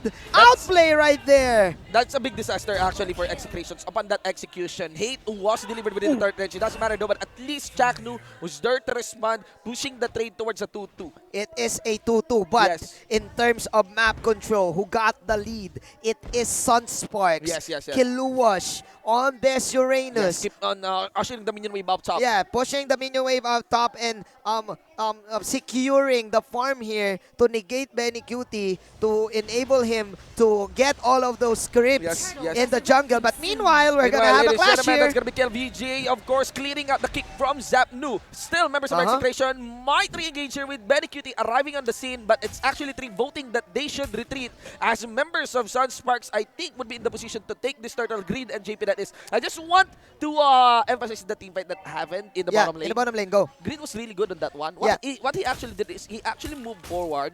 Yes. Then push back hate Yeah. within turret range. Because of the turret, the searing turret Yes. mechanic. That was wise Yeah. because it was the Digi that was aiming to take the turret aggro, but instead it was hate. It was Foiling the hate. plans of the tower dive of That is Execration. just the mechanical skill for the side of Sunsparks. But again, I would like to emphasize as well with one of our panelists' points right here, because Hate, if he ever goes for the Zaman Force, Raflesia's just gonna go for the Glorious Pathway and then will easily just disengage and run away from this carry. So what they need is a lockdown. Coming in from Chakno. Hate is falling low. There you go. Zaman Force was late. JP is targeting Chakno, but he will change target. They will just go for the push here in the mid lane. And that was an easy pick off for the side of Sunsparks. Very interesting approach there by Sunsparks. They really didn't prioritize the turtle even within 5% kill range. Ladies and gentlemen, instead focus their target towards Hate. They were able to bag one member, and that actually leads them in taking this mid lane outer turret. Despite Execration trying to push up top, they failed in doing so. Now the third trade falls in favor of Sunsparks as they also take their turtle. This is a huge problem, especially if you have a Claude type of composition. The 4 heroes of Execration needs to make plays, they need to get kills. They really need to give space to Benny Cutie, but right now, Sunsparks, they're pressuring up, especially they're pressuring the top lane, especially Kiluwash, and they're getting the kills. It's KLBJ. This is one of the main heroes for this kid, for the king. This is an Esmeralda. And he knows how to play this. And this is Let's not see. good. This is not good. This is the same situation as game 1. Almost the same draft. And look at that. The bottom lane getting shared by the members of Sunsparks. Not really good. They're trading up inner for outer turrets. Yeah, it's still not over. Oh my For God. Execration, it's just a 1K lead. There we go. They need this skill. Just going for the Little Wanderer. Probably gonna give a little bit of space. Give a little bit of breather for their team. It's a third round of objectives of creeps right now. KLBJ securing the blue, and JP will easily get the red buff. There you go. That is the invade. Here we go. Of course, they're going to be failing on securing our bot lane. Sherman and Flash within the kill range as well. But remember, Sherman Execration can actually see KLVJ doing a pretty good job. Getting here, his shield against the backline of Execration. Still no casualty. Lily Sherman went for the flicker in Chaknu with his ultimate. Doesn't matter. JP is going to be going all in, and he did calculate that one, and he will fail to do the engage, especially with the third being engaged. Blazing So Duet! beautiful by Benny Cutie. That is the heaviest player of the game. He was able to get a slay here against Creed. Beautiful engagement here by the two teams. That was really long with only just one casualty, but a massive outplay here by Execration, by the push of Sunspark. I like the trade. That was patience from Benny Cutie, saving the Blazing Duet. Chakno, he failed by setting up his ultimate, but again, it gave Execration hope. It gave them hope that Benny Cutie, he has that damage and he can go for those miracle plays. Right now, what does Sunsparks answer? What is Sunsparks' answer? Yeah, Benny Let's Cutie see. hurts a lot. Actually, Raflesia is also cannot hold against the damage here by Benny Cutie, but of course, with the members of Sunsparks, they're going to be taking the lead here for the turtle fight. Ladies and gentlemen, it's going to be 3 members of Execration gone, and of course, that's them putting up the fight against 4v5 with their Zapno going for the split here on the bottom lane. Kiluish is going there. They underestimated the damage output here. Sunsparks, that was fast. Yeah, I feel like in terms of macro control, I think that's where Execration fails and Sunsparks dominates on that factor. Yeah. They're really good when it comes to doing team fights in relation to how they distribute their members all over the map. I agree with you. Execration is heavily relying right now on their outplays, on their mechanical skills. But again, in terms of macro, you don't count out Sunsparks, one of the teams that can actually punish you whenever you make a mistake. Indeed. And right now, for Sunsparks, that is an easy tower in the top lane. And Execration, they're all dead. So what's going to happen here? Sunsparks, it's a snowball for KLBJ and Kiluwash. Still, the Kiluwash special, if you give him these types of heroes that can just split up the map and tank everything up, Execration having problems for game number 3. I feel like we are being set up for one of the greatest games once more. Again? Yeah, Execration playing from behind. You have to remember that they are rolling on a 2-game series win streak already. Yes. Sunsparks is leading this one. I actually want to consider the wave clear from Execration. They have poor wave clear, in my opinion, but Yes. they have Benny Cutie, who's really not behind Yes. and can pull off really well executed Blazing Duet. Had it been maybe on previous meta, where Claude is a stellar hero, Yeah. it would have been game-changing. It was. It is. Oh my. I think you're right. Because again, it's possible it's for a part of the comeback. script. It's Yeah, part of the it's script. possible for a comeback. Every time there is a Sunsparks game. Yes. Every time. Promise. I Yes. promise you guys, It's if you always are new to the Filipino scene, always It's always explosive. it's always like this. It's always explosive. You Yes. want to watch a dramatic game, you you need to search for Sunsparks. Yes, and if you want, every time. If you want to watch most watch game, you would be with Execration. You would be with Execration. And right now, it's so entertaining to watch both of these teams. Shout out to all of the people. Yes, to our million watching here. viewers. Yes. Ladies and gentlemen. Thank you so Yes, much. keep safe, guys. Yes, we're just having a little bit of technical pause. Probably put in a little bit of alcohol right there in their fingers. Yes, be sure to sanitize, right? Be sure to sanitize. Yes. There you go. A friend of mine said told me that it's like washing hands is like the core of being healthy. Yes, definitely. You need It's to like- always wash. Yeah, it's like 'Cause one of the best habits to have. You know why? You know why? You know Because why? we use your hands to play Mobile Legends. Yes, and with a lot right? of activities actually. Yeah. It's one of the busiest parts of the body, ladies and gentlemen. Okay, let's go. In the game, we go back 6-3 here on the scoreboard on top of the 4,000 goal lead here by Sunsparks. Do take note of their domination in terms of map control. They got 6 turrets against 2 with Execration. It is an even trade as well in terms of items. I like the decision making here from Benny Cutie getting his own mass to funnel all of the gold. It's not that big. I mean, the lead of Sunspark is not that big. It's just a 4,000. That's just one clash. And Execration again hoping for a nice comeback. But the problem is right now, their Harriet is way off. Hate Yes. Yeah. 0-3 Indeed. something. I don't know. The Harriet was punished. He has 3 deaths. Yes. So in terms of power spike, in terms of getting the damage of the Harriet lacks. Again, 1 Zaman Force for the Harriet equals 1 Glorious Pathway out. Indeed. For Team Sunsparks. That's why you combo these 2 heroes. Yes. Because the Hylos answers him. Plus, the Esmeralda, time and time again, we talk about this since Season 3, I guess. It is one of the best answers to the Harriet. Yes. Right? You just steal the shield. Steal all his shields, and that's it. I mean, Sunsparks, they shut down. They did shut down Harriet, but right now their problem is Benny Cutie. What can Benny Cutie do? Again, he is one of the. There we go. He is one of the players who is probably a candidate for Rookie of the Season. I think so too. Right? I think so too. The number 1 draft. Yeah, I'm actually The number 1 draft. We've been voting for MVPs. I keep on voting for Benny Cutie. I'm really waiting for the day. Yes. That he'll be chosen as MVP of the week. I think the guy deserves it, especially with his win streak happening here from Execration. If this is won, yeah, let's see. Probably. If this is won by Execration, we could have Benny Cutie as the MVP. As the MVP of the week. That depends actually on the upcoming days as well. We still have Saturday and Sunday for this 3rd week of MPL Season 5. Let's see. I'm so excited. But the King, KLBJ, 3-0-1, having all of the buffs in the world. Yeah.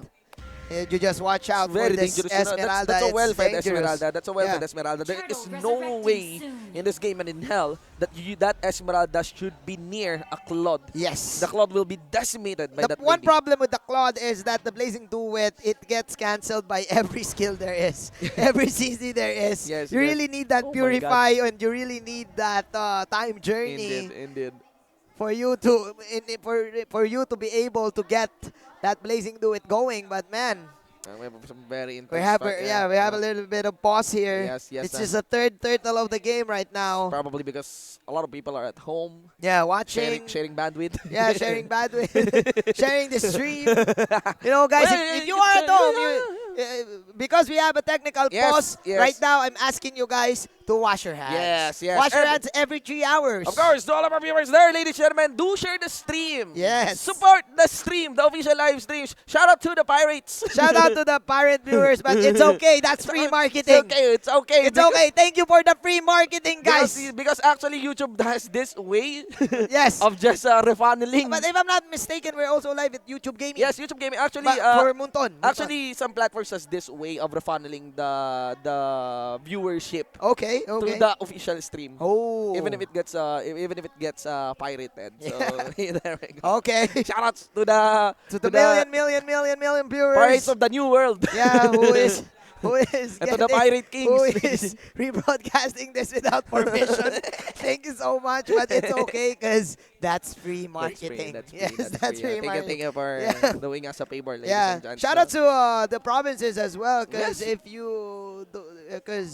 if you're not from the Philippines, I mean, if you're from out of the country, Yeah. we do have this lockdown Yes, in yes, going Metro on. Manila. Yup, So, please, guys, I hope that we can all be safe. Yes, And yes. let's hope that this virus can We'll be away in no time, you know. Be away in Because no time. We have yeah. we have one of the hardest difficulties for a year. It's just the It's on the third hard month. mode. It's on hard mode. Yeah, hard mode. It's Hard just mode the third 2020, ladies and gentlemen. Third month of 2020, and it has been legendary. Legendary. Legendary, Yes, just man. the third month, ladies and The third gentlemen.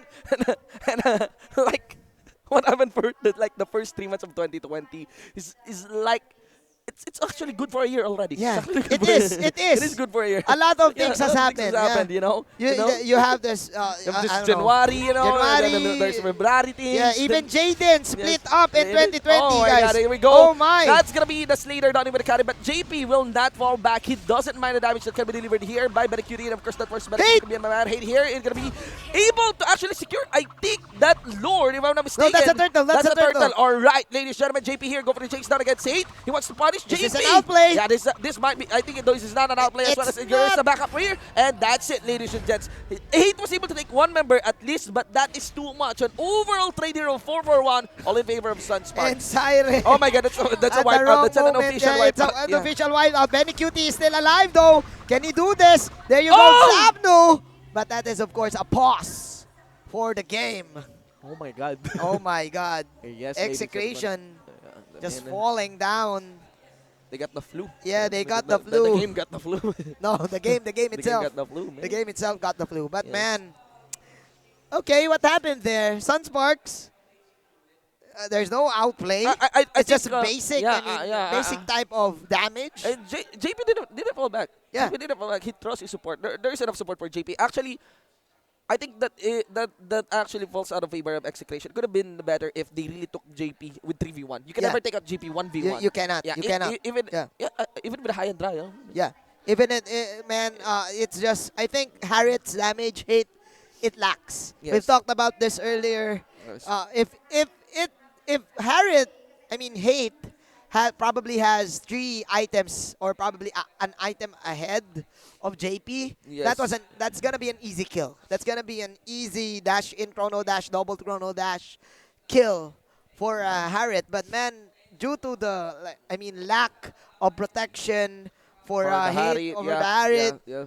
Benacutie is just gonna go full out carry Yes. all of the damage of this team, of Execration's team. So, I mean, Hate, he did well with his sling, but right now, he has fallen behind. Yeah, that's the thing Yeah. about Claude right now. Yeah. The Claude, if the setup is not right, really is not perfect. There's Yeah. a demand for a perfect setup for the Claude. Yes. If the setup is not perfect for him, compared than before, you can just really outduel the Claude. Yes. Even if he is doing his blazing duet. Yeah. Right now, you have a lot of, the update provides a lot of heroes who has certain type of CCs. Plus, you have flame shots. Yes, The yes. flame shot has a knockback that can actually knock back the blazing duet. Yes, So, that's the thing. Even if your hero doesn't have a stun, you just need to knock back and then Just knock, push it knock, back. knock, and Yeah, okay, then just fine. get away from the blazing Yeah, duet. get That's the away. thing about Claude right now.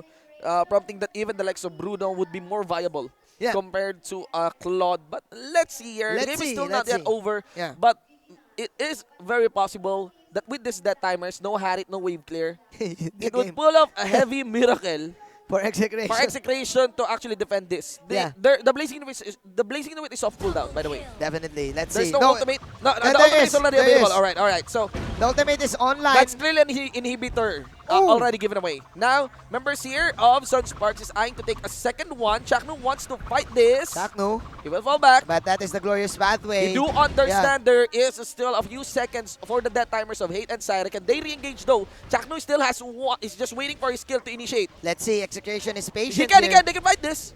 Let's see. Valier is so far behind. And Chaknu actually uses his bouncing ball defensively. But this is just Sunsparks pressuring up two lanes here. Yes. This is already a Sunsparks game. I mean, it cannot be denied, goes without saying for that one. The Fiend also stolen there by Greed, ladies and gentlemen. Nice flame shot there. Would have been nice if Mercury had that buff as well.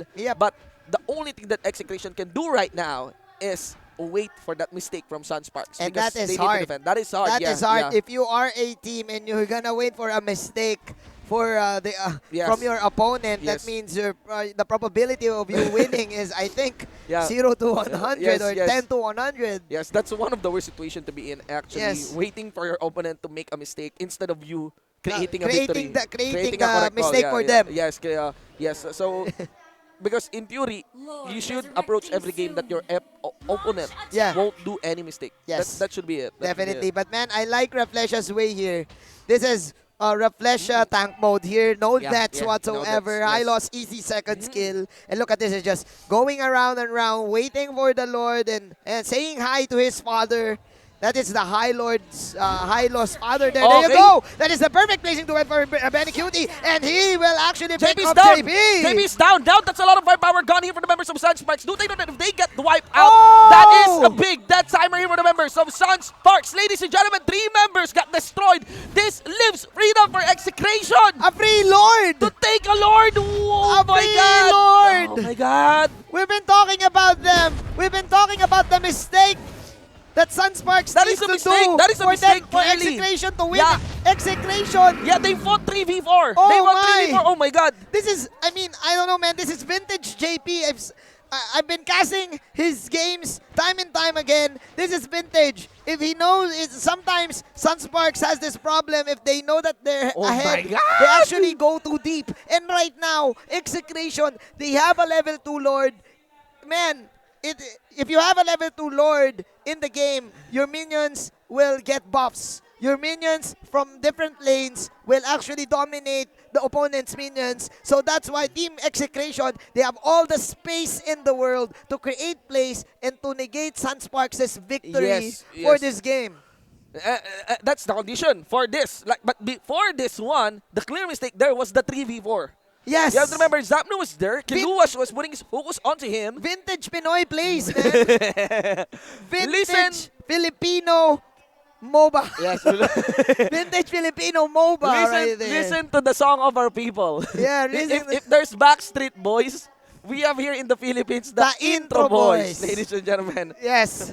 That happens a lot. Not in very we call this, but in normal pubs. Yeah, it's always there. We call this the Intro Boys. The Intro Boys is a term you can actually understand it. It's intro and boys together. It is a boy band in the Philippines, and it is associated in MOBAs if you are really good in entering the game in the first few stages. In the early game, you're supposed to win. You're winning early game, and then suddenly you throw games. Yes, that's it. You throw games by going too deep and going confidently, going for 1v5s, 3v5s, and it is clear that Sunsparks, they did the Filipino classic. That was a classic, yeah. But of course, the Intro Boys. You cannot really we cannot really be too that critical. We cannot be that critical towards Sunsparks. Yes. There might be a factor why they did approach. Oh my God! Look at the faces of. Look at the face. Of KLBJ, I told you. Yeah, that was we'll talk about this, man. You oh my God. said earlier. These are for memes, man. Yeah, you said earlier that You just I need to think win the we're gonna mistake. witness No, witness the greatest game. Another greatest game. Yeah. Another Yeah. great game. Yeah. And every It's always time, like this. every time It's always like this. every time you watch Sunsparks, Oh my God. it's always like this. But it's not yet over. It's not yet over. It's just that Sunsparks is supposed to win that one. All they need is to actually deliver. Actually, they can just do 4-1. They can just do 4-1. But what happened where is they got 3-1-1. Three members on the Lord, or on the upper Lord part. One member was in the mid. One was chasing Zapnu onto the bottom lane. It resulted to the 3v4 That up was top. that was clearly a miscommunication from the champions. And look at the faces. Look at KLBJ. They cannot afford to Look at lose the- JP. They cannot yeah. afford to lose JP. If they lost JP, that's it for them. Again, their composition actually...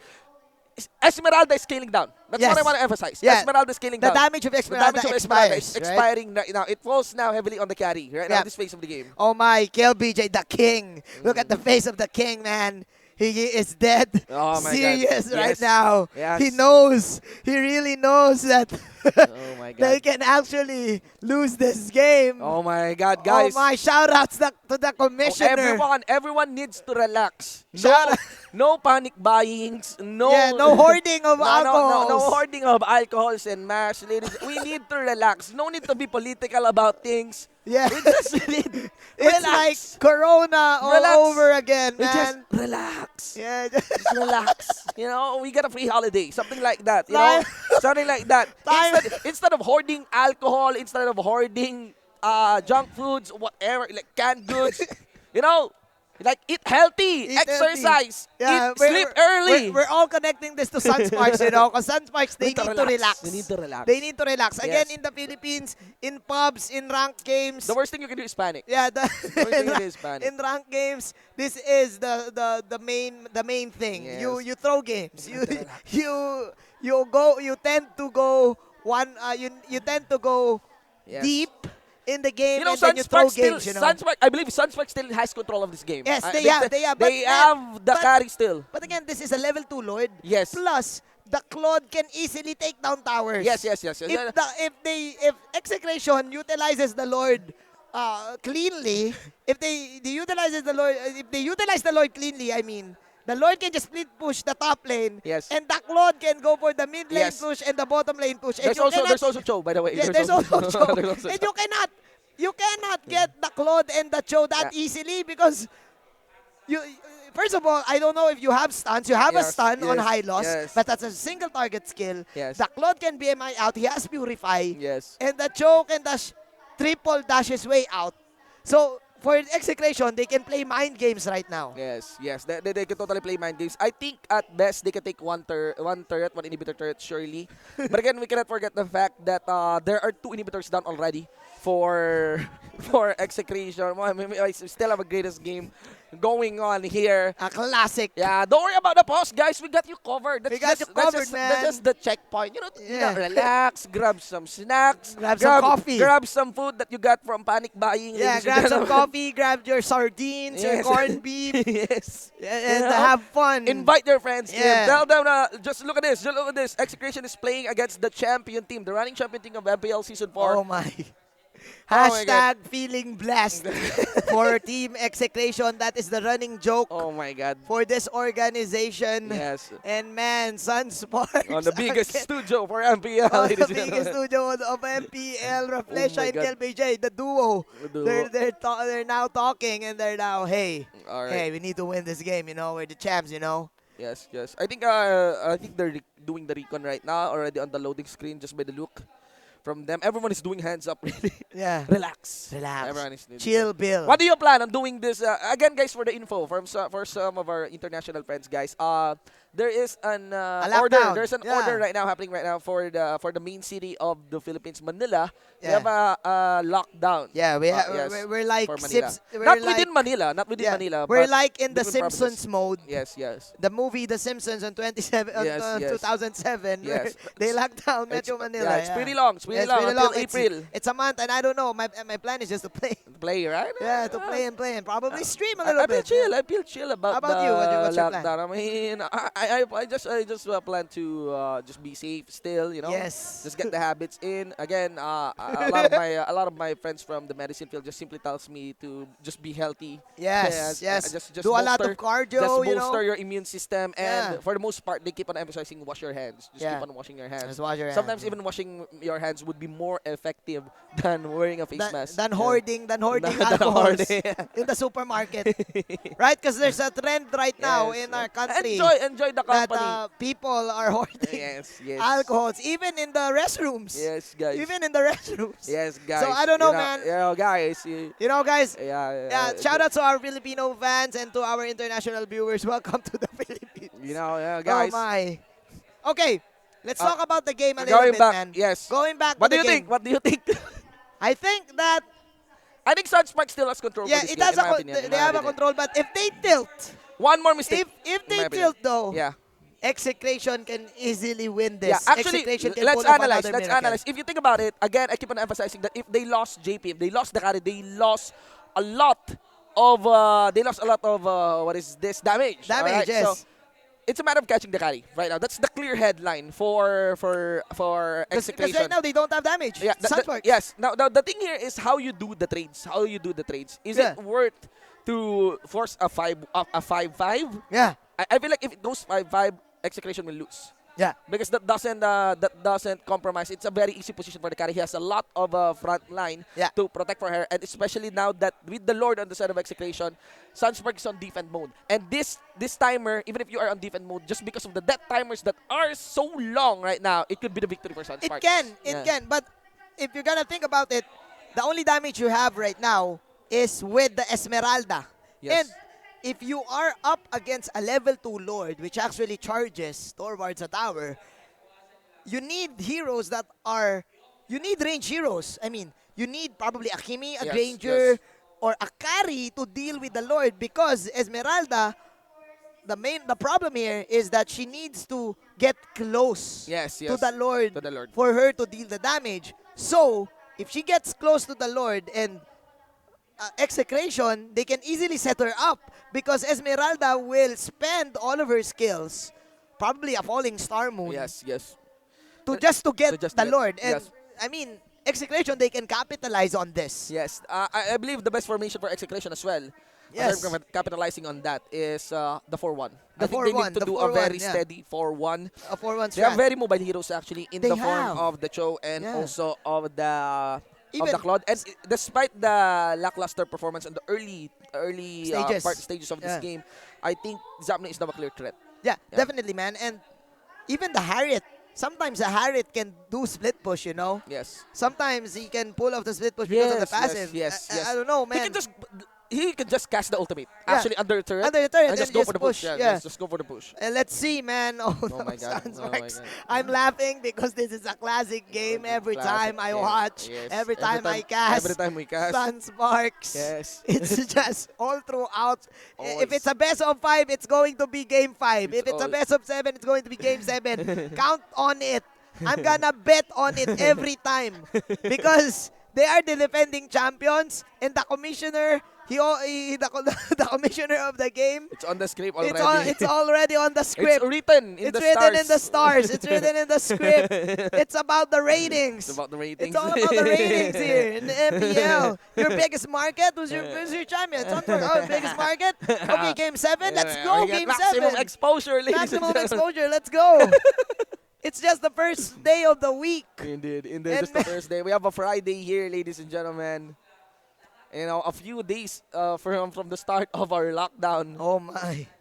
Ladies and gentlemen. And look at this, the faces of Execration. They're actually confident right now. Syre. That's a big question. Smiling, That's a big question. I mean, you cannot expect this game to actually to drag on until 5 minutes. I think we only have a good 2 minutes. Yeah. For this game. For All this game. fights, all deaths matters now. Get ready. There's no getting Yeah. back from any death, from any failure. I'm asking the people to get ready Yes, because get ready. this is intense. Another Be ready, don't panic. Another El Clasico, man. El Clasico, ladies and Another gents. classic. Yes. Sunsparks Oh my again. God. Ladies and gentlemen. But right now it's Execration. Yes. And but the main headline right now is this in season 5 is this Sapnu season, right? Well, if they're able If to this take is Sapnu Sunsparks, if season, they're able yeah. to... Has Execration faced Bren yet? Not yet. Not yet. Look at that. Look at They that. were up against got the Titans, SGD. They got Blacklist. They lost to Onic, Okay. but they got Blacklist. Yeah. And Onic, Blacklist, and SGD are probably the teams that are top tier? Top dogs. Top dogs, yeah, for And this. Execration, if they manage to pull off one victory here against Sunsparks, That's 3 consecutive victories, by the way. Yeah, That's the 3 consecutive victories. the stakes that's are going to be not high, ordinary. man. Yeah. The stakes are going to be high for Execration and Zapnu and company, and plus the pressure as well.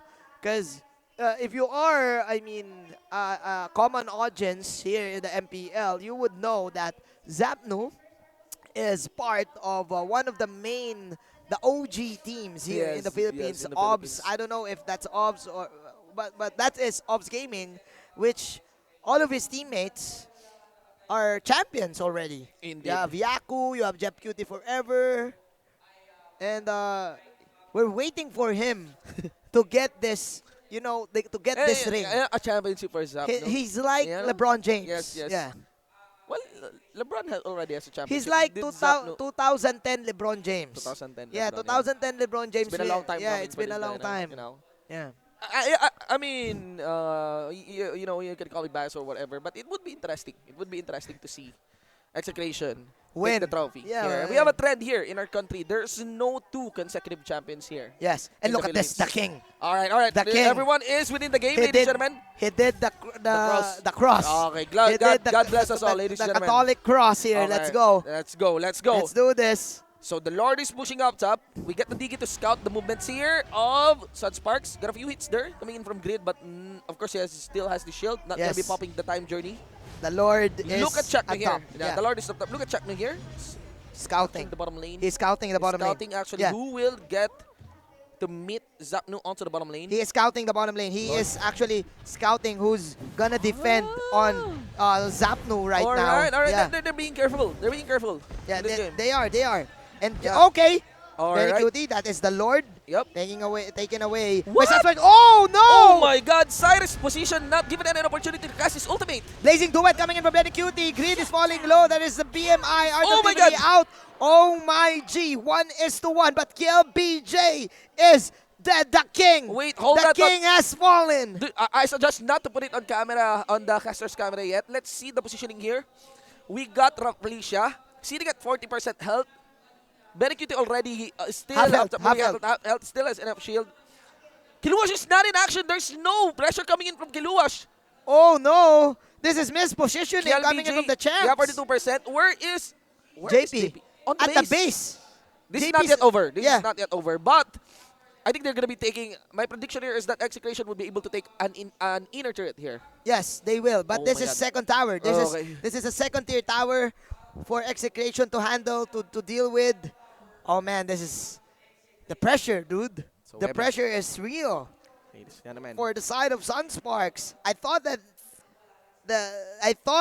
they had the upper hand by getting the Diggy, but I think that KLBJ underestimated the damage of the Blazing Duet, overdid his Falling Star Moon, and man, Execration, without Execration knows that Sunsparks doesn't have KLBJ, so they can actually go for the push right now. But Cyrus, for Yeah. this position, huh? Yeah, I that's feel a like- false position. I do know that is calculated. That is a calculated risk, positioning the Digi like that. Yes. But that is the Digi not given any opportunity to cast his time journey. Time journey. And I don't think that is intended. I think Digi shouldn't go down as easy as that. I don't know, man. I Yeah. think that Sunsparks, they need the Esmeralda rather than the carry. I think, I think, okay, I was mistaken. I think they need the carry better than the Esmeralda, but man, without enough firepower for the second time, Yeah. this is another opportunity for Execration. I have a feeling though. Sunsparks can gamble this for a team fight. I think Sunsparks can gamble this. Not now. Right now, what they are doing is they're having Uranus to deal with Zapnu. Yeah. Because nobody can deal Zapnu 1v1 except Yeah. the Uranus, Yeah. right? I mean, Uranus can kill Zapnu, but there is no way that Zapnu will be able to kill the Uranus as well. Yeah. But what if? Just an if. What if they send Kiluash to just box out the Claude? Benny Cutie. Yeah, Benny Cutie. Let's see. And force a fight. But again, this is a Claude. One main reason they chose the Claude, because one main counter to the Uranus is range. Mobility and Mobility range. and range. Yeah. So even if he tried chasing down the Claude, he will just BMI he will back. just BMI out and probably kill the Uranus, especially if he has enough damage. Yeah, and the thing right? is, actually, the thing as well would be, even if Kiluash, the term here is like, took the Claude as his husband, now just be with him forever. Yeah. Claude can just BMI forward. Forward, yeah. And go for the Blazing Duet. Yeah. Still deal decent damage. Yes. Then just fall back, and still the Uranus won't be a factor to the rest of the team. I think, yeah, I agree with you, man. But I think, back to what you're saying, what if Sunsparks actually go for 4-on-5? Because if you're going to think about it, the Hylos and the Esmeralda are good in terms of initiation. Esmeralda is a pseudo-mage, pseudo-tank type of carry. And with the Glorious Pathway, Sunsparks has all the mobility in the world to get all of the supports for the side of Execration, and Kiluash can just do the Kiluash special in every lane he chooses. The Cut lanes. Yeah, Yeah, cut just lane. cut, yeah. In every lane he chooses. So, I don't know, man. It's gonna be It's quite hard for complicated, both of actually. the teams. Even Kiluash, yes, he can do that. But if he dies, that leaves a long death timer and an opener for Execration to force a 4v5. Yes. I don't think 5v5 will be won by Sunsparks, but I don't think a 4v5 will be won by Sunsparks. Yes, Yeah, that's the definitely. thing. I think that's too risky still. Wow, we have a long very game. close game, guys. A long drawn game. March and April will be a long month. Oh my, yes, it is. It'll be a long month, ladies and gentlemen. Because of the lockdown. 2020, guys. 2020. It's just 2020. 2020. I What a think year. Yeah. It is, because it's a new generation. It is a new decade. New decade, yes. So I think this is just trials in our life, you know. Yes. Trials in our life. It's all about being determined. Yes, It's all yes. about the patience Not and the panicking. discipline. Yeah, not Yes. panicking. Yes. And not hoarding. Again, we're talking about life goals now, guys. Talking about life goals. Yes, yes, yes. Of course, we want the players to have the best tools for them, so that's why we're having this technical pause. Probably a little bit of Get lag back on right that one. there. Yeah. And, well, it's going to be a long day for everyone here, even for audience, guys. But, of course, there's no letting up in this game. This is one of the critical moments. This is not the first time we've seen some cases like this already. Yeah, it is. On It other is. tournaments as well. Probably the Yeah, the so 90th time. I don't know. Again, guys, no matter what it is, do not panic. Do not I rarely. When do you think? In what case? In what scenario do you think panicking is good?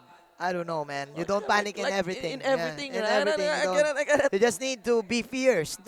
You just need to relax You and can be fierce. you can fear. It's okay to fear. No, I mean fierce. Yeah, fierce. But yeah, Fierce. I mean, in Yeah, relation it's okay panic, to yeah, be- It's okay yeah. to be fearful. It's totally okay to be afraid. Yes. Afraid, but I mean, there are cases that you need to be afraid. Yes. Being afraid, But is you don't good. panic. But panicking, I cannot find Yeah. any scenario that you need to panic. And look at even the players are not panicking, you know. Yes, Even the yes, players are yes, not panicking. yes. And Yes. man, Zapno and company, again, their faces, they You know that there's they the have this saying, game. You know, there's the old saying that don't panic.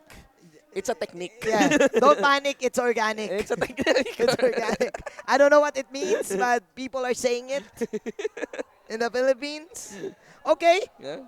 Zapno and company, they know that they have this game. Syre is smiling. Indeed, Zapno is commanding. It's probable, yeah. Yeah. From the looks of our players, I think they're already on a loading screen. They are. They're probably reconnecting to our game, guys. Oh, Things my. are pretty intense here. But again, guys, we need to be patient.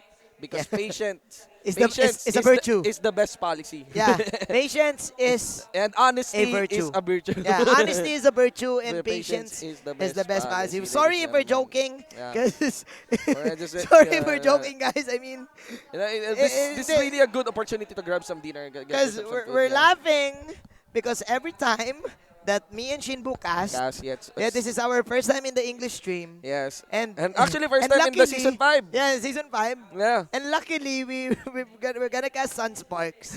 It's like this every time. All right. Game face on. Every freaking time. Elbows up, Manjin. Let's go. We are gonna be Knees looking up. into the game Knees again. up. Again, guys, we don't care if we have 100 more pause here. It Yeah, doesn't it's matter. okay. What is important is you don't Panic. miss. And you don't panic. You don't panic. You don't panic. Yes. Don't panic. Do not miss any opportunity. Do not panic. Do not hoard. Yeah, do not hoard. Do not panic. Do Okay, not hoard. Do not there you go. panic. There you go. The referee, League of the referee. the League of Alright. DB just approved Okay. the Thumbs up. the game, We get the and thumbs I up. think we're going back. Okay, I think we're going back. ladies and gentlemen. Let's see here. Relax. All right, let's relax a little bit. All right. Okay, let's go. Raflesha gonna be going down. Who's gonna die, Raflesha? That's Raflesha. Clearly, we got Zapno, the full combo of the Jit Kundo on that one. All right, that timers here are big. 30 seconds, ladies and gentlemen. But you can actually see that instead of the mid lane inner turret, they've decided to send Benny Cutie up top. That is clearly going down. And That's inner fast. turret now is gone Yeah. for Sunsparks. That is indeed fast. Bottom Here we lane, go. Zapno Zapno. going in for the kick. That is Kaluwash right here. Hate coming in from the Chrono Dash. That is the Zaman Force. That is the slow. Dashing in, dashing out. Chaknu following it up. That is, of course, Syre. Oh my God. Syre just Yeah, I responding. mean, it may seem that they're doing risky dives here, risky engagements, but what they want is to pressure in Sunsparks. Now, they're taking 2 instead of 1 inner turret. Oh my. Oh my God, these things are intense, man. Intense, legit. Legit. 14 Everyone to is alive. 9. Everyone is alive. All green dots are up. Okay, let's see. Chaknu. Execration right here. There you go. Chaknu. Flickering That is out. Doris Pattern once again. They're risking it all. That is a stun. That is, of course, He should Chaknu ult, falling yeah. low. He Benny should ult. Cutie. Free hitting. Yeah. Kiluwash falling low. There you go. Blazing Oh, to that's it. it! That's it! That's the game, ladies and gentlemen! You got Zapno as well, split pushing in the bottom lane. Let's see there. Members of Sunsparks is to respond towards him, but of course the pressure is still enabled here for the mid, for the top. Execution for Team Execration. 14-11. Beautiful blazing duet coming in from Benny Cutie, and the pressure At is least on. it's not the game. At least it's not yet the game. Let's see here. Oh Chakno, my. will he commit to the jump? He will jump here in the mid. Ladies and gentlemen, that's gonna be the first inhibitor turret of Sunsparks going down. It's a ball game. It's even 14-11 Zapnu Oh my God. at low HP. Oh my But God. we've talked about this, Chinbu. The split. It is the split game right now for Execration and Sunsparks. They are under pressure. They are under pressure. They are Clearly. under pressure. Momentum is in for Execration. You have to take note, guys, that in a game that you are playing from behind, once you are in the driver's seat, you will be more confident. And look at the gold swing right now. Execration with a snap. Instant 1K gold lead. Oh my. All right. The Lord Steel. A vintage type of Sunsparks. What kind of discipline can Sunsparks do? Like what you've said, Shinbu. Yep. Don't panic. Don't panic. They Don't get Raflesha in. panic. I think we will be seeing a 5v5, and my call is a 5v5 will fall in favor of Sunsparks here. Zapnu is waiting for an opportunity to make that game-changing kick. Benny Cutie doesn't care. He's going to be farming up on their own jungle and also pushing up this bottom lane. Man, minions. Benny Cutie is the unsung hero here. Oh my God. 206 Benny no Cutie for deaths. MVP, my man. Yeah, Benny If Cutie. this is one. Yeah, for MVP. Raflesha, they cannot initiate something here. There you go. He will stun Chaknu. JP. Chaknu's one low. There you go. Another PMI in. Re-engaging. No ultimate is available for Raflesha. Sustain is going to be popped against him. Oh! Chakno must survive. There's the ultimate. And ladies and gentlemen, Chakno makes the TikTok play. Benny Cutie layers that with a blazing duet. Now 2 members are again for Sunsparks here. Definitely ready to go for the push here on this bottom lane. Inhibitor turret. Chakno goes for the aim. Went for the jump. Oh Mrs. my! KLBJ. It doesn't matter. Inhibitor turret second is down for Sunsparks. Chaknu TikTok plays, feeling blessed. Never been Never stressed. Never been Renegade, renegade, Minion wave is renegade. gone. Minion wave is gone. But JP in the front line, he panicked. He panicked. He got destroyed, ladies and gentlemen. And Oh that my- should be it. That's it, ladies and gentlemen. Only a few members of But no, it's not Sunsparks. over. Oh, it's not over. yet. No, KBJ blazing duet. fighting Blazing for his duet. life. But that is the That's blazing it. duet. That's Oh it. my. Ladies and gentlemen. Execration. The impossible has happened. Execration took their third consecutive victory here at the MPL Season 5. And they will take down Sunsparks. Chaknu. Kufra! TikTok is the key! What an upset from the Dark Horses! Execration is back in action! Oh my! 3 consecutive victories against SGD, against the undefeated Blacklist, and now the running champion, Sunsparks. Execration, guys. What a game that gives you the chills, definitely. What was that? That's crazy, man. What was that? It's crazy. We're What so crazy, speechless here, crazy guys. Game I number mean, 3. yeah. Yeah. A lot of pauses happened, but it's okay. It's I mean, okay, it's okay. oh my. There's a moment there, though, that JP committed actually to jump forward despite there's no need to actually push forward because the minion wave got cleared already. But still, Execration, they ride on the momentum. Guys, we're going to be passing it on to our panel. Let's see what is your insights. It's been an honor to shoutcast this Manjin Boot Tandem panel. Take it away. Host. At kasama ko rito ulit si Berting at si Chantel, and mukhang may masaya na panelists dito sa ating table. Well, lahat naman kami masaya kasi it's definitely a wonderful series, kumbaga. And that third game, kahit sobrang tagal nung nangyaring pause dito, it was definitely worth it. Kaya naman, Berting, kamusta naman yung experience natin sa last game? Ako kasi I pick Sunspark because of the outdraft, di ba, na sinabi ko kanina. Siguro ang kinatalo dito na, well, ikapinanalo dito ng Execration, yung momentum na nawala mismo sa Sunspark because of the, pwede natin sabihin na matagal na pause. Kasi lamang na lamang sila, wala na kagad third torrent, yung bottom lane and the mid lane dito ng Execration. And dahil dun sa continuous na pagpapatay ng Sunspark, nag-online na kagad yung Claude. How about you, Chantel? Sa akin dito for this game number 3, I'd like to comment Saire on his Digi. Kung mapapansin natin sa dulo, parang naiisip natin kung sa mga nanonood, lagi na sinasabi, patay na naman, patay na naman. Pero actually for Execration, yung play nila on Saire using that Digi is more on a bait. Bait, no? Nakita natin kanina, una namatay si JP on the carry. Lagi natin sinasabi, ang katina ni JP at that time.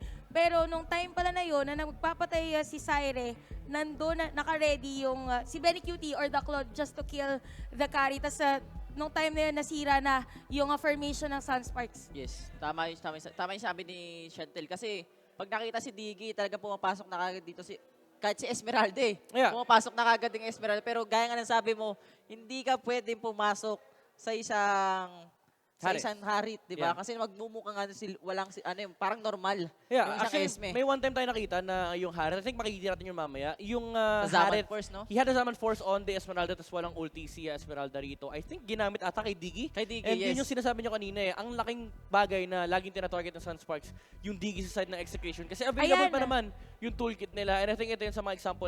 Example, napatay nila wala dyan si Esmeralda. JP. Tapos there's a reason kung bakit pull yourself together ang emblem dito ni Saire. Yes, nagpapabait siya. Ayan, isa pa yan. Example din, pinatay ni Esmeralda yung itlog, mga kaibigan. Basag na basag yung mukha ni Saire. Pero sabi naman ng kampi niya, ibabangon natin yung team natin, hahabulin natin yung Sunsparks. Tsaka kung mapapansin nyo dito, guys, yung blazing duet ng Claude, hindi na kayang sustain mismo ng Uranus. Inaantay niya talaga yung Sirin Torrent ni Valier bago siya pumasok with the Blazing Duet, which is very good kasi pwede siyang iurong ng Valier dito. So more on dito, timing and synchronization of skills ang naging sagot ng Execration. Kagaya niyan, pagkapasok, nakadiretso rin again, nakita natin yan sa second series against Blacklist. Sinabay nila yung Time's Journey para i-counter yung supposedly pangontra ng Sunsparks Tsaka sa yung kanila.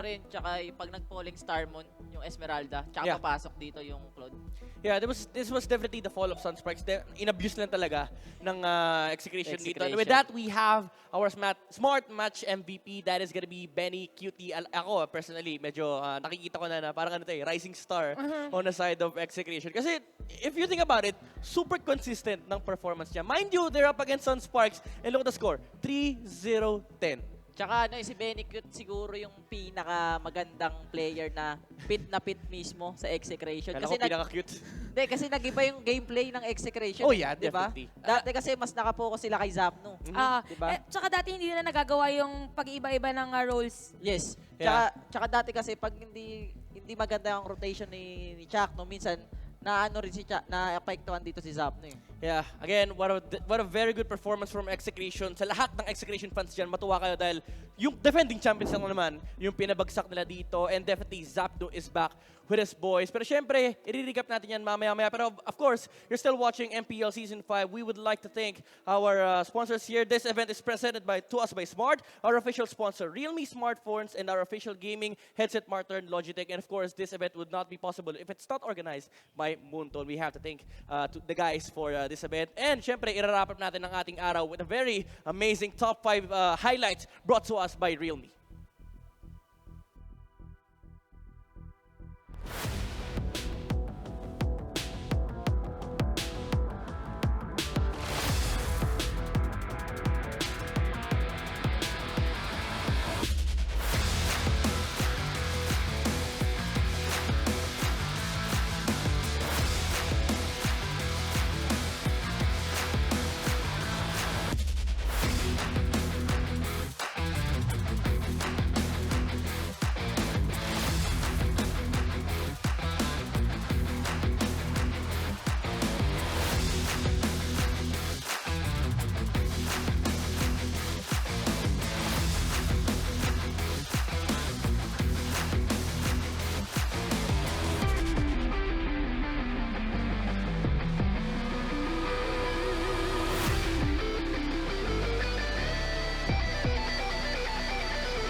Welcome back dito sa MPL Season 5. Kasama ko ngayon dito, walang iba si Zapnu from Execration.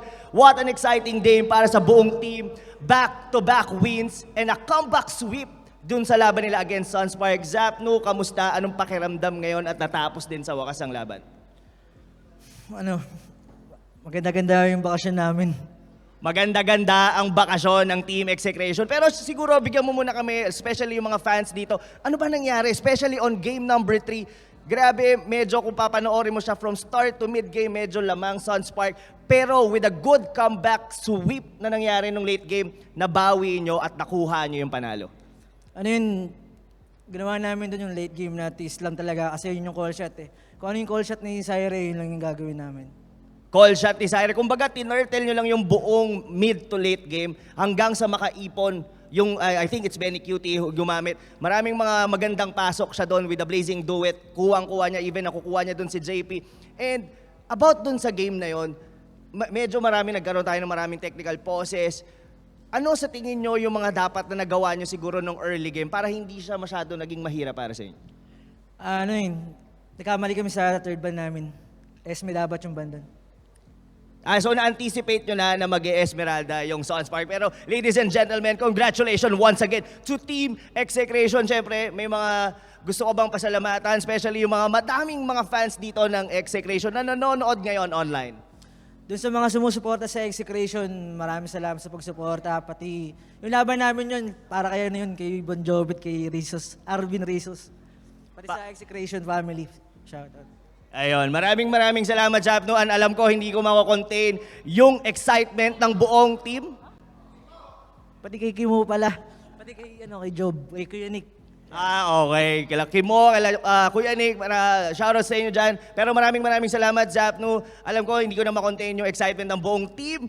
And once again, medyo hindi ko masabi kung kailan ulit tayo magkikita kasi ang MPL ngayon magiging online na. Pero once again, thank you so much, Zapnu. Pero yun na nga, mga kaibigan, like what I've said, yung mga magiging sunod na magiging laban dito sa atin sa regular season will probably be online. Pero syempre, tutukan nyo lang ang ating official page sa Facebook para malaman nyo yung mga kaganapan. And bukas na bukas, meron tayong 2 series na maglalaban. It's gonna be ULVL versus Bren, eSports, and Blacklist International versus BSB. Pero pasasalamatan ko muna ang ating mga sponsor that this event is presented to you by Smart, our official sponsor, Realme smartphone, and our official gaming headset, Logitech. And this event is presented by Moonton. Ayun na nga mga kaibigan. It's been a long day, back-to-back action ang binigay sa atin ng MPL Season 5 Week 3. Unang-unang araw pa lang yan, bukas. Magkita-kita po tayong ulit. Ako nga po pala ang inyong host, Rob Luna. And keep safe, stay indoor. I will see you tomorrow.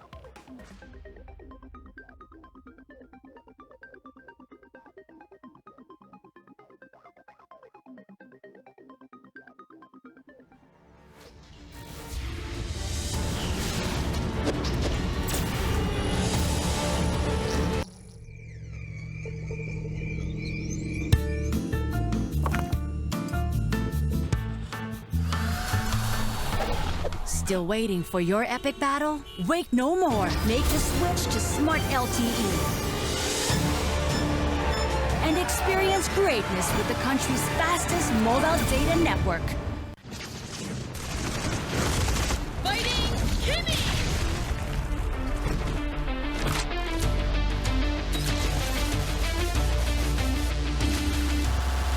Let the weak melt away! Legendary! Double kill! Legendary! Double kill! Triple kill!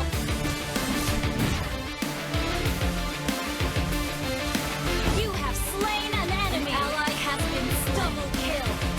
Triple kill! Maniac! An enemy has been slain! Your team destroyed a turret! Legendary! Attack! Double kill!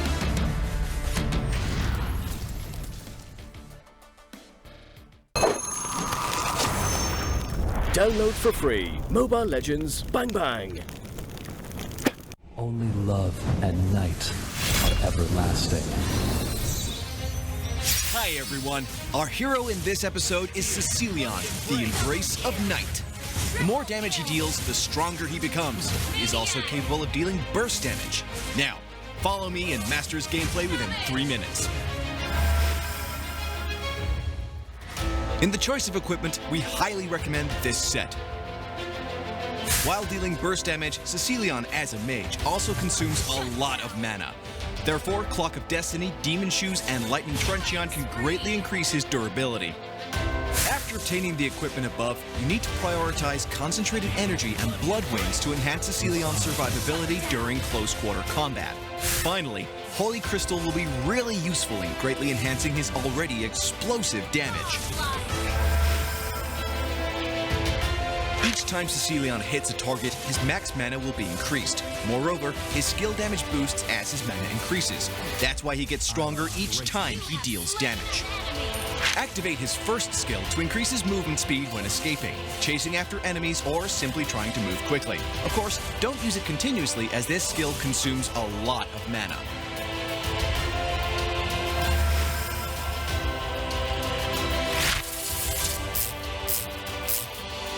In the laning phase, Cecilion is quite advantageous as his attack range is very long. After reaching level 2, activate his second skill and then use the first skill to deplete and suppress enemies. It may be a little bit hard for Cecilion to use his first skill alone to hit targets. However, combined with the crowd control effect generated by the second skill, no one can escape. In mid and late game, when teamfights burst out frequently, it is wise for Cecilion to activate his ultimate in advance to slow enemies down. Then he can use combo in sequence with first, second, and then back to first skill again to control enemies and deal sustained damage. Cecilion can deal explosive damage by continuously activating first skill when in team combat.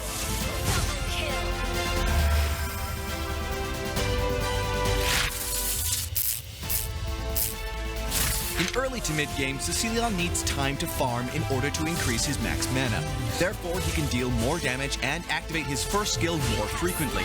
So please, be patient during this stage. In late game, when teamfights burst out frequently, please choose a good spot to make full use of Cecilion's long-range attack and crowd control ability. In cooperation with allies, it's easy to snag victory in teamfights. That's all for the new hero. Stay tuned to Road to Mythic and rank up as you wish. See you next episode. Download for free Mobile Legends Bang Bang.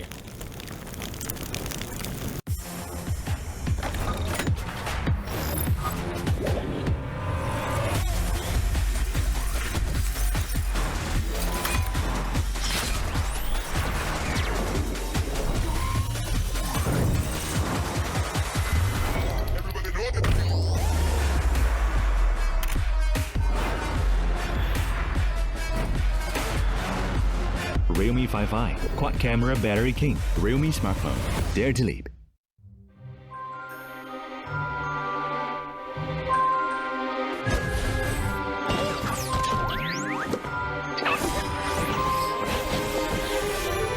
It's time to go to the Anakin show.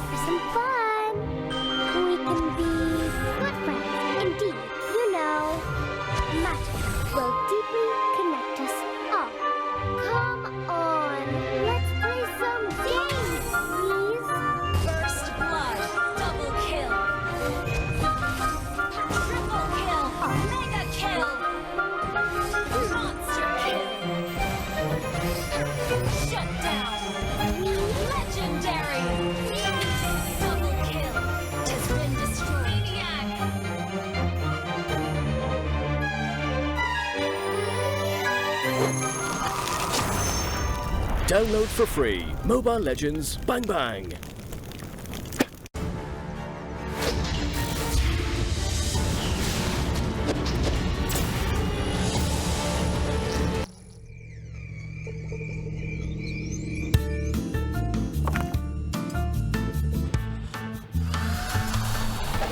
Still waiting for your epic battle? Wait no more. Make the switch to Smart LTE. And experience greatness with the country's fastest mobile data network.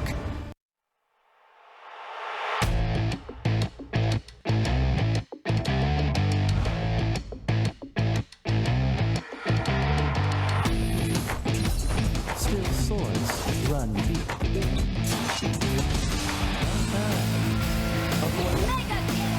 Alone.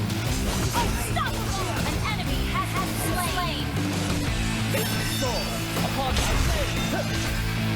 Legendary! Double kill!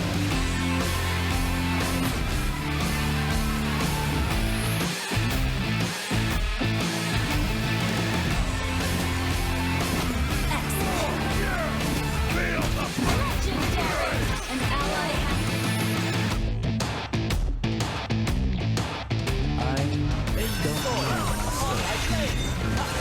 turret has been destroyed. Legendary! Request backup!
An ally has been slain. Legendary!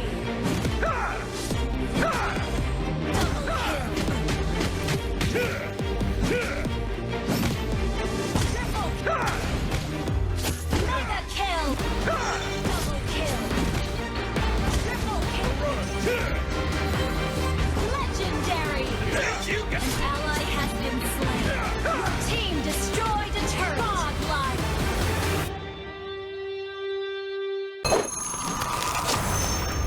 Download for free Mobile Legends Bang Bang.